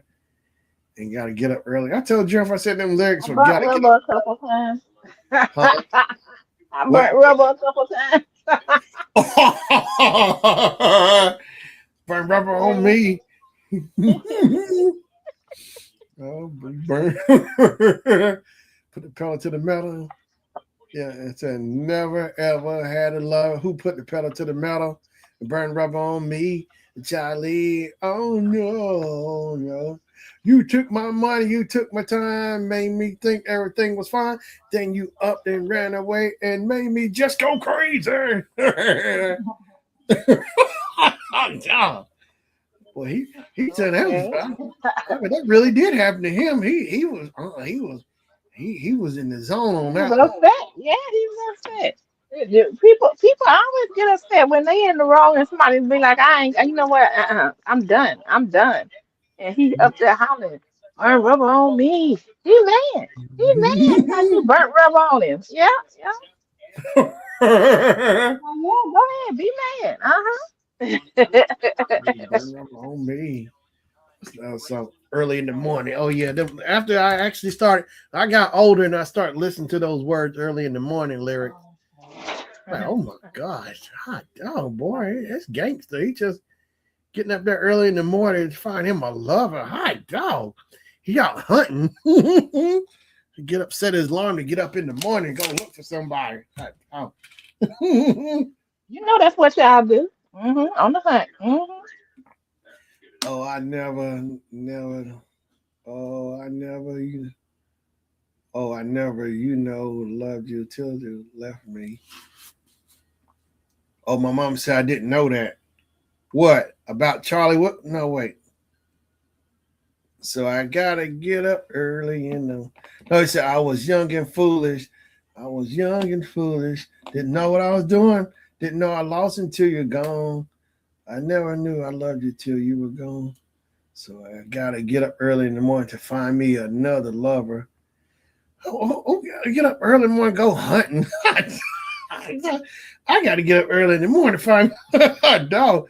Most people like to sleep in the morning. No, he's setting his alarm to get up and want to go hunt for something.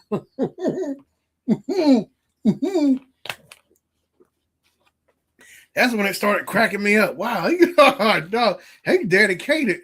Get up, get up early in the morning, find me another.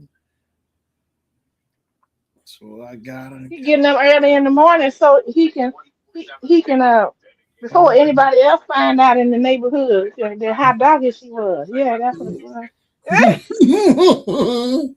was. Early. Like I gotta Mom get up early. gotta get it. Oh, outstanding. I see. Outstanding. Mom said I didn't know that. Yo, you talking about the song, Mom? What? I didn't know that. Oh, the lyrics, bro. Outstanding. Girl, you knock me out. Excited. Make me want to shout. Girl, you're looking sweeter now. You got it every. Oh, that's what he says. You've got it every day, girl. I couldn't figure out make that part. I know that wish that I could love you right in a special way. You light my fire. I feel alive with you, baby. You blow my mind. I'm satisfied. Outstanding, so outstanding. Yeah, girl, you knocked me out. Excited. I'm so excited. Makes me want to shout. Baby, gee, dum dum dum. I feel so lucky now to have you all over. I really love the way you love me forever. I'll be yours. You. That's a bad song. Mm, mm, mm. Boom, boom, ba-dum, boom. Shabby dabby dabby doo doo dabby doo. Shabby dabby dabby doo doo. Oh, let me look up the lyrics. You know what I can't understand is computer love at the very beginning. I cannot I try my hardest to understand at the very beginning of computer love. You know. It's saying like robot at the very beginning. A computer love. It goes something. Then it go computerized digital love. But I can't make out the part right before it says computerized. Computerized digital love. You know, I actually heard the best version. It was a redid. It came out like back in 94, 95, no, 96. Roger made a video of it. Of course, Charlie on it. He really pumped it up. I mean, he really souped that song up. And somebody put on YouTube says the best version of Computer Love, which I agree. Out of all the versions of Computer Love, I love this version better. The one that's on YouTube, and it's a computer. He made a video. It's a mix from all his videos, compiled from all his videos or clips that make up the Computer Love video.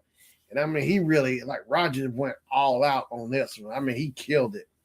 He rocked it. He knocked it out the park. Computerized, digital love, computerized, oh, baby, a beautiful love. I know Grandma told me, I think I agree with her at this time. She said this song was ahead of its time. I think it was. Computer love, computer love, looking for my computer love. Because Shirley Murdoch's on it too. Computer love. You know I've been around for about 6 months. The cool prima donnas. I want to share your. Oh, that's what he said. I want to share your treasure. Oh, so rare. Because it's your face I see on my computer screen. Oh, won't you? Shoobity wop, shoobity wop. I want to love you. Shoobity wop. On computer love. Shoobity bop, shoobity bop. I want to love you. You know I've been. Oh, I seen the version of it's on YouTube. I saw the first time I ever went on YouTube was August 2006, clear as day. And what it was, I came across YouTube on accident. I was looking up talk boxes at that time. I was looking up talk boxes, and I typed in talk box. Next thing I know, I saw this link. It says YouTube. Now, what's this? I clicked on it, and I swear it like opened up a whole new world. And I kept looking at that clip. Matter of fact, I still got my first account on here, but I go back and look at it sometime. My first original account on YouTube before I started my show, because I said I wanted to start a whole new channel from that channel. I got it. It's like all my old YouTube videos. I save a list, and Computer Love's like the first one I saw with Roger. He was on the Sinbad, that Soul Fest, Sinbad Soul Fest or whatever. Oh, okay. And Roger, oh my gosh, I kept watching that video over and over. And that's back in 06. I looked at it over and over. My mama said they went to go see Roger, like back home up in Raleigh somewhere. They went and saw him. I think it was at a bar at a club somewhere, and they tell me how he jumped up on the bar or something. Yeah, Roger jumped up on the bar. I remember them telling me that story. Yeah, they got to see Roger. That's the one I want to go see. I want to actually see was Roger.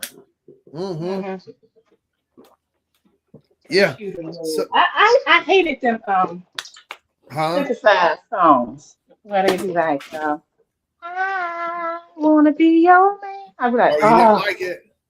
I ain't like them. I knew fellas that liked it. I was just like, I don't like that.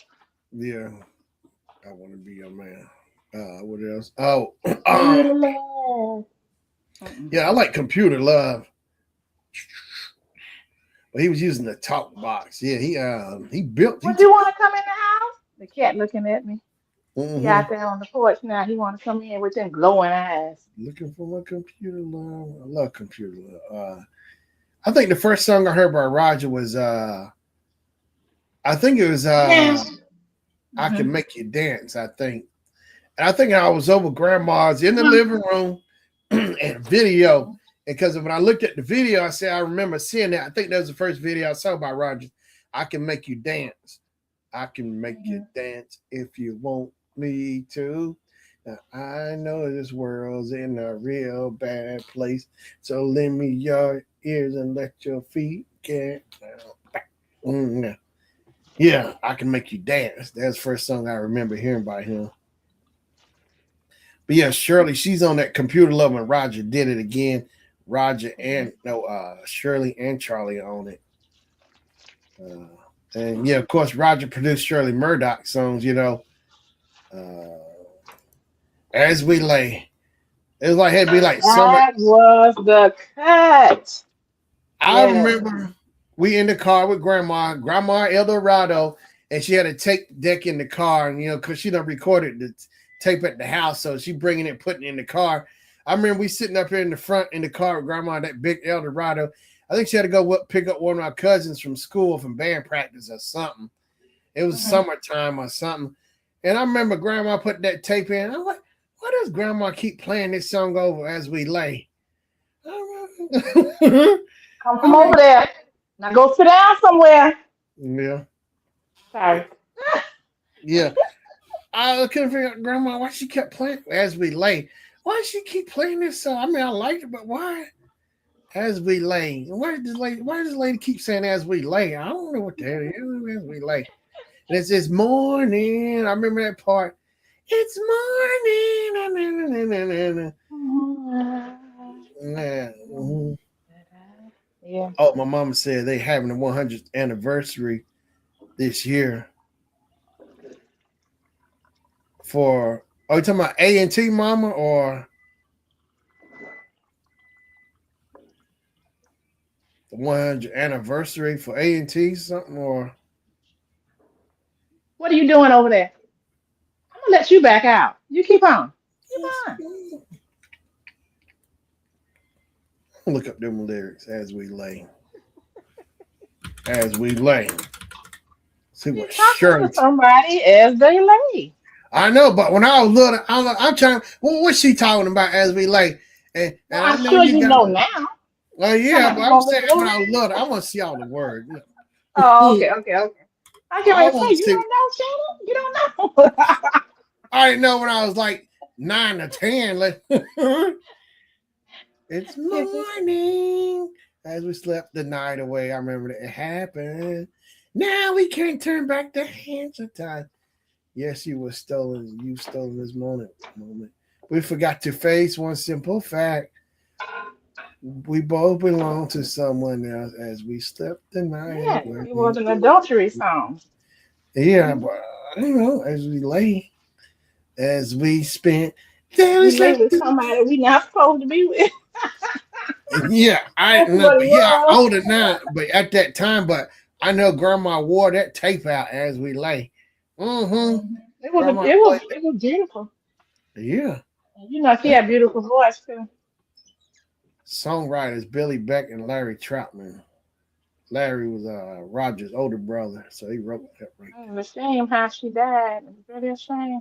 I was like, What? dang, Who? the singer. Shirley? No, I think she's still alive, right?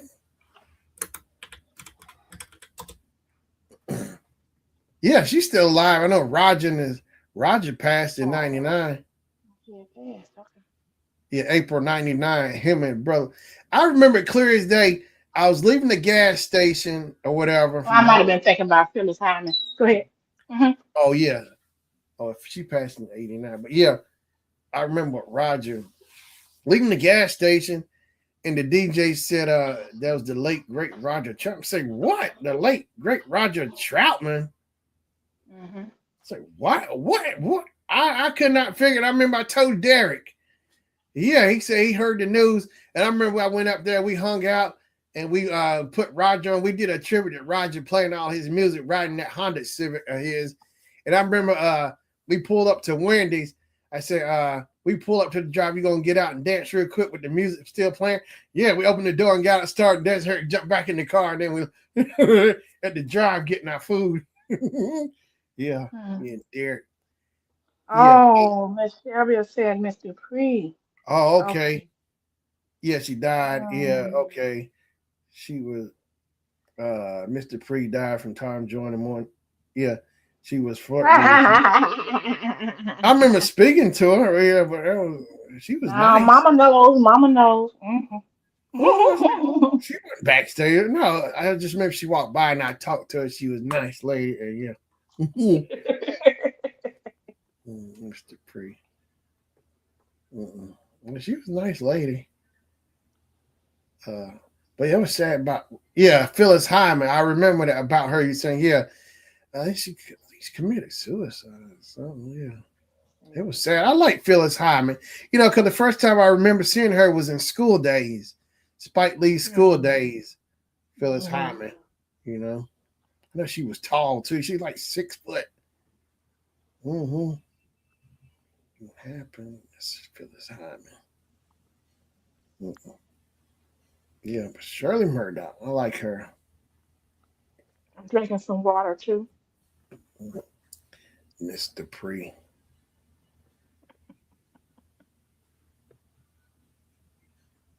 Yeah, she was a nice lady, Mr. Pre. I remember her. I think Myra J. Myra was crazy too. Myra J was crazy. I remember watching her stand up. Myra J was I think she was on Comic View, like back in 91, 92, Myra J. I used to watch all of them on Comic View. Gil Hughley. Oh, I know what I was gonna say about Roger. Duke, not Duke Ellington, Duke, uh, Clark Duke, Stanley Clark Duke, not Duke Ellington, Duke, the Clark and Duke, Duke and Clark. What's his name? Duke, George Duke. I met George Duke.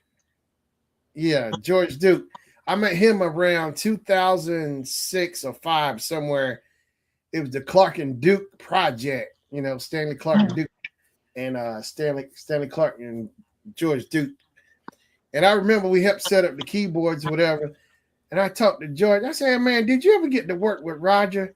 He said no, but he said that was a bad brother. That was a bad brother. I was like, man, because it just seemed like they would have worked together. He said, no, they never worked together. George Duke. He was cool. I like George Duke. Yeah, George Duke and Stanley Clark. I know Stanley Clark made a song called Heaven Sent Us, Heaven Above or something. And Howard Hewitt is on it. Sings on that song, Howard Hewitt. Heaven Stanley Clark. It's called Heaven or something. And Howard Hewitt is on it. Stanley Jojo, what you eating? Clark, Howard Hewitt. Jojo, what you eating? Heaven Sent You, yeah. Heaven Sent You by Howard Hewitt. Howard Hewitt and George Duke on feet. Stanley Clark featuring Howard Hewitt and George Duke. That's a bad. I love that song, Heaven Sent. Heaven Sent You by Heaven. Yeah. That was a good show too. I like Howard Hewitt. I never seen him in concert. I know I like Howard Hewitt. I think the first song I first remember hearing Howard Hewitt through Shalimar. This is whatever. For the lover you, this ring, forever always be true. Yeah. My dad, he didn't say Shalimar. He said Howard Hewitt. Wait a minute, you got Jody and Jeffrey. He said Howard Hewitt. He didn't know. That time he didn't acknowledge Jeffrey and Joe. He said Howard Hewitt. A dog. He didn't even know it, those two. He said Howard Hewitt. And then they broke out on their own. Yeah, Howard went solo, and Jody and Jeffrey, he did something, but he produced and stuff too. Well, I like Howard.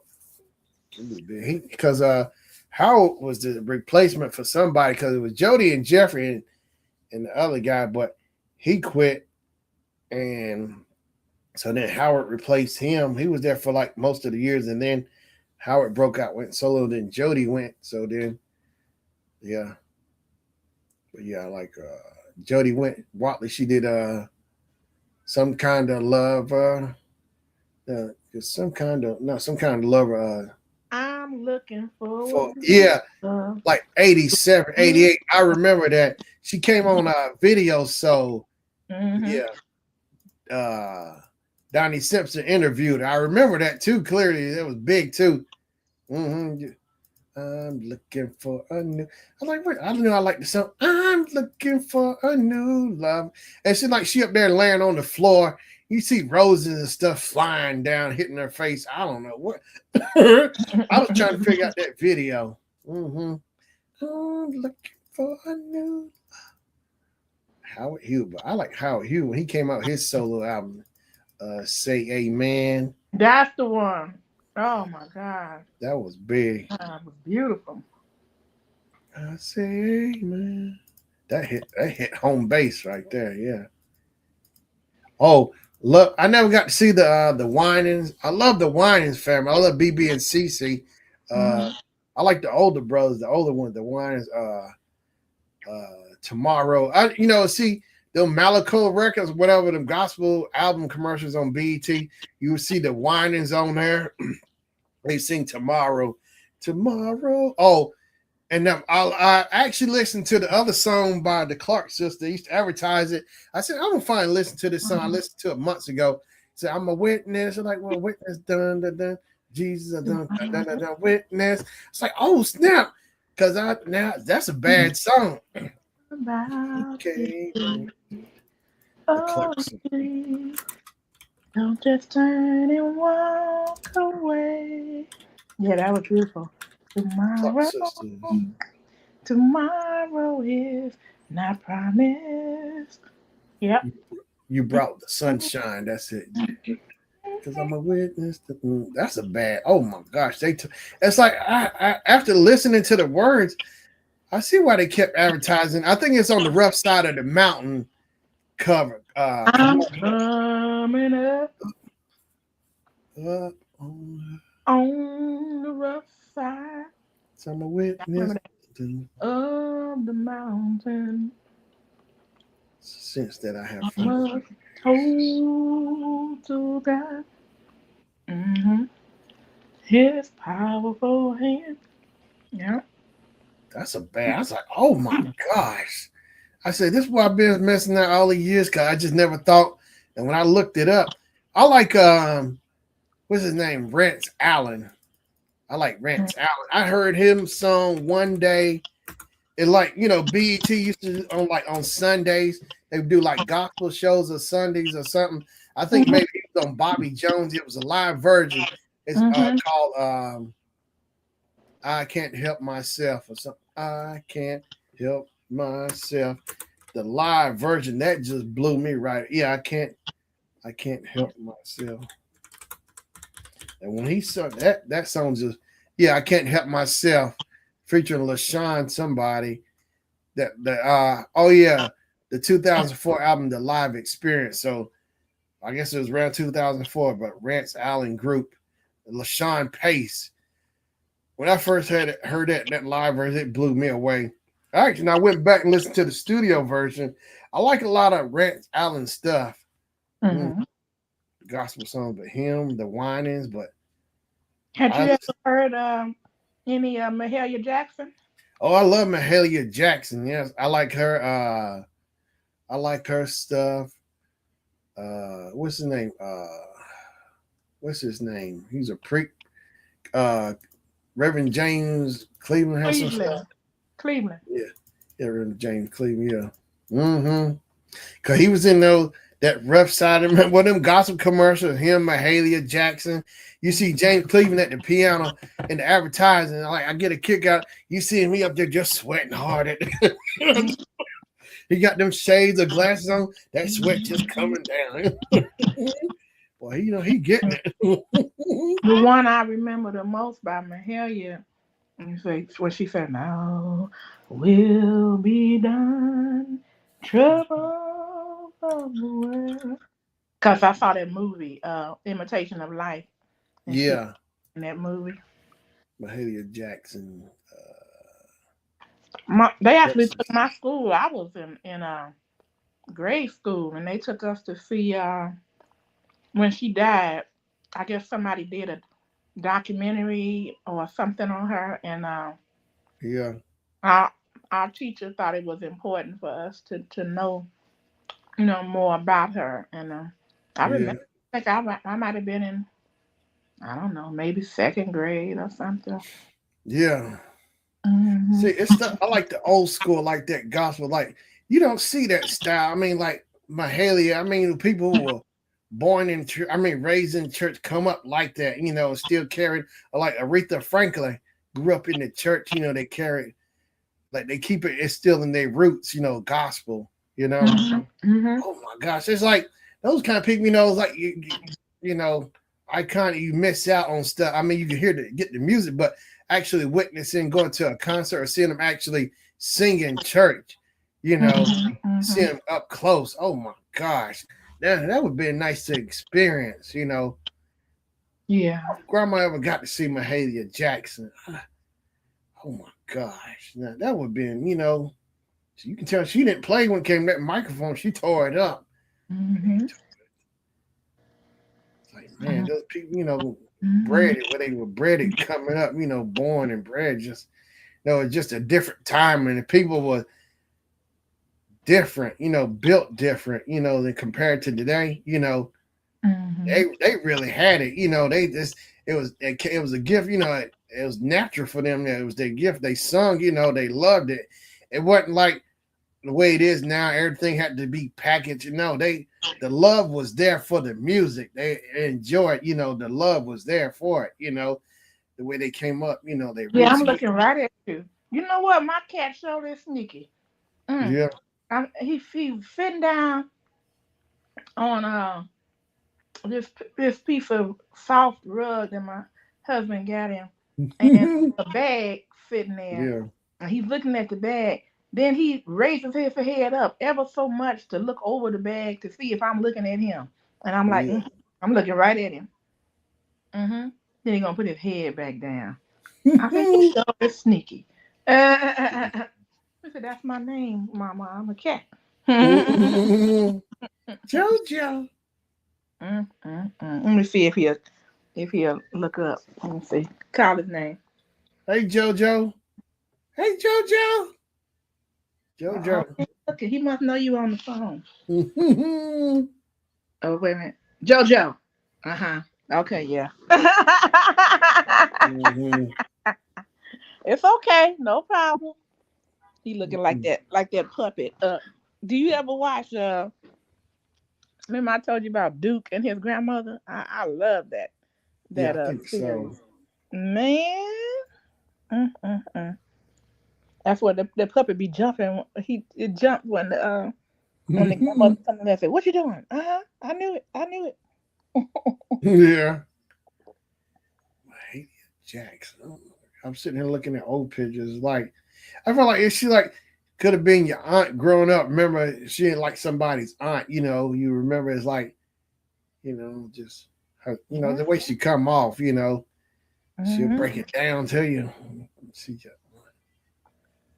I gotta look up, see if you see whether there's a movie about her life or.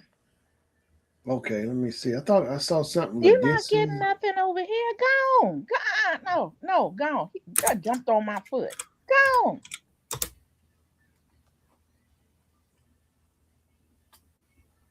Let me see here. He loves to come over here when my husband sick because he drops food. Mm-mm. I can't see, and he'll come over here. I'm like, what you doing? I'm like, mm-hmm. Robert Roberts presents Mahalia 2021. Remember Me, the Mahalia Jackson Story 2022, starring Ladisi 2022. So 4 years Let ago. us see. Let us see. Yeah, let us see. Okay, let us see. Hey, that reminds me. Have you seen the Odyssey yet? No, I said somebody told me at work. They said I think it was good or something. No rubs. No rubs. Get off my Get off my lap. Gone. I'm not through. Mm-mm. Listen. Can you hear him? Yeah. Uh. I can't hear him. Yeah, I hear something. Mm-hmm. That's him. Like purring. Let Go. us. Go. I'm gonna throw some water on you. You better go. Mhm. He got down there.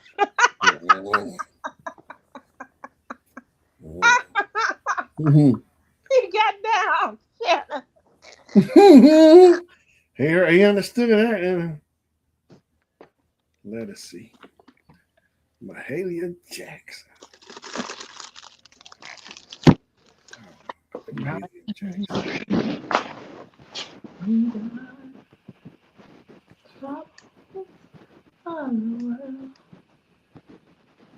Yeah, I would have gotten more out of like hearing her singing at a church way back then than like versus hearing singing at a church now. The experience would been a lot better.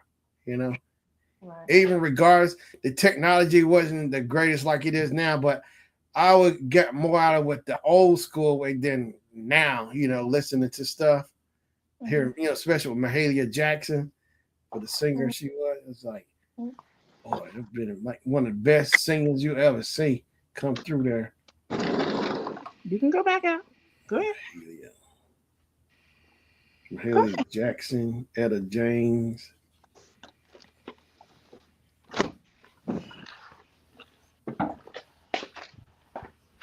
What? You didn't want to go back out? You didn't want to stay out?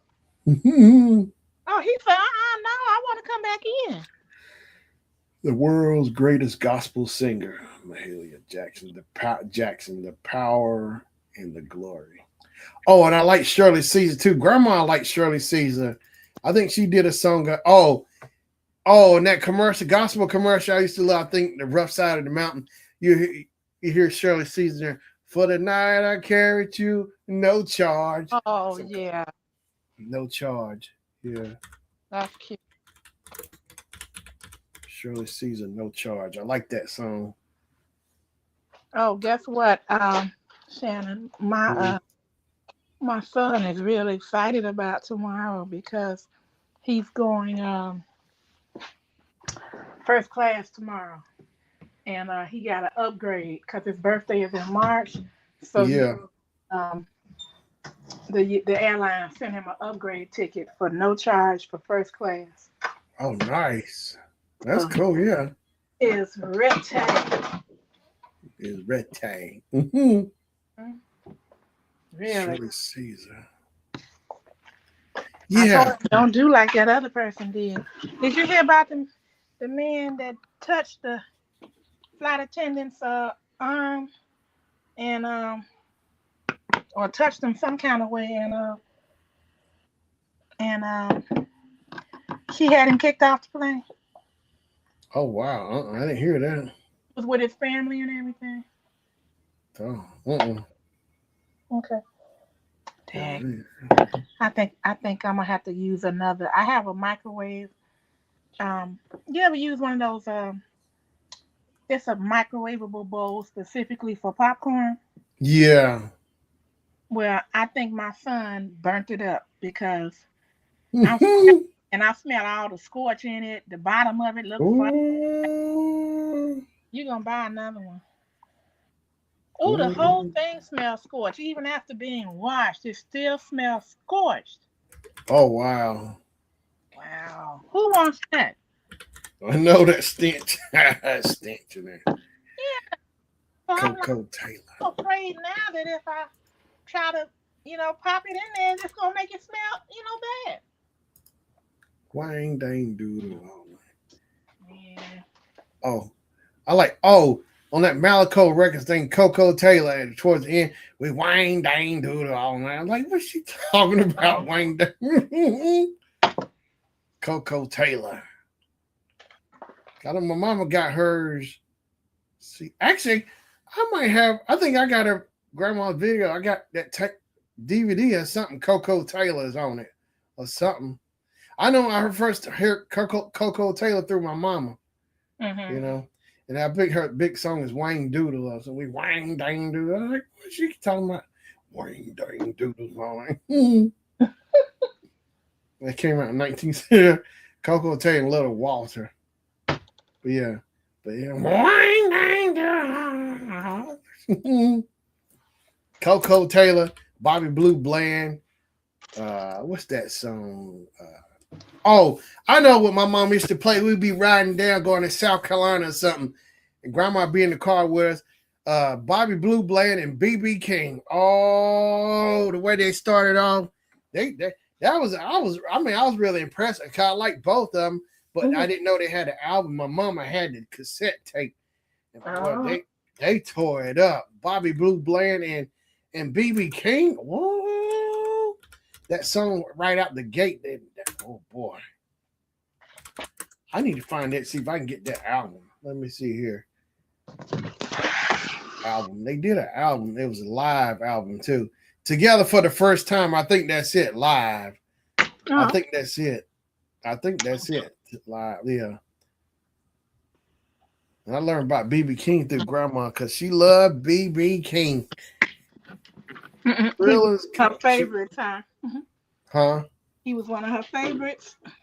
Yeah, the thrill is gone. The thrill is gone.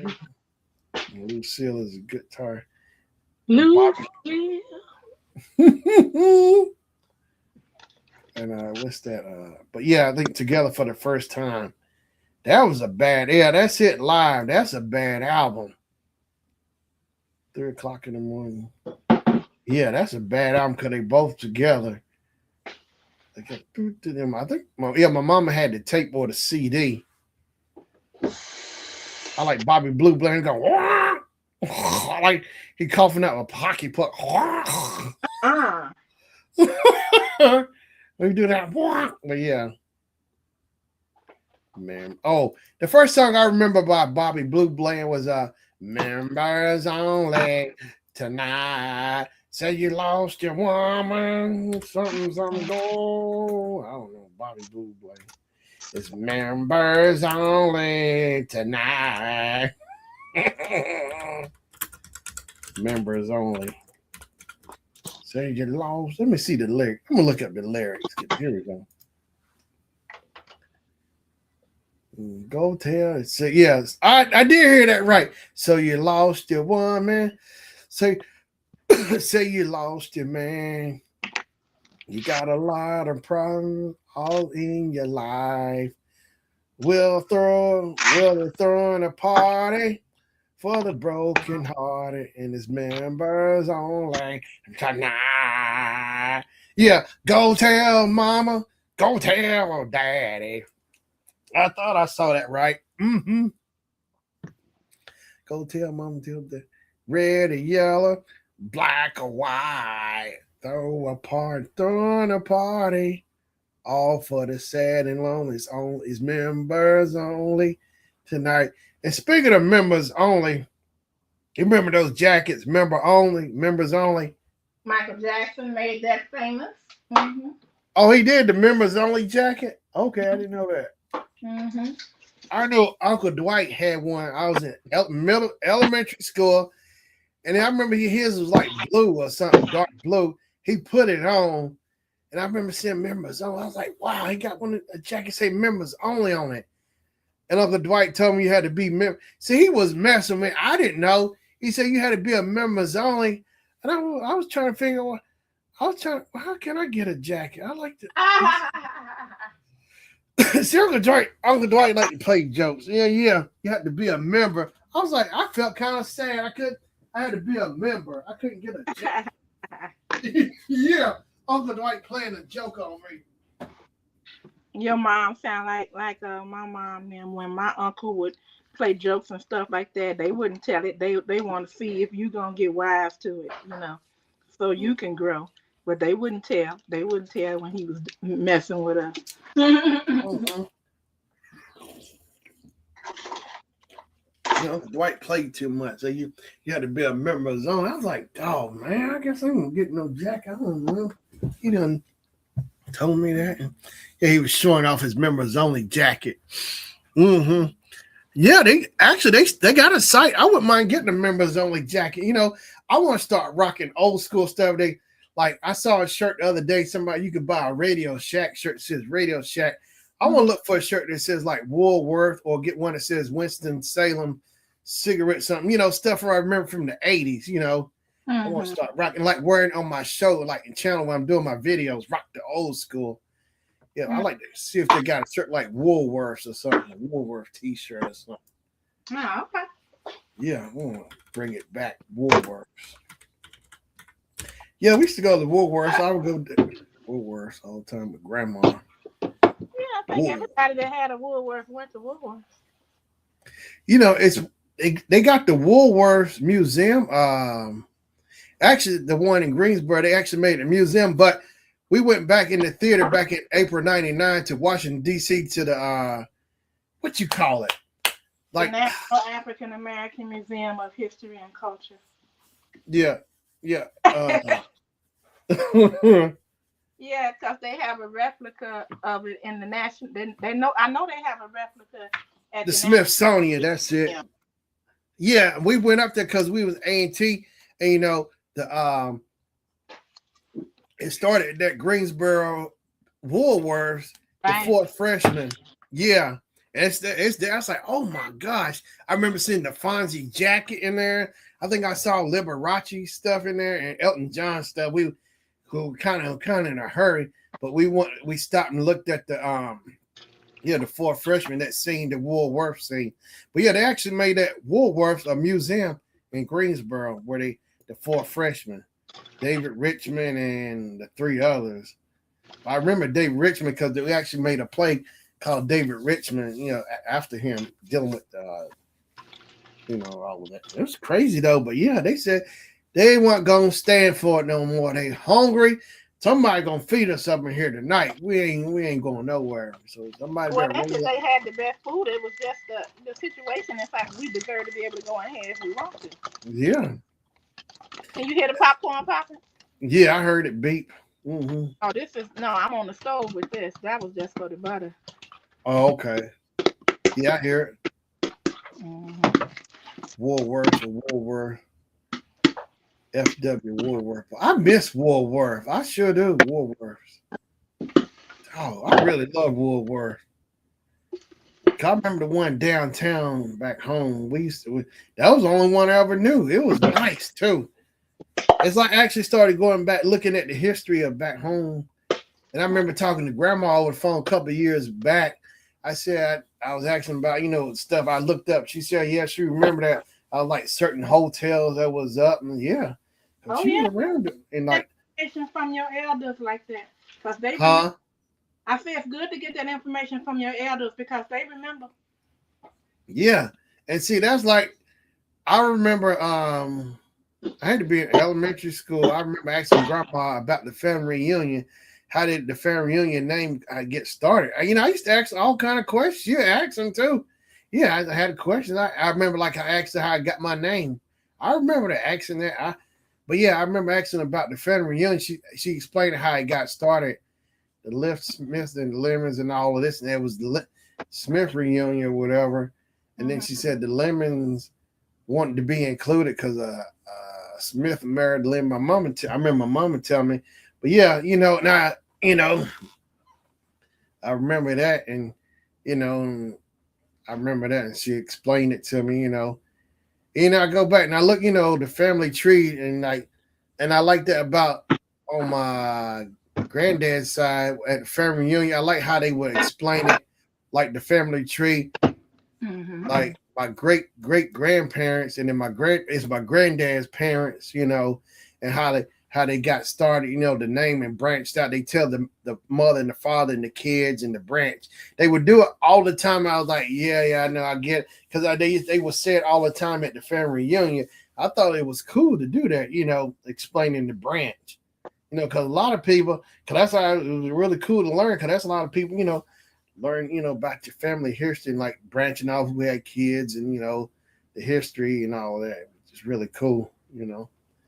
Yeah, very nice. Well, Mm, Shannon, it's 11:30. I didn't even realize that, so I got to yeah. get out of here. I'm gonna eat my popcorn and finish what I was getting ready to do, and I'm gonna take off. But I enjoyed it. Yeah, I appreciate it. I'm about to head off too because I might get off of here too as well. I appreciate it. Yeah, my throat keep dry, keep water. I don't know. I think that's time I need to go. Or you might be trying to come down with something. Try to catch it if you are. Yeah, no, just from talking. I got water here, but I'm fine though. But I just been talking. I'm probably still tired from the other days of work too. I know I need some more sleep. Uh-huh. That's But it. yeah. All right, buddy. Brother, I will All right. talk to you. Miss Shelby. You take care. Have a good night. Blessed night. Mm-hmm. All right, I appreciate it, Kim. Thanks for coming on. Yeah, so I'll probably be back, stream back next Wednesday. Well, I do miss Wednesday. I Okay. sure do. Yeah. Okay. Whatever's good for you. All right. Yeah, I appreciate you. Yeah, be safe. Mm-hmm. Okay. Okay. Bye bye now. Mm-hmm. Mhm. All right. So I want to thank my mom, Miss Kim Bling Bar, for coming on.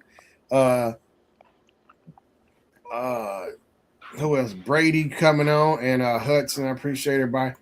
Yeah, yeah, Mama. Yeah, thanks for coming on. I love you, Mama. Yeah, I'll try to call you tomorrow. Mm-hmm.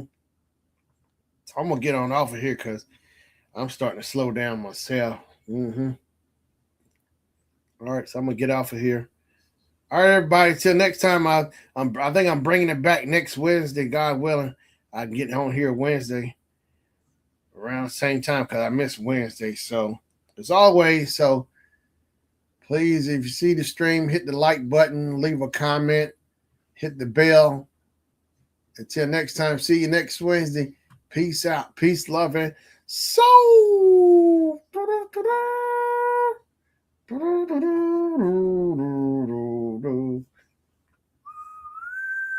I guess Kim didn't close out. She forgot to close out. All right. Peace out, everybody.